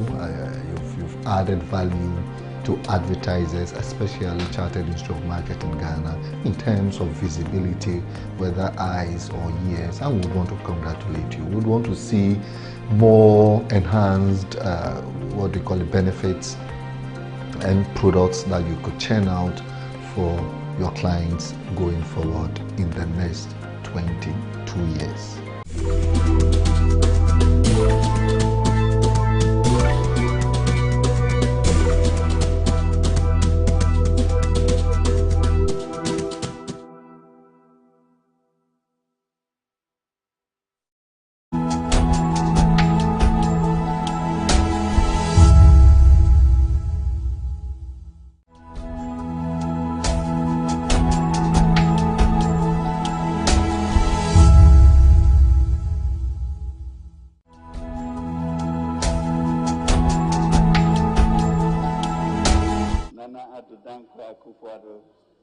I beg to move that this august House approves the financial policy of the Government of Ghana for the year ending 31st December 2022.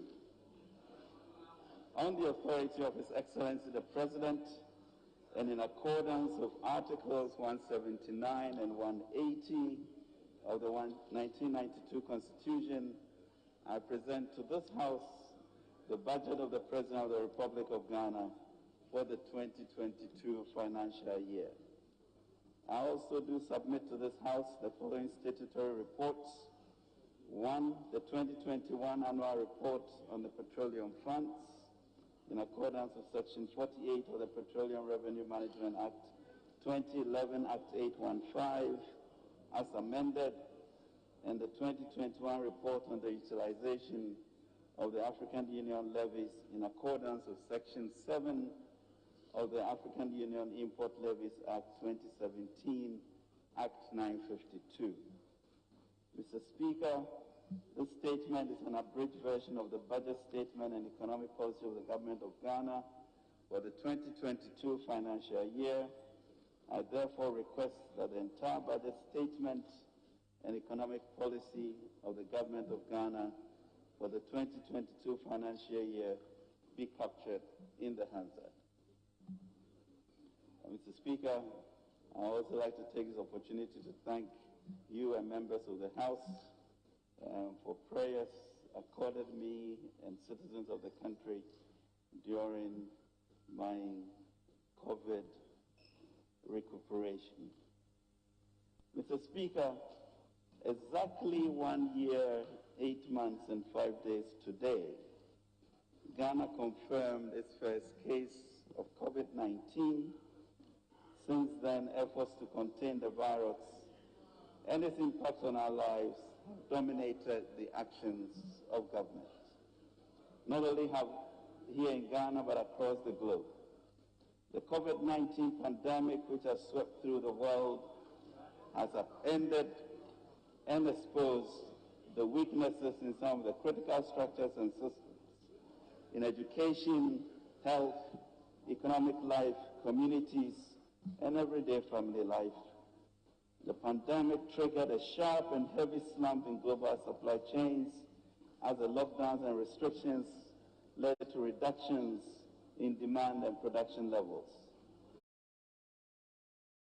The pickup in demand for goods this year has also created a new inflationary problem with a consequential rise in the cost of shipping, disruption of the global supply chain, and exacerbated by increase in world fuel prices. Mr. Speaker, the spiraling costs of shipping have hit businesses hard, particularly small and medium-scale enterprises. SMEs have had to struggle with economic fallout from the pandemic, and furthermore, they are now being forced to cope with the rising cost of shipping. This is making the lives of traders and consumers very difficult. The hardship Ghanaians have experienced due to COVID-19 is not lost on the government. We have been there with the people, playing the difficult but necessary balancing act of managing an economy put under extreme distress by the pandemic, and at the same time supporting households and businesses to cope. Our response to COVID-19 thus far has earned domestic and worldwide acclaim, as our President and his fellow Ghanaians will attest to. Mr. Speaker, it has not been easy, and I know that from personal experience. The government has tried its best to save lives and cushion the impact on Ghanaians. It has been tough, but we thank God for his grace and mercy towards us. We empathize with families who lost loved ones during the pandemic, private school teachers who lost income for 12 months, business owners who lost earnings, the thousands of hospitality and tourism sector workers who were laid off, the slump in businesses built around our traditional and other social events, the jobless young people whose strenuous efforts to find work have been further compromised by the pandemic, and the impact on our mental health and well-being, which has also been profound. Mr. Speaker, His Excellency the President has asked me to deliver a special message to our fellow Ghanaians. He says to thank you, the Ghanaian people, for your resilience, to thank you for keeping faith with him and responding to all the measures that were needed to contain the spread of the virus. He wants to assure you that together we are fighting this, and we are fighting this to win together. Mr. Speaker, at the beginning of the pandemic, we had to address both the immediate as well as persistent health and economic impacts of the pandemic. Our response was bold, decisive, and compassionate, but also costly. As a responsible government, alive to the concerns of the people, we have had no choice but to implement critical interventions to take lives and to save lives and jobs, including feeding nearly 2.8 million people with hot meals. We also collaborated with our faith-based organizations to provide 470,000 families with food packages. Mr. Speaker, to mitigate the health impacts of the pandemic, government also employed additional 38,000 nurses. Tax exemptions worth 36.8 million Ghana cedis were also granted to our frontline staff, while 10.1 million and 4.78 million households were provided with free water and electricity, respectively. To facilitate the mass reopening of schools, government provided 11 million students and staff with essential supplies such as face masks, paper towels, liquid soap, and sanitizers, all at great cost. Cooked meals were also provided to final year GHS students in both public and private schools. Mr. Speaker, these have been expensive, but we knew that the cost of doing nothing and disrupting the education of our children for an entire academic year would have been even greater. I'm proud to announce that not a single Ghanaian public sector worker was laid off as a result of the impact of the pandemic on our public finances, and we have managed to pay them monthly, and we are grateful to the unions for their cooperation in this regard. Under the Coronavirus Alleviation Program Business Support Scheme, cutbacks, Ghana Enterprises Agency provided 302,000 successful applicants across various sectors and regions with loans amounting to 523.11 million Ghana cedis. Mr. Speaker, we also ensured payments of our obligations to contractors and provided payroll support to some state-owned enterprises to guarantee jobs. Thankfully, our President led and acted decisively and wisely, and his leadership paved the way for many other countries in Africa and beyond. Mr. Speaker, let me assure the House that we are working hard to get back quickly to the pre-pandemic fiscal and debt trajectory. The fiscal policies implemented to provide relief during the pandemic has led to an increase in total public debt. The situation was made worse by the big drop in revenue collections last year. Total revenues in 2020 fell by 11.93 billion, equivalent to 3.1% of GDP, while total expenditures increased by 14.08 billion, equivalent to 3.7% of GDP. As a result, a budget deficit of 11.7% of GDP was recorded against a target of 4.7% of GDP, including the financial sector and energy sector related expenditure. The budget deficit was 15.0% of GDP. GDP growth also dropped to 0.4% compared to a projected growth rate of 6.8% before the pandemic. This growth, however, compares favorably with the sub-Saharan African average of negative 1.7%.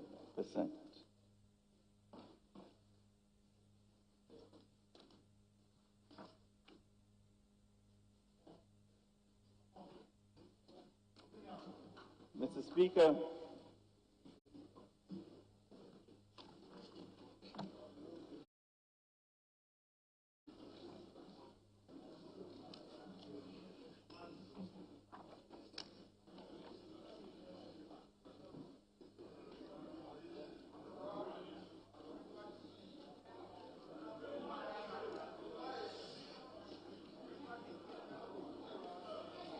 Mr. Speaker, honorable members, we are under no illusion. Just a bit.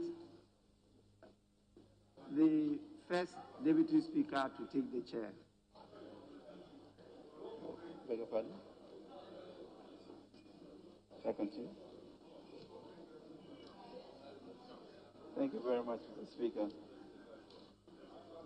Mr. Speaker, we are under no illusion as to the economic challenges facing our country today, how to ease the suffering of Ghanaians, transform the economy, how to ease the suffering of Ghanaians, transform the economy to create jobs, and share the expected wealth across all households, such as providing security and education, I would keep the President awake at night.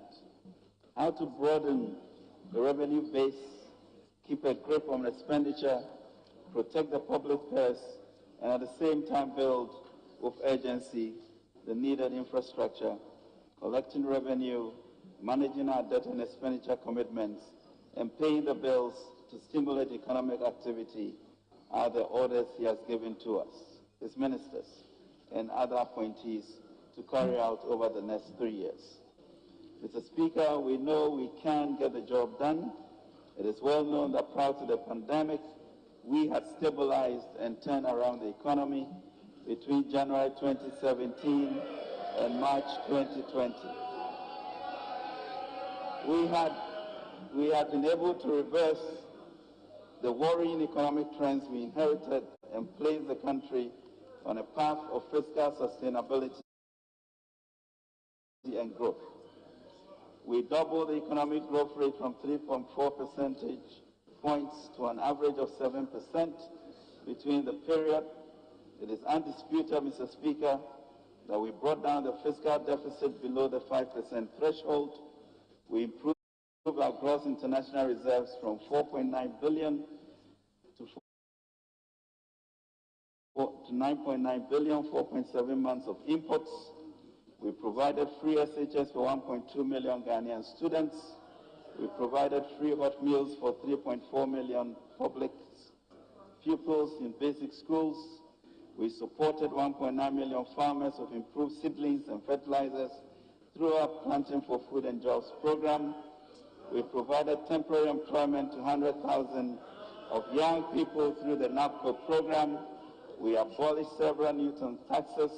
We set the nation on its biggest private sector-owned industrialization program in the history of Ghana with the 1D1F program, and we registered the biggest foreign exchange.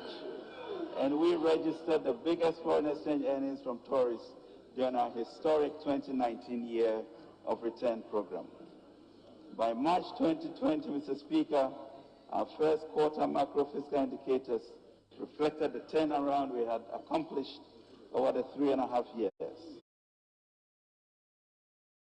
Indeed, we have just experienced an oversubscription of our 3 billion bond issuance and set a record of the longest sovereign Africa bond of 41 years on the international capital markets as a result of strong investor confidence.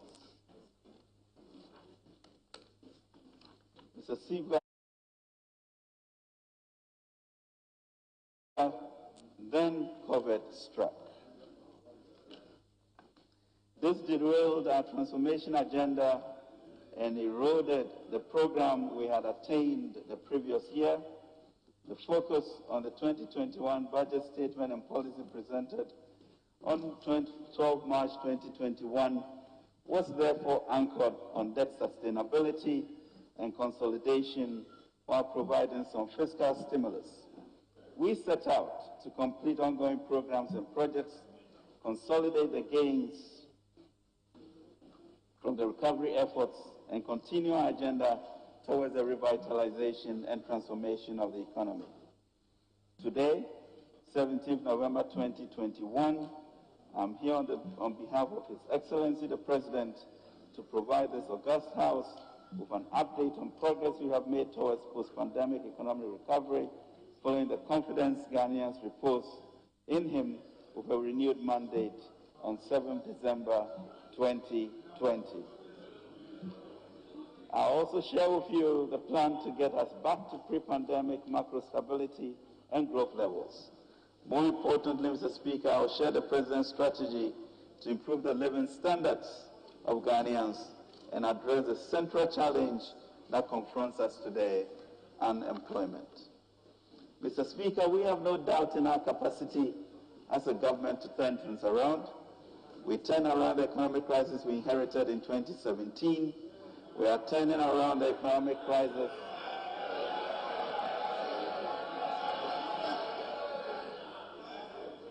We are turning around the economic crisis the pandemic brought in 2020.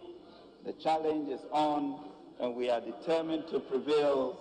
And with the people behind us and the Almighty on our side, we know we shall prevail.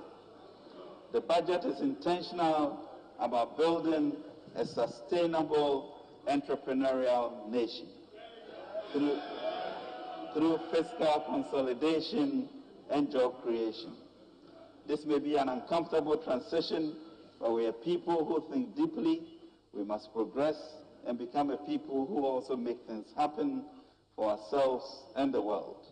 We must embrace this challenge, Mr. Speaker, of becoming a vibrant entrepreneurial nation. Mr. Speaker, data on the performance of the economy as at end September 2021 indicate that the implementation of the 2021 budget is largely on track. Provisional GDP data released by the Ghana Statistical Service in September 2021 indicate that overall real GDP grew by 3.1% in Q1 and 3.9% in Q2. Thus, the economy grew by an average of 3.5% in the first half of 2021 against the 0.8% in the same period, 2020. Mr. Speaker, headline inflation declined sharply from 10.4% in December 2020 to 7.5% in May 2021, broadly reflecting well-anchored inflation expectations, exchange rate stability, and favorable food prices. However, inflation picked up to 10.6% in September 2021 on account of stocks from domestic fuel price adjustments and increasing domestic food prices arising partly from climate-related factors, input supply bottlenecks, delayed harvests, and world food price increases. Inflation rose further to 11% in October, driven by non-food inflation. Mr. Speaker, preliminary data for the first 9 months of the year indicate that government's fiscal operations resulted in a cash deficit of 33.9 billion, equivalent to 7.7% of GDP, compared to the revised target of 32.6 billion, equivalent to 7.4% of GDP. The fiscal adjustments to save lives and preserve livelihoods during the pandemic, although well-intentioned, have elevated global debt levels. The situation in Ghana is no different. The provisional nominal debt stock, including financial sector bailout costs and energy sector IPP payments, stood at 341.76 billion, equivalent to 77.5% of GDP as at end September 2021, up from 291.63 billion, equivalent to 76.1% in December 2020. Notwithstanding the elevated deficit and public debt levels recorded due to COVID-19, our macro-fiscal indicators are much better than what we inherited. Inflation reduced from 15.4% at the end of 2016 to 7.9% at the end of 2019 and stood at 11% at end October 2021. Interest rate 91-day Treasury bills declined from 16.4% at the end of 2017 to 14.69% at the end of 2019 and further to 12.46% at the end of October 2021. Gross international reserves increased from 2.8 months of imports at the end of 2016 to 4 months of imports at the end of 2019 and further to 4.9 months of imports at the end of September 2021. While fiscal deficit reduced from 6.5% of GDP at the end of 2016 to 4.8% of GDP at the end of 2019. Primary balance, Mr. Speaker, improved from a deficit of reduced from 1.1% of GDP at the end of 2017 to a primary surplus of 0.8% of GDP at the end of 2019. GDP grew from 3.4% at the end of 2016 to 6.5% at the end of 2019. Mr. Speaker, I now turn to the medium-term macroeconomic targets. A new medium-term National Development Policy Framework 2022 to 2025 has been drafted to guide the medium-term economic recovery and transformation for the country. This is consistent with the Ghana Beyond Aid agenda and is informed by a COVID-19 response strategy outlined in the Ghana Cares Obatampa program to enable us build forward better. Mr. Speaker, the broad macroeconomic goals to support the medium-term objectives include: 1. Restoration of macroeconomic stability with a focus on fiscal consolidation and debt sustainability. 2. Maintaining a healthy balance between the implementation of the Revitalization and Transformation Program and fiscal consolidation to promote growth within a stable macroeconomic environment. 3. Providing an environment that is supportive of private sector, including promoting entrepreneurship for domestic businesses and for FDI to thrive. 4. Building a robust financial sector to support growth and development. 5. Deepening structural reforms to make the machinery of government work more efficiently and effectively to support socio-economic transformation. 6. Implementing reforms to increase revenue mobilization and the efficiency of public expenditure. And 7. plugging leakages and prosecution of offenders. Mr. Speaker, guided by the medium-term policy objectives, the following macroeconomic targets are set for the medium term, 2022 to 2025. 1. Overall real GDP to grow at an average rate of 5.6%. 2. Non-oil GDP to grow at an average rate of 5.9%. 3. End of December inflation to be within the target band of 8 plus or minus 2%. 4. Overall fiscal balance and primary balance to return to the fiscal responsibility at threshold targets by 2024, i.e. fiscal deficit of not more than 5% of GDP and a positive primary balance. And gross international reserves to cover at least 4 months of imports. Mr. Speaker, based on the macroeconomic objectives and the medium-term targets, the following macroeconomic targets are set for 2022. Overall real GDP growth of 5.8%, non-oil real GDP growth of 5.9%, end December inflation rate of 8%, fiscal deficit of 7.4%. Primary surplus of 0.1% of GDP and gross international reserves to cover not less than 4 months of imports. Mr. Speaker, total revenue and grants for 2022 is projected to rise above 100 billion for the first time, 100.5 billion Ghana cedis, equivalent to 20% of GDP, up from a projected outturn of 70.3 billion, equivalent to 16% of GDP for 2021. Domestic revenue estimated at 99.5 billion and represents an annual growth of 44% over the projected outturn for 2021. Mr. Speaker, the resource mobilization for 2022 is underpinned by revenue policy initiatives.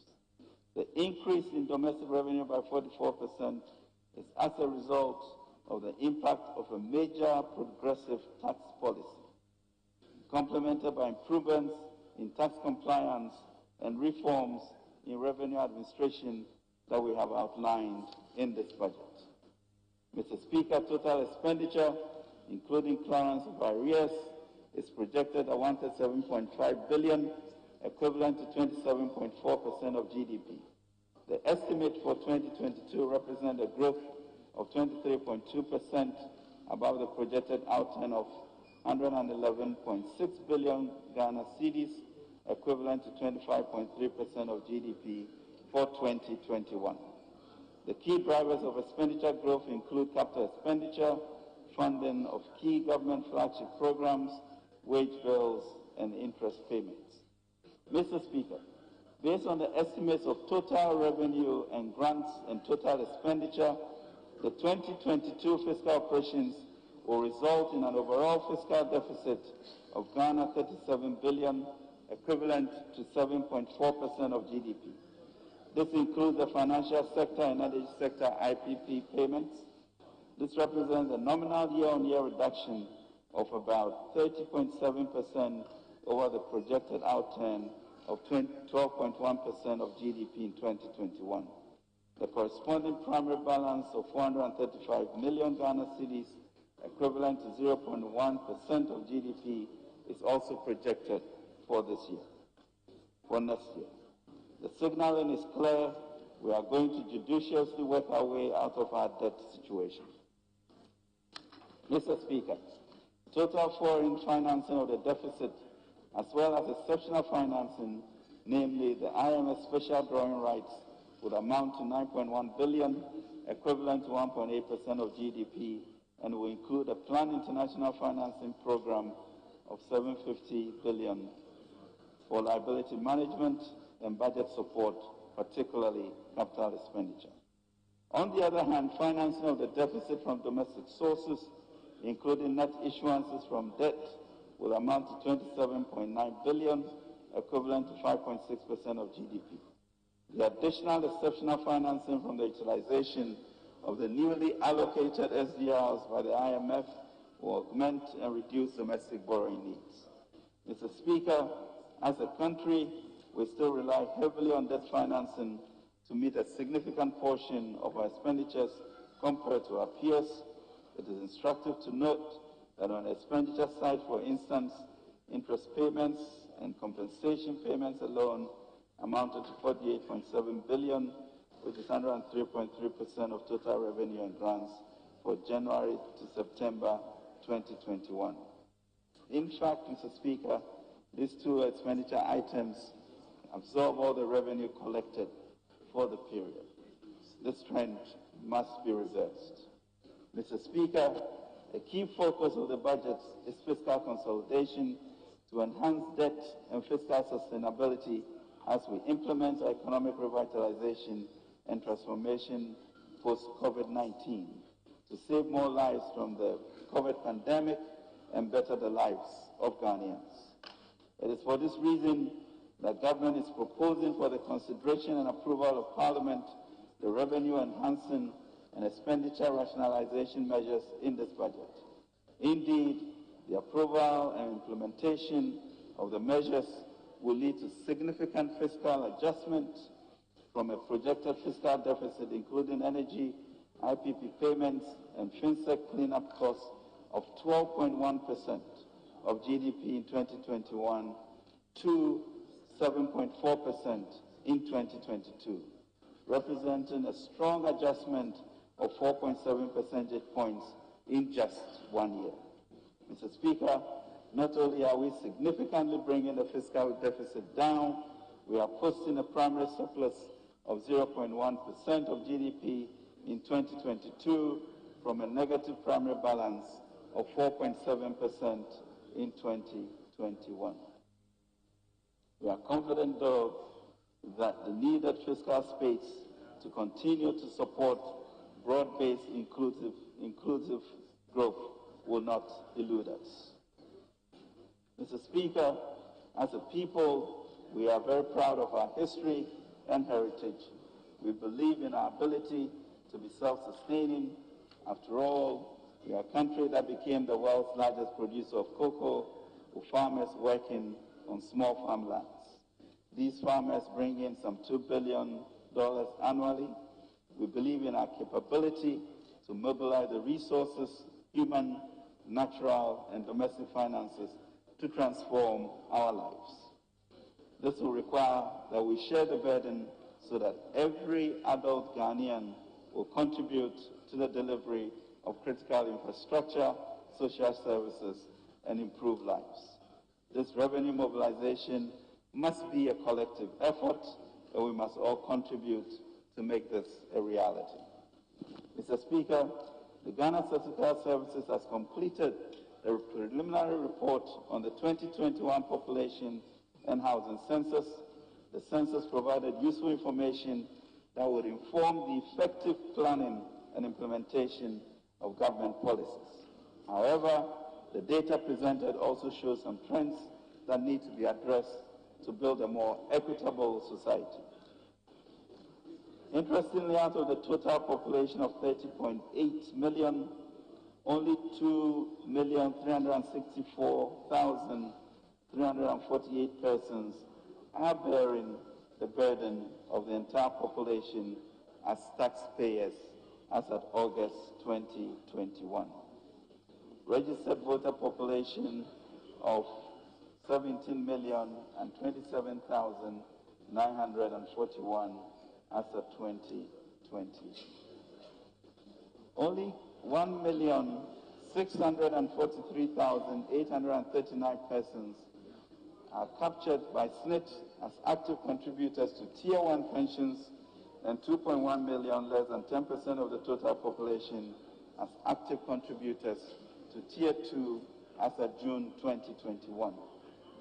Only 45,109 entities are registered as corporate taxpayers.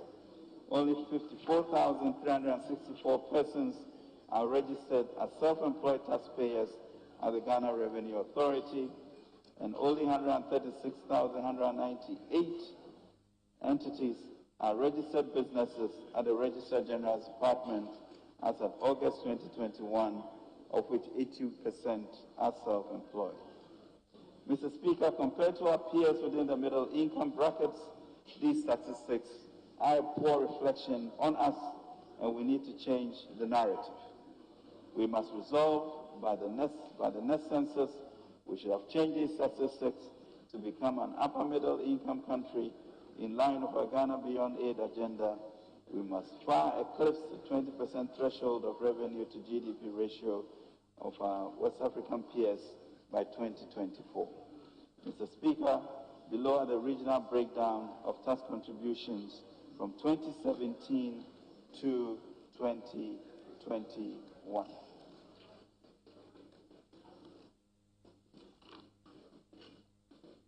Mr. Speaker, Greater Accra contributes almost 90% of our domestic tax, and Ashanti, Western, and Eastern regions together contribute barely 3% of domestic taxes. Mr. Speaker, domestic revenue mobilization is the key to making the vision of Ghana Beyond Aid a reality.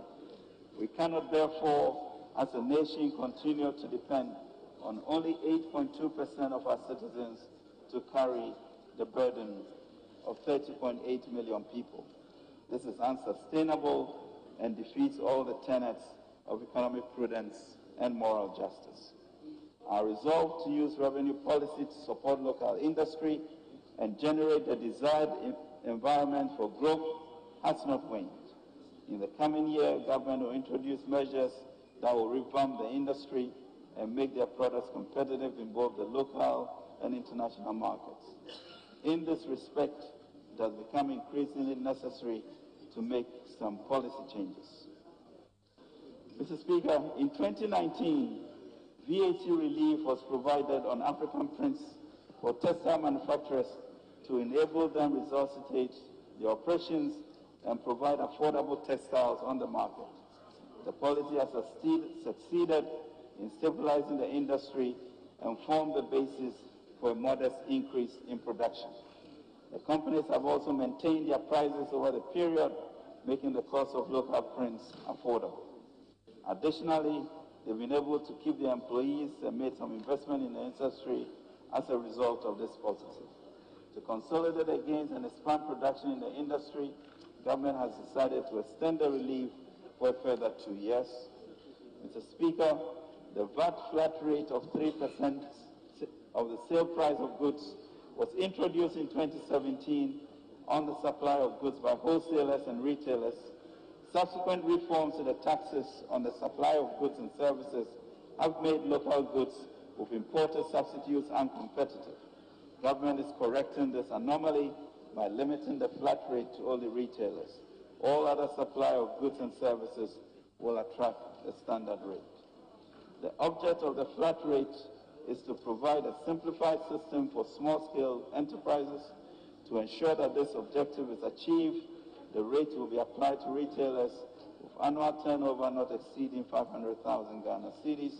All other retailers and wholesalers will be charged the standard rate. After 2.5 years of operation, the temporary benchmark discount policy on imports introduced as a stopgap measure has been reviewed to make it more efficient and better targeted. This is consistent with government policy to promote local industry and improve foreign exchange earnings. We are committed to a program of turning our enterprising traders into manufacturers of widgets, tools, and other machinery necessary as inputs for our industrial growth. Mr. Speaker, revenue compliance and enforcement sits at the heart of domestic revenue mobilization. The Ghana Revenue Authority, buoyed by the Revenue Assurance and Compliance Enforcement, will continue race with its enhanced compliance measures to expand coverage and plug revenue leakages. The modified taxation system introduced in 2015 through the Income Tax Act 2015, Act 896, is to provide a simplified system of tax compliance for the informal sector and small-scale individuals in business. This law will be amended to increase the threshold from 200,000 to 500,000 Ghana cedis per annum. Exports of unprocessed gold by small-scale miners through official channels have dwindled from over 1,600,000 ounces in 2019 to below 100,000 ounces as of September 2021 through smuggling. To stem this tide, government, in consultation with the stakeholders in the industry, has decided to reduce the withholding tax rate for sale of unprocessed gold by small-scale miners on whom the incidence of the tax is from 3% to 1.5%. Government is committed to working with the relevant agencies and stakeholders in the industry to ensure compliance at a reduced rate of 1.5%. Mr. Speaker, property rates have the potential to increase revenue mobilization for MMDAs and release resources for provision of basic infrastructure as well as the needs of our localities. Property rate assessment and collection pose a challenge to most MMDAs and are fraught of inefficiencies. Government through GRA will from January 2022 assist the MMDAs to implement a common platform for property rate administration to enhance property rate collections and its accountability. To ensure cost recovery by government in providing infrastructure for the collection of the rate, a sharing ratio will be agreed with the assemblies. Fees and charges. Government will complete its work of this House to pass the fees and charges bill for implementation in 2022. These fees and charges will be subject to automatic adjustment consistent with the annual average inflation as announced by the Ghana Statistical Service. A comprehensive review will be conducted after every 5th year, taking into consideration other factors besides inflation, including improvement in quality of service, delivery, and prioritization of some of the services where feasible. Mr. Speaker, our roads need fixing and building. Our roads are being fixed. It is true that more roads have been fixed and are being fixed over the last 5 years than any relative period in the entire history of our nation. We even want to do a lot more, and this budget will cater for this. That is why for decades, governments after governments imposed and maintained tolls on some public roads to raise funds for road construction and maintenance. This is the situation in many countries. However, over the years, the tolling points have become unhealthy market centers, led to heavy traffic on our roads, lengthened travel time from one place to the other, and impacted negatively on productivity. The congestion generated at the tolling points, besides creating these inconveniences, also leads to pollution in and around the vicinities. To address these challenges, government has abolished all tolls on public roads and bridges. This takes effect immediately. The budget is approved on appropriation. The toll collection personnel will be reassigned. The expected impact on productivity and reduce environmental pollution will more than offset the revenue foregone by removing the tolls. Tolls, Mr. Speaker, would be abolished on all public roads. Mr. Speaker, over the past 18 months, it has become clear that if the African continent is to be globally competitive, it must embrace the common vision of creating an integrated and inclusive digital society that improves the quality of life of citizens, strengthens the development of the private sector, and advances Africa's quest to attain the Sustainable Development Goals. Mr. Speaker, digitization is empowering. It has catalyzed financial inclusion. It mobilizes resources and directs it where it is needed. Tens of billions of Ghanaian cedis are mobilized every month from and by people previously presumed too poor to open and keep a traditional bank account or even operate a mobile phone. With millions of Ghanaians tapping into the convenience of simplified online paying systems, transactions that used to take place on the blind side of the central bank is now fully visible. It is contributing to the formalization of our economy, a subject about which so much had been said for years, but which so little had been actually done. With digitization, state institutions are more able to plug revenue leakages and thus increase internally generated funds. That gives them the capacity to potentially pay their workers better wages and reduce borrowing by central government for capital expenditure because they can go to a bank on the strength of their own books and so reduce the country's debt overhang over time. Mr. Speaker, the Ghana.gov initiative and its performance also indicate the opportunity to harness increases in captured economic actors from 4% to 84%, which creates a real chance to achieve the intended expansion of the tax net. Currently, we have 49 institutions of transactions through Ghana.gov. However, the number of institutions expected to go live by end November 2021 is 165. The total value of transactions from May 2021 to October 2021 amounted to 34 billion. We believe this initiative will be truly transformative of our revenue mobilization and service delivery agenda. Mr. Speaker, COVID-19 contributed to the acceleration of the digitalization of Africa. Data from the Bank of Ghana confirms a growing trend in online trade.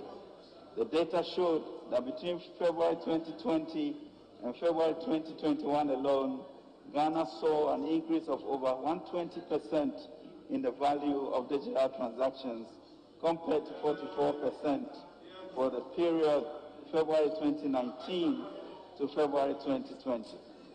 Apart from the convenience online trading offers, the surge has happened globally was primarily due to the increase in the use of digital platforms as a result of the COVID-19 pandemic.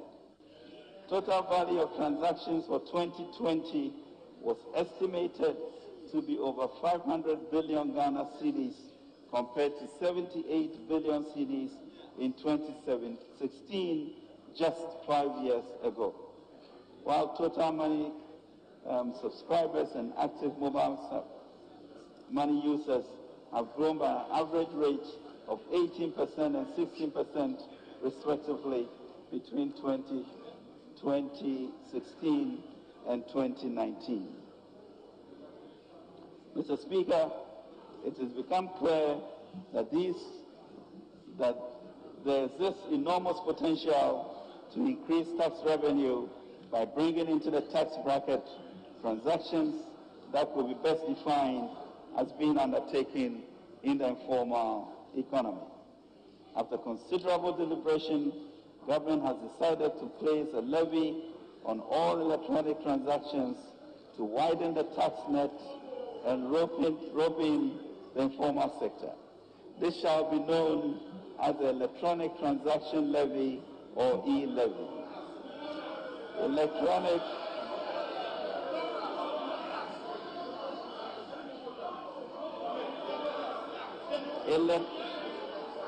Mr. Speaker, electronic transactions covering mobile money payments.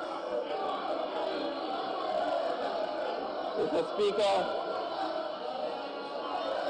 honourable members, order. Electronic mobile money payments, bank transfers, merchant payments, and e-mode remittances will be charged at an applicable rate of 1.75%, which shall be borne by the sender, except e-mode remittances, which will be borne by the recipient. Mr. Speaker, to safeguard efforts being made to enhance financial inclusion and protect the vulnerable, All transactions that add up to 100 Ghana cedis or less per day, which is approximately 3,000 Ghana cedis per month, will be exempt from this levy. A portion of the proceeds from the e-levy will be used to support entrepreneurship, youth employment, cybersecurity, digital and road infrastructure, among others. Mr. Speaker, taxi eyabako yinina betia. This tax is one, and we shall all pay. Mr. Speaker, this new policy also comes into effect once appropriation is passed on 1st January 2022. Government will work with all industry partners to ensure that their systems and payment platforms are configured to implement this policy. And they will make money from there. Mr. Speaker, burden sharing. The good people of Ghana have given us a mandate to get things done. For us as a government, this is a clarion call for a new deal, a chance to renew the social contract of our democracy. As Rainbow Neighbor once said, and I quote, "Nothing worth doing is completed in our lifetime, therefore we must be saved by hope. Nothing true or beautiful or good makes complete sense in any immediate context of history, therefore we must be saved by faith. Nothing we do, however virtuous, can be accomplished alone, therefore we are saved by love. Therefore we need to act together as each other's keeper. After the unprecedented shock that the pandemic was for the world and for Ghana, we owe each other to share the burden of the recovery. Citizens that have not suffered as much a loss of income during the pandemic ought to sacrifice for the rest. Citizens should be called upon to look beyond their own self-interest and work for a great common interest. Our country needs this sacrifice. This budget calls upon the wealthy and the middle class to do their part through property taxes, through streamlined exemptions bills, through the removal of benchmark values as selected imported goods, and through targeted digital tax. In doing so, they will also look after future generations by limiting debt accumulation. Mr. Speaker, after undergoing several reviews, the exemption bill has been completed and laid before Parliament. We will work with this House for final passage and implementation in 2022. Mr. Speaker, we wish to reiterate that we are in challenging times which require radical measures, so let us embrace these new policies to enable government to address the fundamental issues affecting the economy, to ensure that our nation continues to maintain its position as the black star of the continent. The good people of Ghana has given us a mandate to get things done. For us, as a government, this is a clarion call for a new deal, a chance to renew the social contract.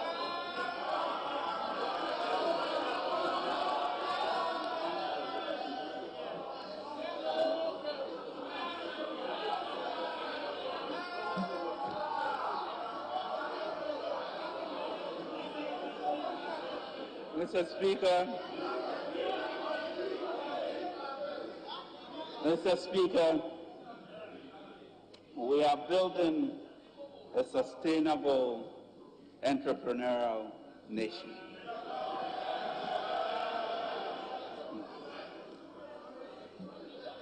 The census results put Ghana's population figure at 30.8 million, and of this number, 42.8% constitutes the adult population above 18 years, while 58.2% constitute the population below 18 years.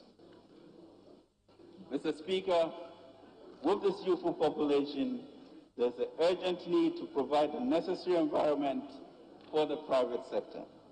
In this regard, government will implement a major intervention to empower existing private sector businesses to be robust and dynamic, to expand and create jobs, whilst giving a strong hand up to the youth.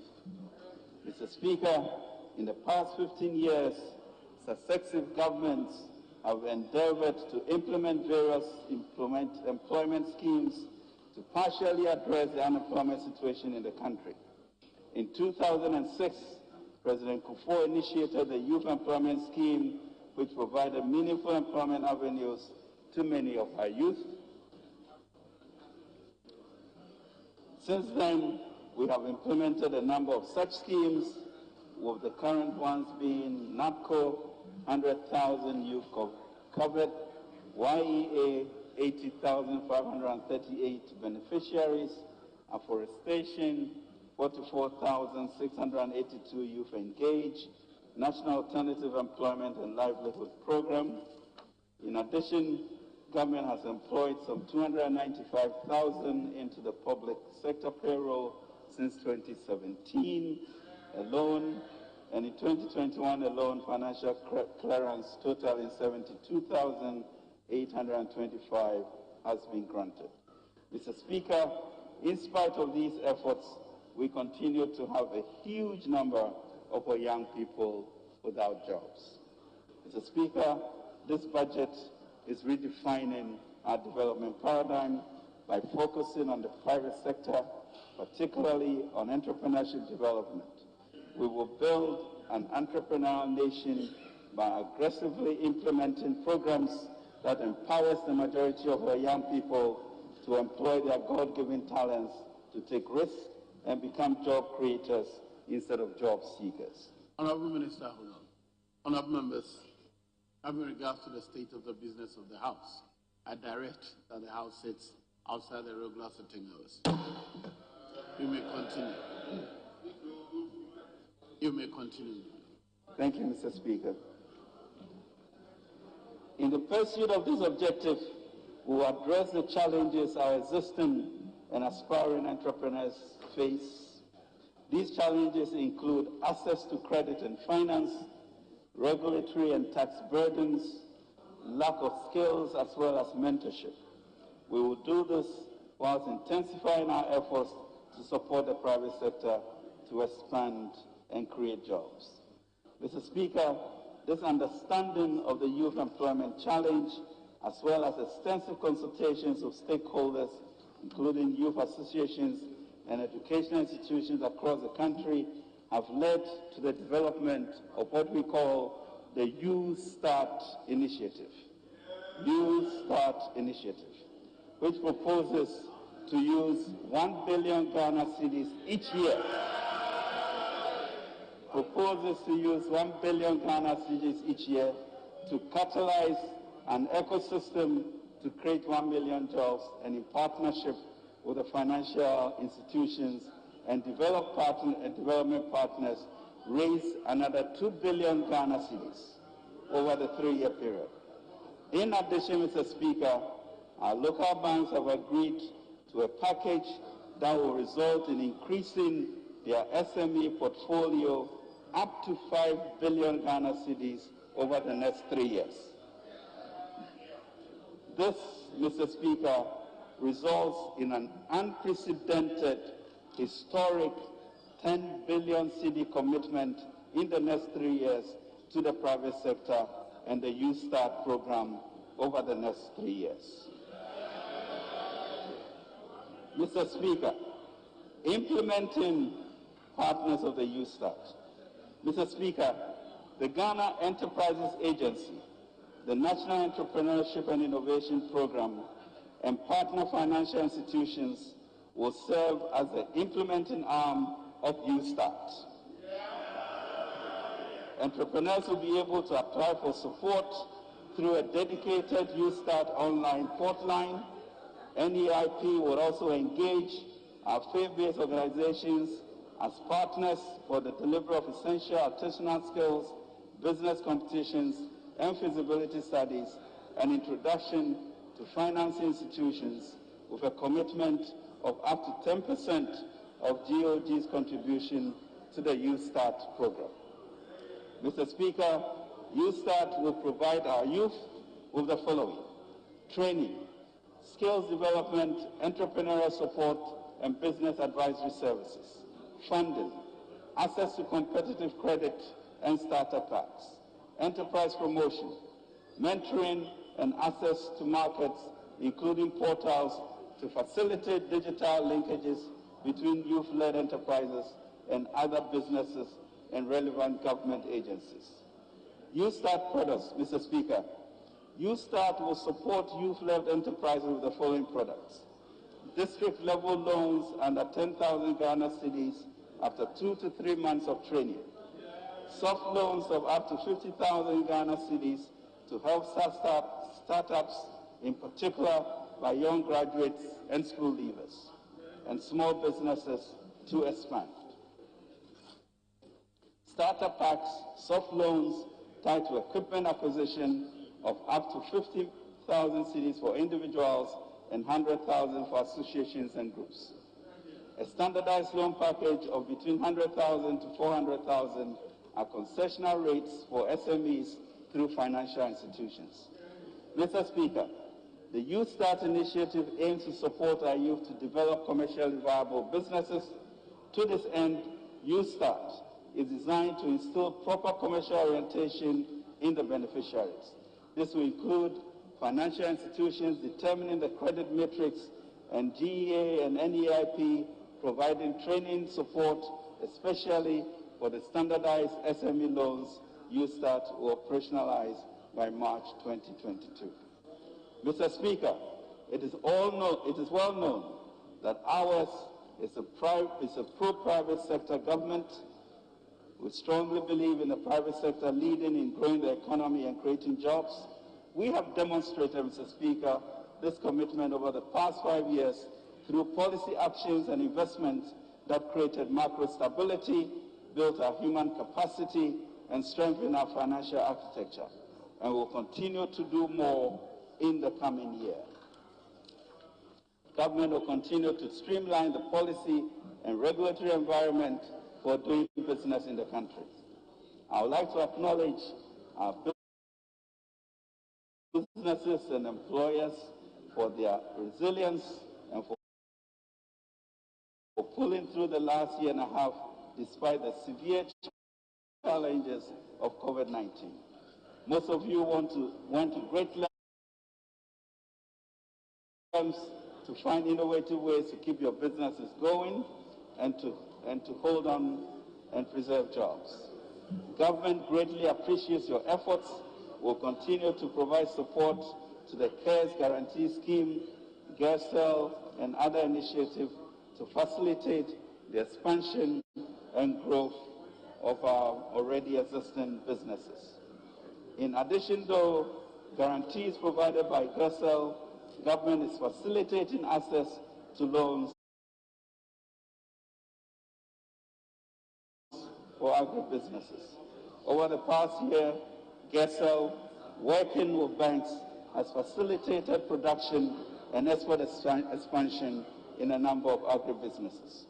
Mr. Speaker, permit me to extend gratitude to the leadership of the commercial banks who engaged the President in October 2021. I'm happy to report that as a result, the Ghana Bankers Association, working with the various banks, have resolved to collectively accelerate their portfolio allocation to qualifying SMEs to fast-track our phase of economic recovery post-COVID-19. My ministry is working with the Ghana Bankers Association to conclude the terms to ensure the facilitation of the 500 billion Ghana cedis over the next 3 years. In addition, the banking industry, Mr. Speaker, has committed 75 million Ghana cedis over the next 3 years to collectively engage in skills development programs for a minimum of 150,000 young graduates and youth entrepreneurs by engaging in activities. To achieve this, the banks have pledged to review the internal processes and procedures to facilitate easier access to credit by SMEs. Mr. Speaker, a 10 billion facility for 3 years will completely revamp the state of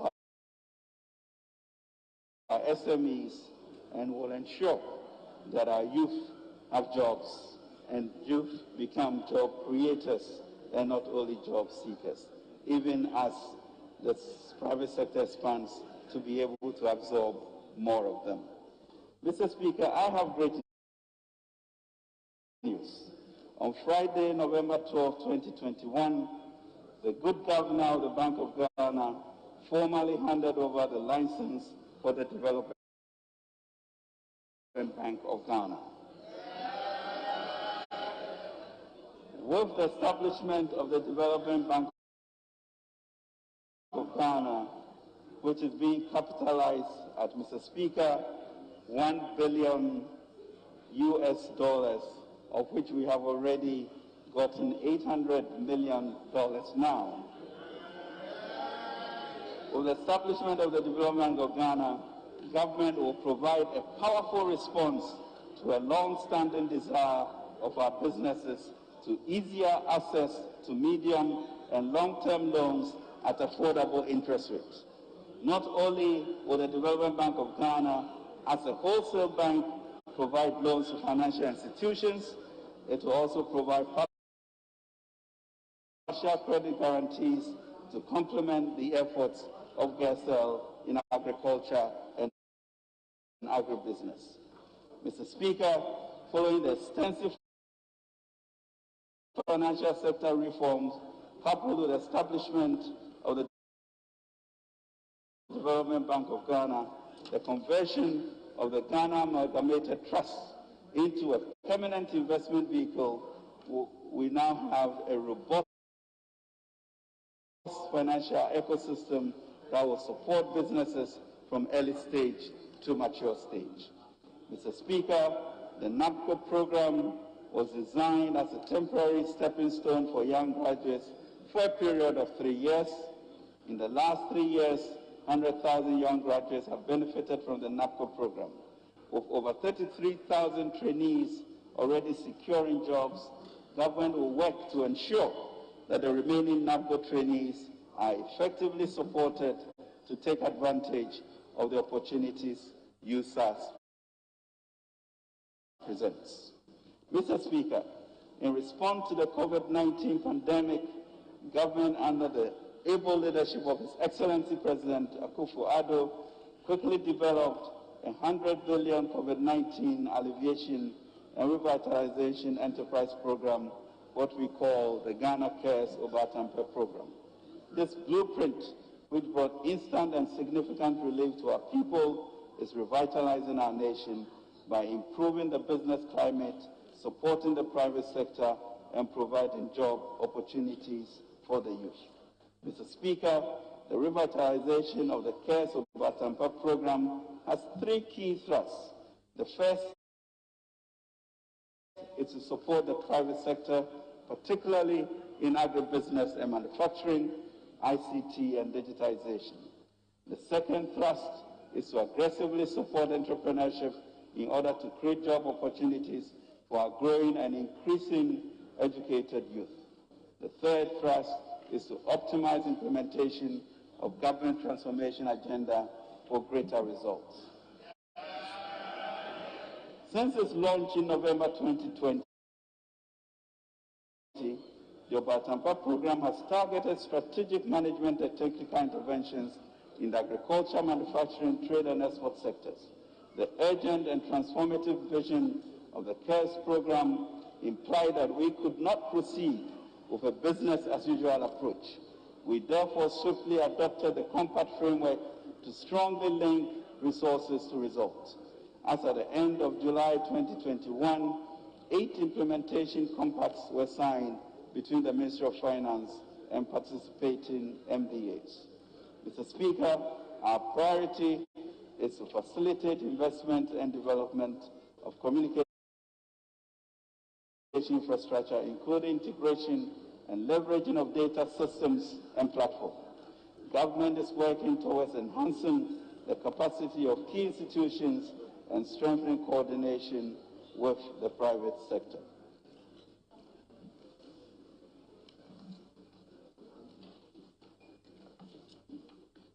With the private sector for improved service delivery, business expansion and economic transformation.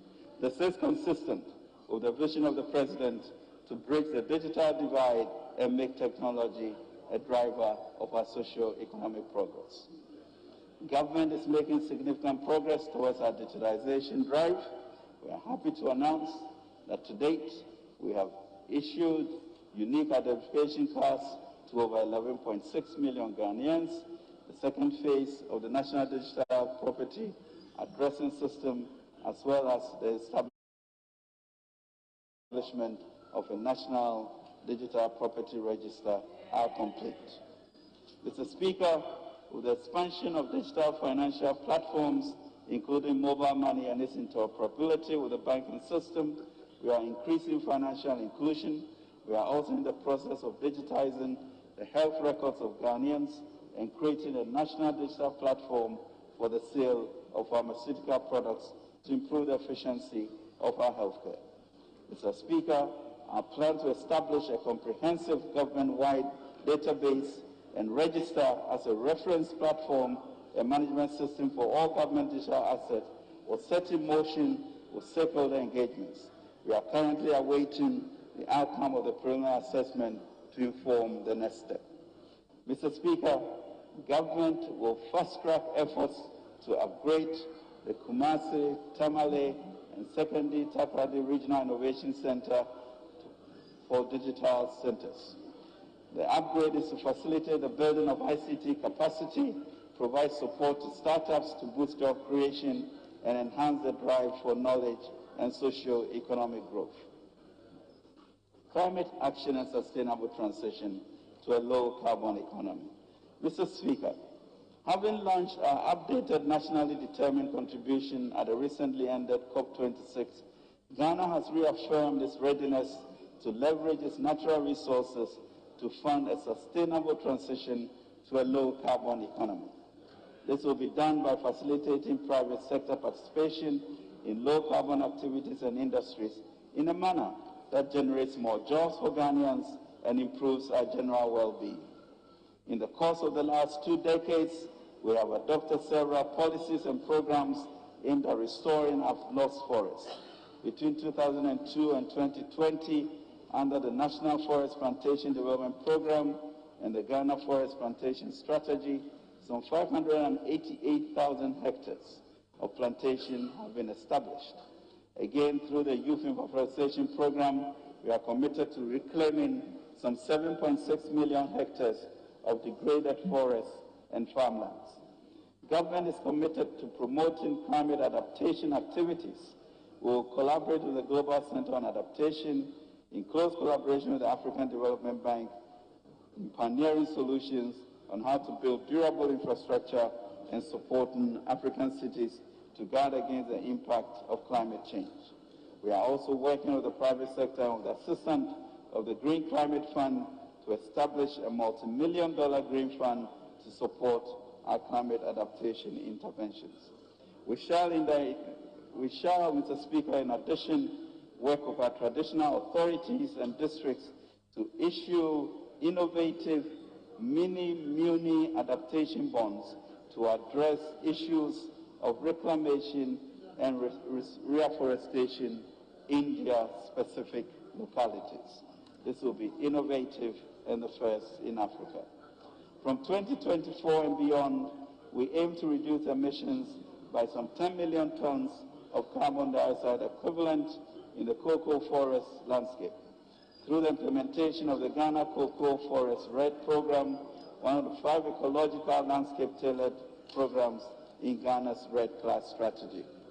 Government, through her nationally determined contribution in the forestry sector, is committed to supporting the global target of halving emissions by 2030 and attaining neutrality by 2050.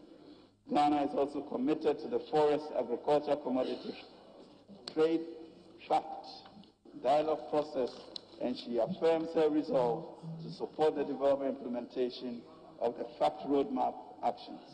We are determined to operationalize the timber legality assurance system as part of the forest law enforcement, governance, and trade processes, which will enable us to track wood electronically to ensure that only legally compliant timber is allowed into any market. Mr. Speaker, government will continue its transformative flagship programs. In education, Mr. Speaker, the government continue the implementation of the government's flagship free SHS program. A total of 425,000 first-year students enrolled, bringing the total intake to 1.26 million students.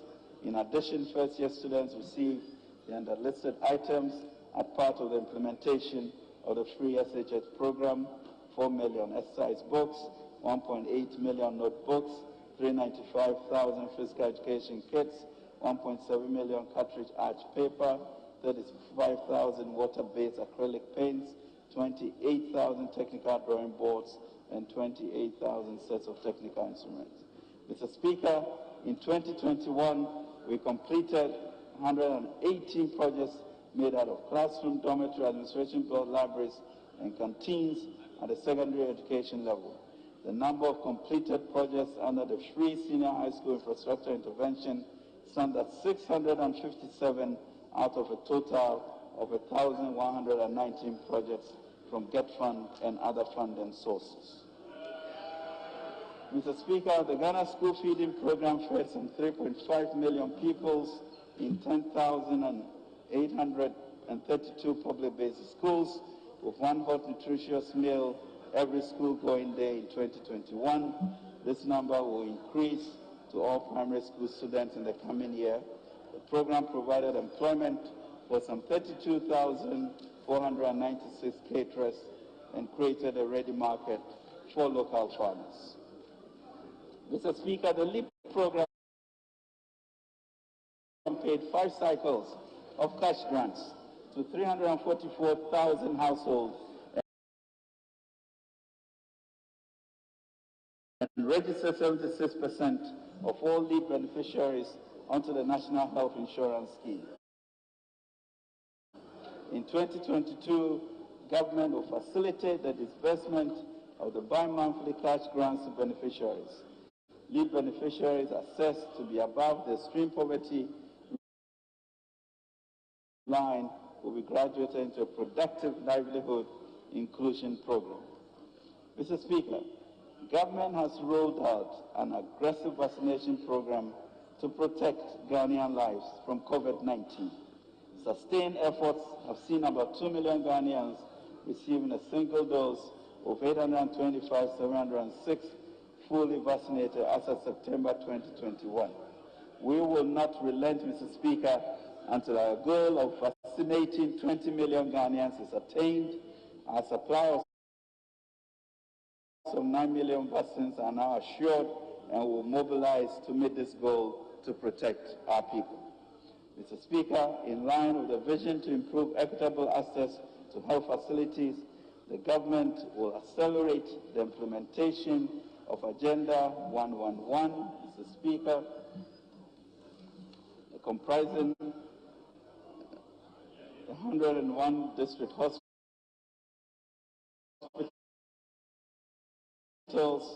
7 regional hospitals, and 3 psychiatric hospitals. Mr. Speaker, already we have 50% of contractors having been given and handed over their cadastral plans and hospital sites for them to begin work. The government in Western Housing, the government will initiate a program to subsidize the cost of horizontal site and services development in selected areas. On the supply side, traditional authorities and districts will provide land to developers, and tax incentives and exemptions will come from government. On the demand side, government is establishing a national home ownership fund to support mortgage schemes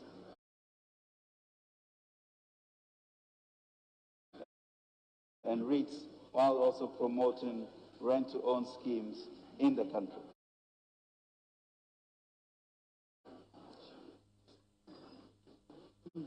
To scale up, we commence engagement with participating financial institutions to promote residential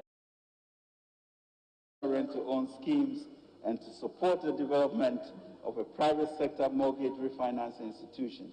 With the support of the Obatampa Ghana Cares program, the National Home Ownership Fund is facilitate the use of innovative products to tap into pension funds and other long-term funds to support home ownership in Ghana. Trade and industry. A total of 278 1D1F projects are at various stages of implementation, out of which 106 factories are operational. The companies that are currently operational have created a total of 156,782 direct and indirect jobs, 17,451 of which were created in 2021. It is expected, Mr. Speaker, that the completion of the 1D1F projects currently under construction and in the pipeline will create additional 131,817 direct and indirect jobs in 134 districts across the country. Mr. Speaker, trading under the Africa Continental Free Trade Agreement commenced on 1st January 2021, and Ghana was the first country to establish a customs procedure code to facilitate FTA, a comprehensive national policy and action plan aimed at medium to large-scale companies in Ghana to export to the AfCFTA market was developed and is being implemented. To this end, 180 companies were identified to receive support to export to markets under the AfCFTA and other preferential trade agreement areas. Mr. Speaker, food and agriculture. To increase productivity and incomes, as well as improve livelihoods of beneficiary farmers, the government procured and distributed some 31,707 metric tons of improved seeds as of September 2021. In addition, 259,500 metric tons of various fertilizers were also distributed to planting for food and job beneficiaries across the country. Under the Savannah Agriculture Productivity Improvement, the government developed 1,000 hectares of farmland in Gbadimblesi, Kojokwe, for rice production, which are estimated to yield about 40% above the national average production of 2.5 to 3 metric tons in lowland valleys. Mr. Speaker, to ensure safe launching and landing of artisanal fishing, as well as create and maintain hygienic environment and job opportunities within the fishing communities. Government will continue with the construction of the 14 fishing landing sites, which are various stages of completion. Government expects to complete approximately 60% of this in 2022. Mr. Speaker, to improve revenue generation and management at the local level, government rolled out the district-level revenue DL-Rev software in 114 metropolitan, municipal, and district assemblies across the country. 22, we will roll out the software in the remaining MMDAs to improve on their revenue mobilization.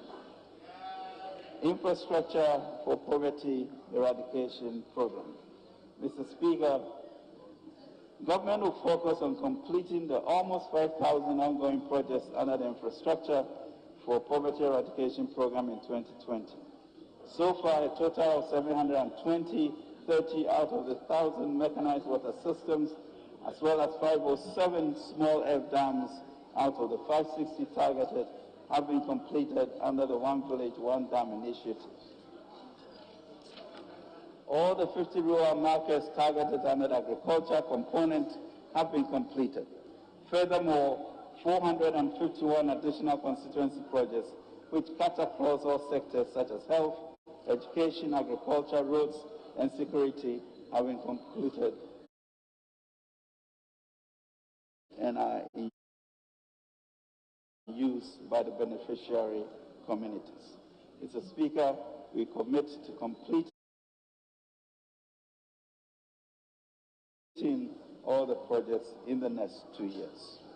Mr. Speaker, in 2022, Ghana will participate in the Commonwealth Games in Birmingham and continue preparatory activities towards organizing and hosting the 13th Africa Games in Accra in 2023. Government will procure sports logistics and equipment and begin the construction of a new multi-purpose sports hall, hostel facilities, an Olympic-sized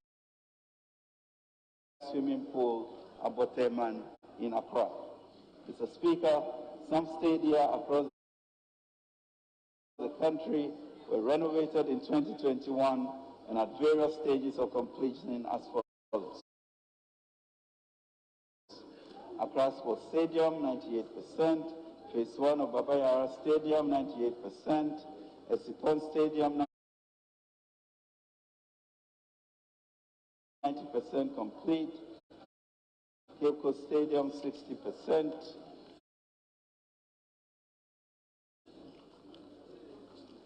In 2022, government will continue the construction of the Abreu and the new Edubiasi Sports Stadia, as well as commence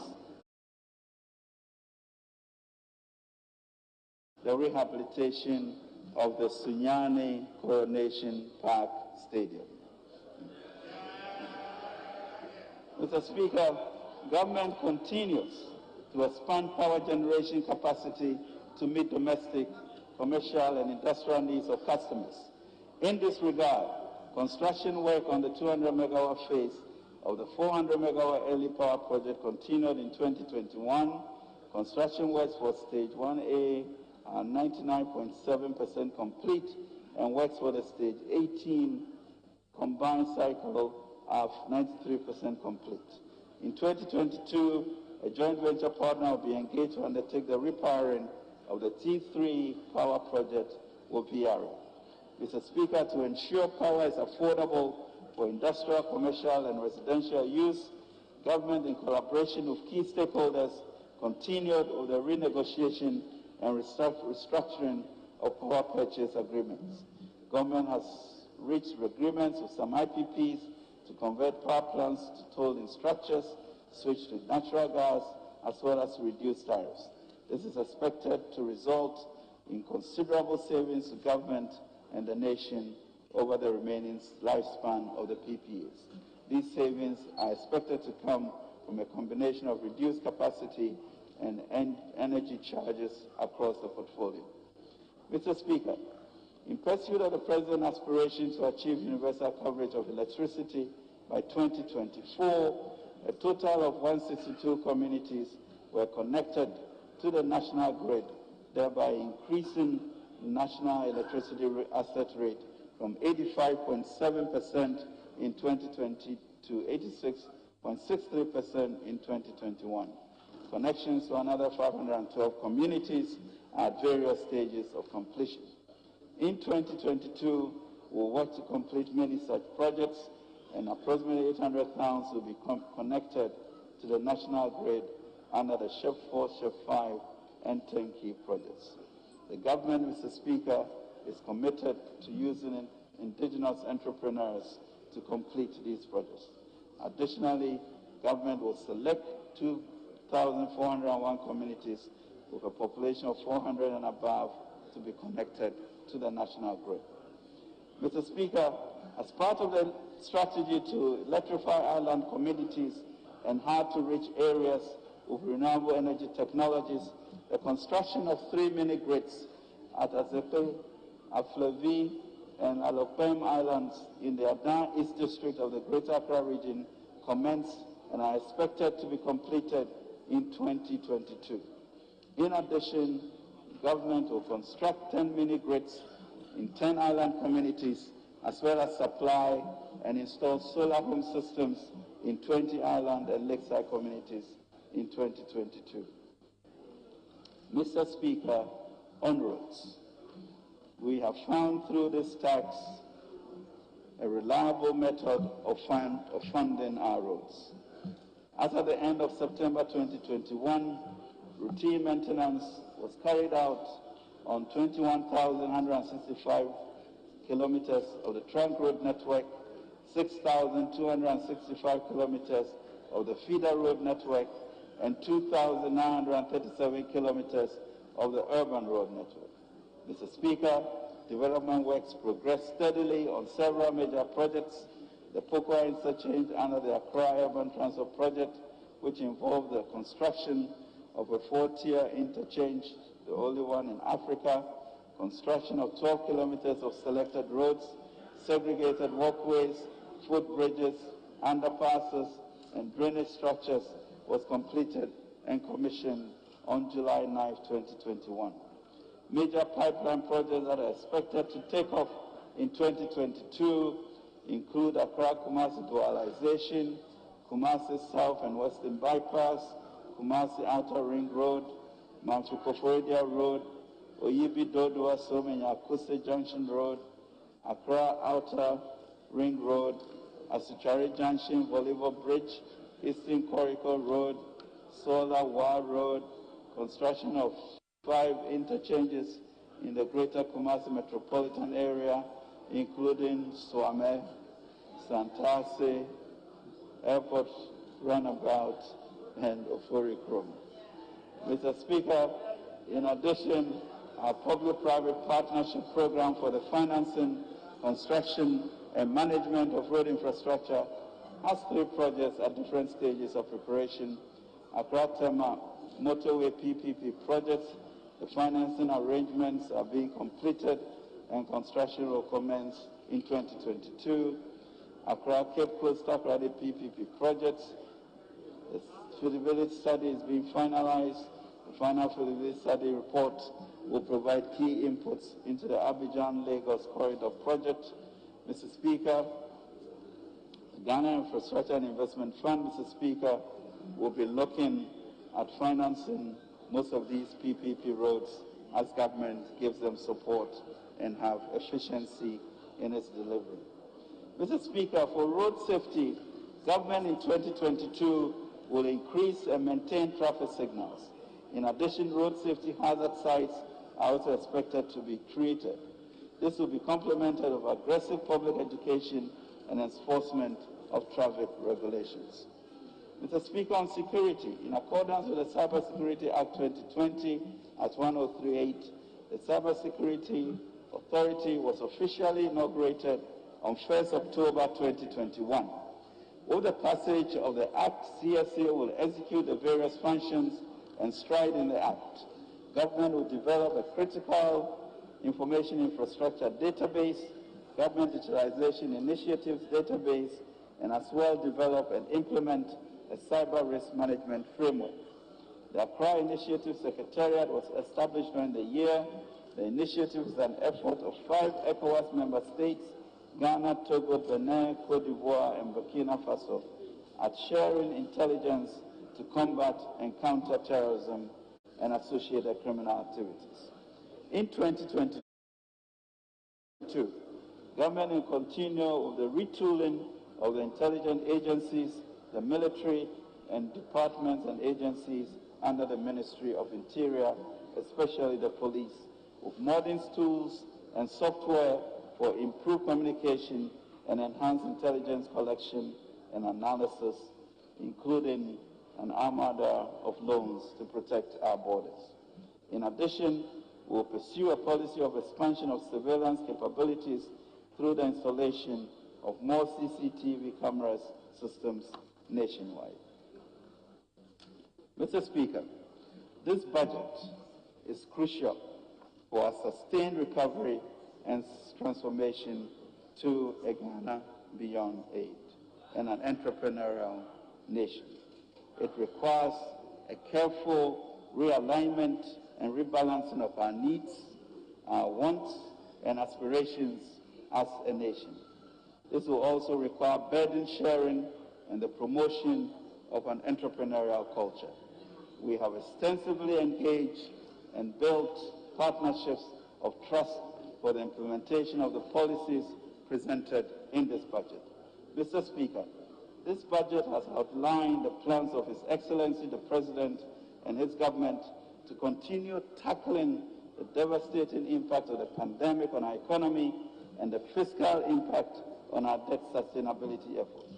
We have committed to bold and credible revenue and expenditure measures to achieve a new and more sustainable macro-fiscal balance, a path of fiscal consolidation to ensure access to international capital markets, empower the private sector to expand and create jobs, an unprecedented and historic comprehensive 10 billion cedi initiative to improve access to finance skills and promote entrepreneurship amongst our youth and to support the private sector.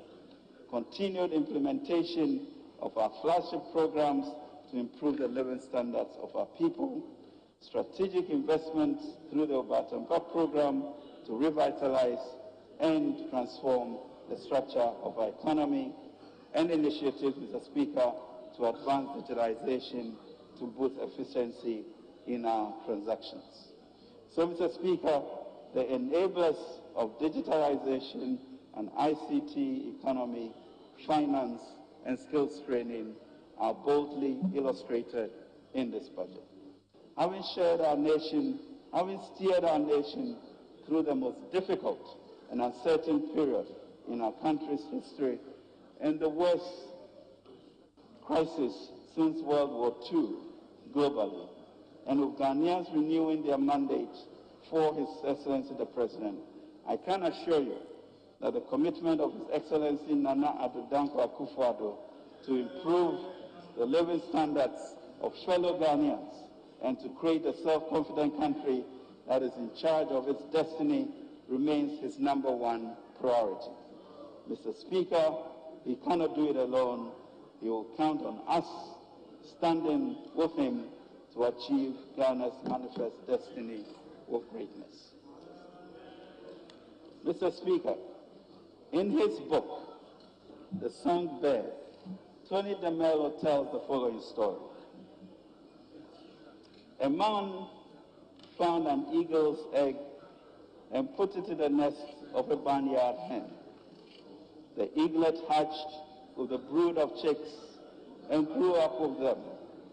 All his life, the eagle did what the barnyard chicks did, thinking he was a barnyard chick. He scratched the air for worms and insects, he clacked and cackled, and he would thrash his wings and fly a few feet into the air. Years passed, and the old eagle grew very old. One day he saw a magnificent bird above him in the cloudless sky. It glided in graceful majesty among the powerful wind currents, with scarcely a beat of its strong golden wings. The old grounded eagle looked up in awe. Who is that? He asked. That's the eagle, the king of the birds, said his neighbor. He belongs to the sky, we belong to the earth, we are chickens. So the eagle lived and died a chicken, for that's what he thought he was. Mr. Speaker, we are eagles. We must eschew language of poverty of aspiration and reject the 10 spies who want us to go back to Egypt. We are God's people, meant for greatness, and let us fly. Mr. Speaker, we promised to reduce the suffering of Ghanaians when we came into office, and we did just that when we came into office. Specifically, let me tell you what the government of His Excellency Nana Addo Dankwa Akufo-Addo has done. We reduced electricity taxes cumulatively by 10.9% compared to a cumulative increase of 264% under the NDC. We provided free water for households for April, May, and June of 2020. We doubled the capitation grant from 4.5 to 10 cedis. We established the Nation Builders Corps of 100,000 graduates to build the job skills of our graduates to be absorbed into the workforce. We created jobs and stopped the freeze on recruitment in the public sector. Over 295,000 people were recruited. We abolished fees for postgraduate medical training in Ghana. We increased the share of DSGL to persons with disabilities by 50%. We exempted carrier from market tolls. We ensured the implementation of our pledge of employing 50% of the persons who manage the country's toll booths from among persons with disabilities. We expanded the LEAP by 150,000 beneficiaries. We expanded school feeding program from 1.6 million children to 3.4, and now increasing it to over 4 million. We were able to restore teacher and nurses training allowance. We abolished the 3-month pay policy for teachers. We absorbed the cost of BEC and WASSCE term exam registrations. We abolished or reduced 15 taxes, including excise duty on petroleum, VAT on financial services, real estate, domestic airline tickets, etc. We made it easier to apply for a common passport. We made it easier to apply for a license. We made it easier and quicker to apply for and obtain pensions in 10 days. We made it easier to buy electricity from your mobile phone. We made it easier to apply for scholarships. We made it easier to send and receive money through mobile money interoperability. We made it easier to open a traditional bank account using your Ghana card. No guarantor is now required to obtain student loans. The Ghana card is sufficient. We reduced corruption associated with obtaining public services by digitization of service delivery. We saved the NHIS from collapse by reducing arrears to service providers. We provided 600 million COVID fund for small businesses. We made it easier for the renewal of NHIS membership through mobile phones. We made it easier to register a business.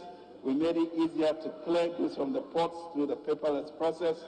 We made it easier to apply for a construction permit. We have reduced inflation. We have reduced bank lending rates. We have reduced depreciation of the CD, allowance of security personnel at UN peacekeeping missions increased from $31 to $35. We have spent $21 billion to save the deposits of 4.7 million depositors. We have implemented free TVET. Mr. Speaker, let us remember what we have achieved with 2 fish and 5 loaves even in these 5 years, and strive boldly, Mr. Speaker, and confidently to build our entrepreneurial nation. It is remarkable, Mr. Speaker, what we have been able to do with our debt in these 5 years. We have implemented, of course, the free senior high school initiative. Mr. Speaker, while we have not eliminated suffering, we have done more in terms of social intervention than any other government since 1992, and certainly more in this regard than the NDC governments. We will therefore continue to work towards mitigating the burdens imposed on by the global impact of COVID-19 on Ghanaians, as we also commit to tackle the social ills of expenditure control, corruption, recurring leakages, and low productivity. We shall work with labor and employers to institute a National Labour Conference to promote productivity in all its forms. Mr. Speaker, with his renewed mandate, His Excellency the President is resolute that in the next 3 years he will establish a stronger and more stable economy, an entrepreneurial nation that empowers young people to be bold, innovative, proactive, and dynamic to contribute to the transformation of our country. Mr. Speaker, in addition to continuing the implementation of our flagship programs, we will scale up interventions under the 100 billion Ghana Obatampa program, especially in the agriculture and industrial sectors, and the Youth Start agenda. In 2022, Mr. Speaker, through this budget, we will activate the 10 billion Youth Start program nationwide to promote skills and entrepreneurship among our youth. We will continue to support the private sector to expand and provide employment opportunities for our people. We'll build up our financial architecture to be responsible and to be world-class. We'll prioritize the completion of ongoing projects in health, education, and the housing sectors to drive social mobility and transformation. We'll leverage off the AFCFTA Secretariat to become a regional hub in all sectors of the economy. Among others, we'll continue to ramp up our revenue mobilization efforts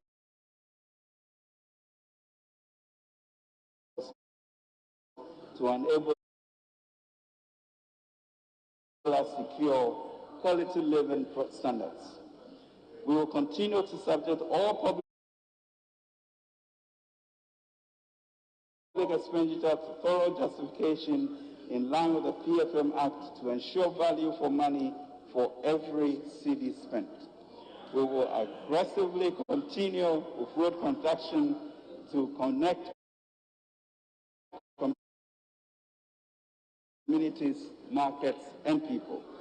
We'll continue to advance digitalization to improve convenience for Ghanaians and create a modern, efficient, digitized economy.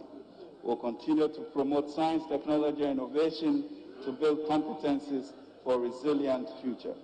We'll continue to reposition our economy through our Regional Hubs program to optimize the opportunities in the sub-region and continent.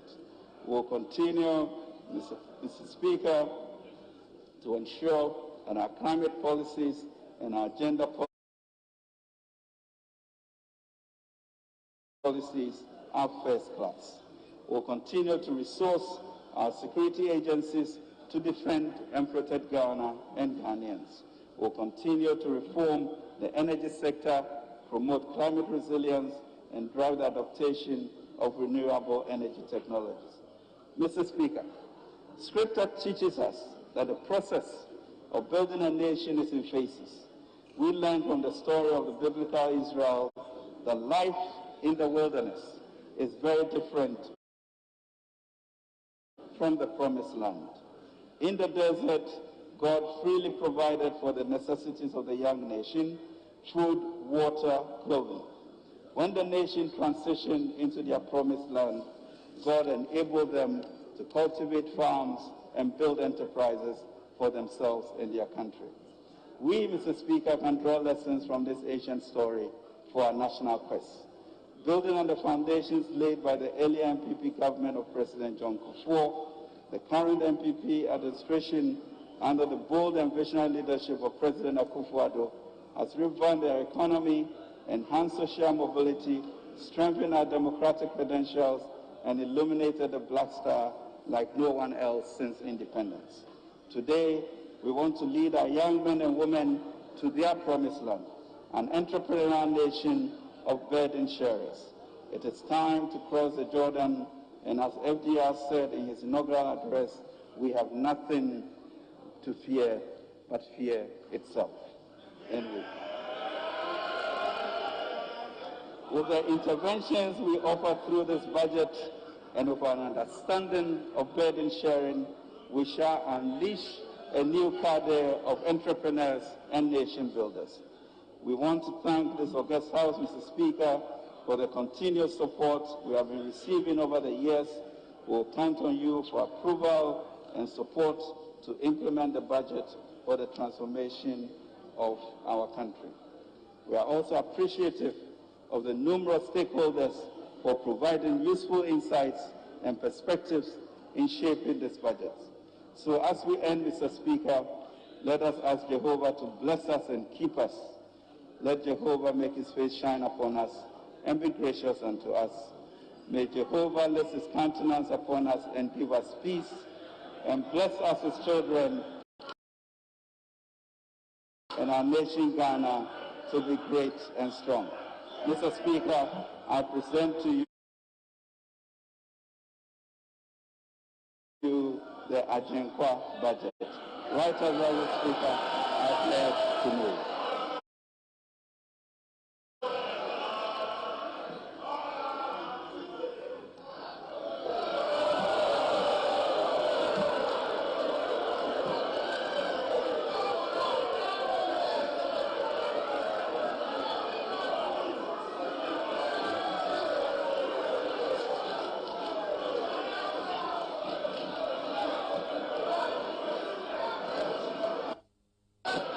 Honourable members, order.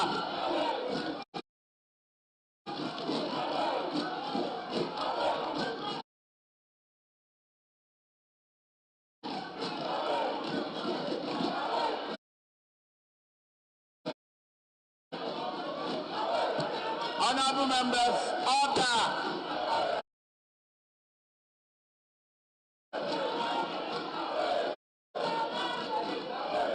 Honourable members, I'm going to start mentioning names. Order.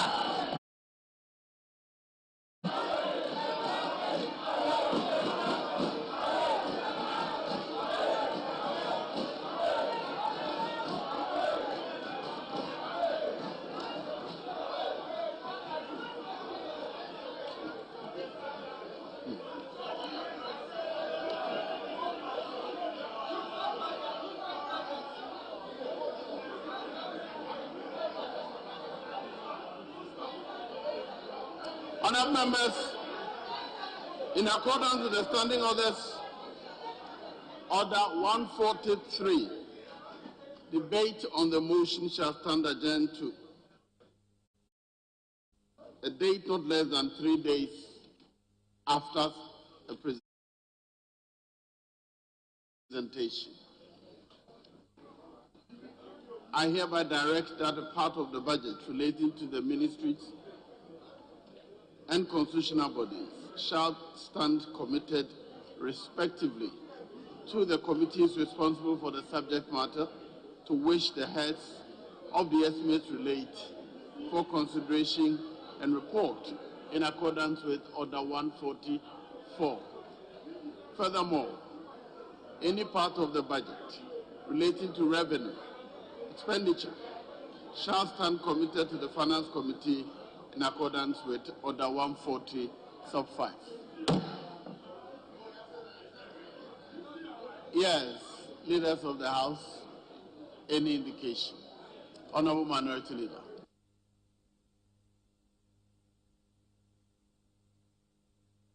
Mr. Speaker, we have heard the Honourable Minister for Finance, Ken Ofori-Atta, on the 2022 budget statement. Mr. Speaker, Chrono Ayesh. The system is hot. To which the system may not be able to bear the hardship. Literally, the system is hot, Mr. Speaker. And Mr. Speaker, it's only the Honorable Ken Oforiatta who ironically eases burdens, to quote his words, that they are not, there is no illusion about the suffering of Ghanaians, yet he is imposing further suffering, imposing a 1.75 Momo electronic banking tax.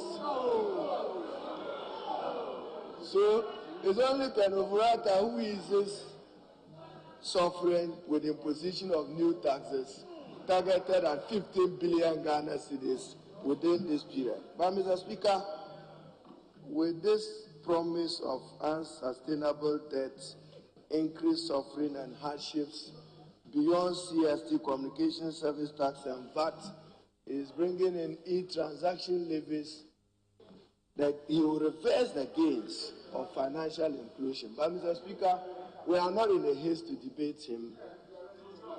And why you project revenue from 53 billion to 80 billion within 1 year, the market have listened to you.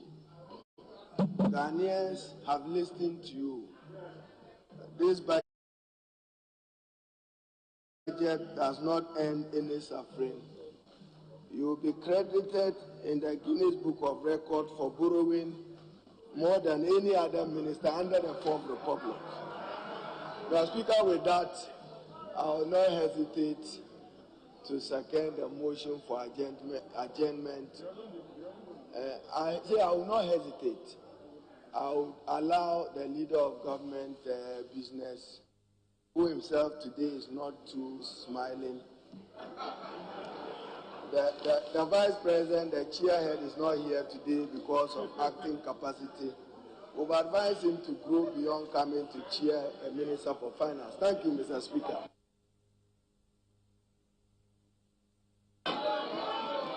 Honorable Majority Leader.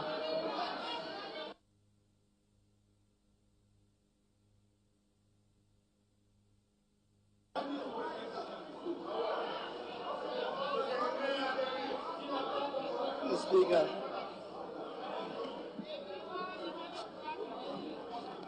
Mr. Speaker, I think for the avoidance of doubt, it's important to clear the statement that has been made by the Minority Leader in respect of the acting President's absence from the chamber. The Vice President, as we do know, is the head of the economic management team. And at budget, the Speaker, he has always been with us. Today, he's not with us. And the reason is simple. The Speaker, today, he is the acting president. And because he's the acting president, and because it is a president who causes the finance minister to come and present the budget to the House, the president cannot be in the House. Mr. Speaker, that is for the uninitiated. That is for the uninitiated. That is the technical position. Mr. Speaker, if the president comes to this House, once the president comes to this House, as you do know, the maize will have to be subsumed into the sword of the state. Because when he comes to speak to us. And because the president will not be speaking to us. So people should understand this. People should understand this. And for those of them who don't understand this simple thing, I'm sorry for them. Leader, it means they are not learned any parliamentary practice. Order. Honorable Member for Sojamine, I can see you conducting a choir.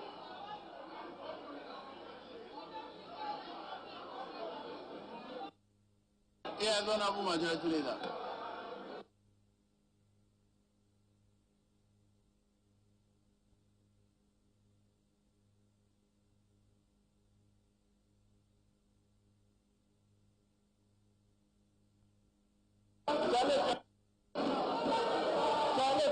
The grandma Salah baby mama.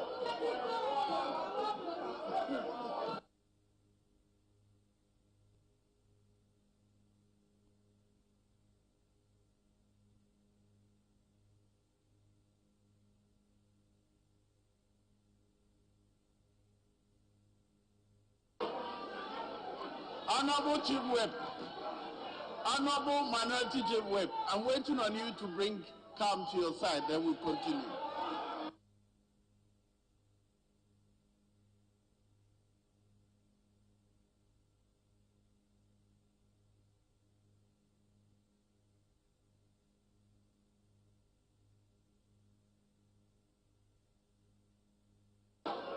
Let me inform you.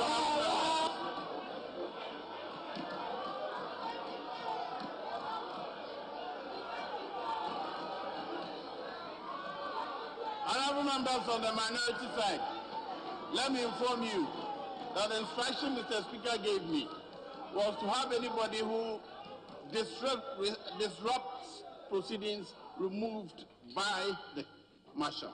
That was the Speaker's instruction. It was given in the presence of members. And I will not hesitate to do that.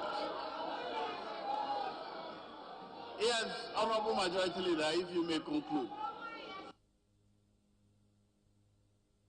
Why do they do that? Speaker, I believe the good people of this country will get to know that when the minority leader addresses this house, the majority side listens to him in silence. When the majority leader gets up to address the house, they elect not to listen. The good people of this country will learn. Mr. Speaker,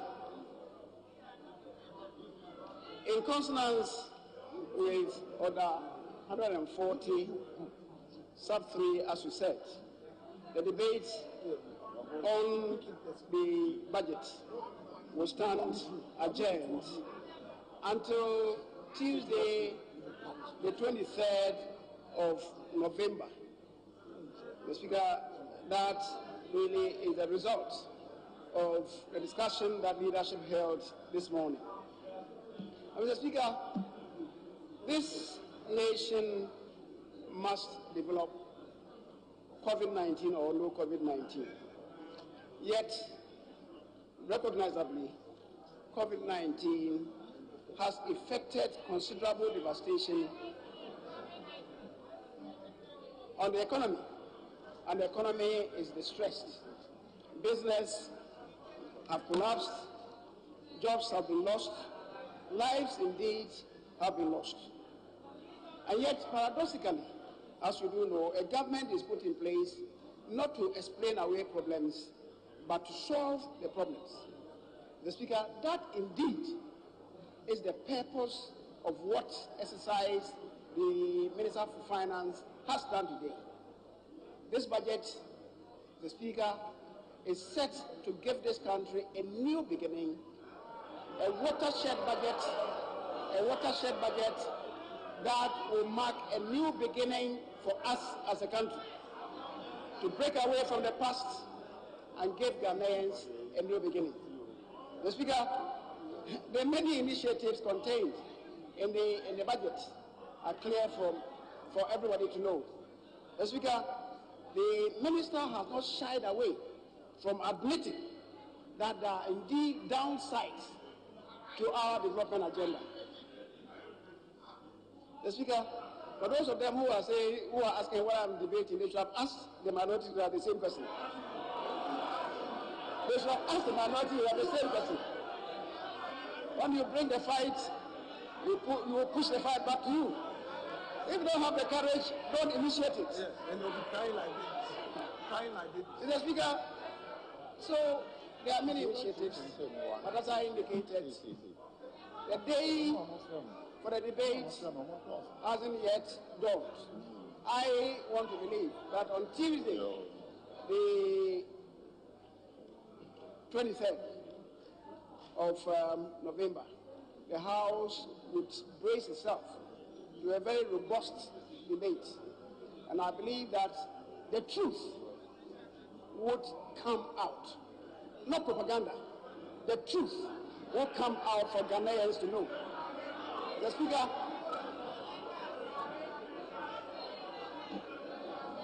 this budget is not a propaganda budget. That is why it is not a green book. It is why it is not a green book. The Speaker, so we'll debate it when the time arises. The Speaker having said so, because the time is long past 2 o'clock, the usual closing time, we don't need a motion for adjournment.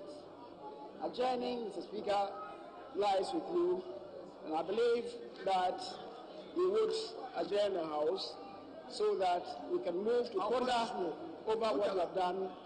And, Mr. Speaker, we have agreed, by way of announcement, we have agreed that the post-budget workshop. I'll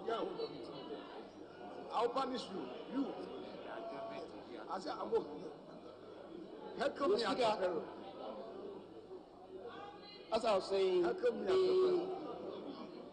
the post-budget workshop will hold in Hull, and we are told that the facility may not be available in the morning of Saturday, so the post-budget workshop will begin in earnest in the afternoon of Saturday, and for us at home. And the adjournment for today, Mr. Speaker, because of an earlier commitment, the adjournment for today until tomorrow, the sitting for tomorrow will not begin at 10, but rather begin at 12 o'clock in the noon. 12 o'clock noon time tomorrow. Mr. Speaker, let me also say that the Women Caucus are supposed to hold themselves in readiness for a group photograph soon after we adjourn. A group photograph, the Women Caucus. The same goes for leadership of the House.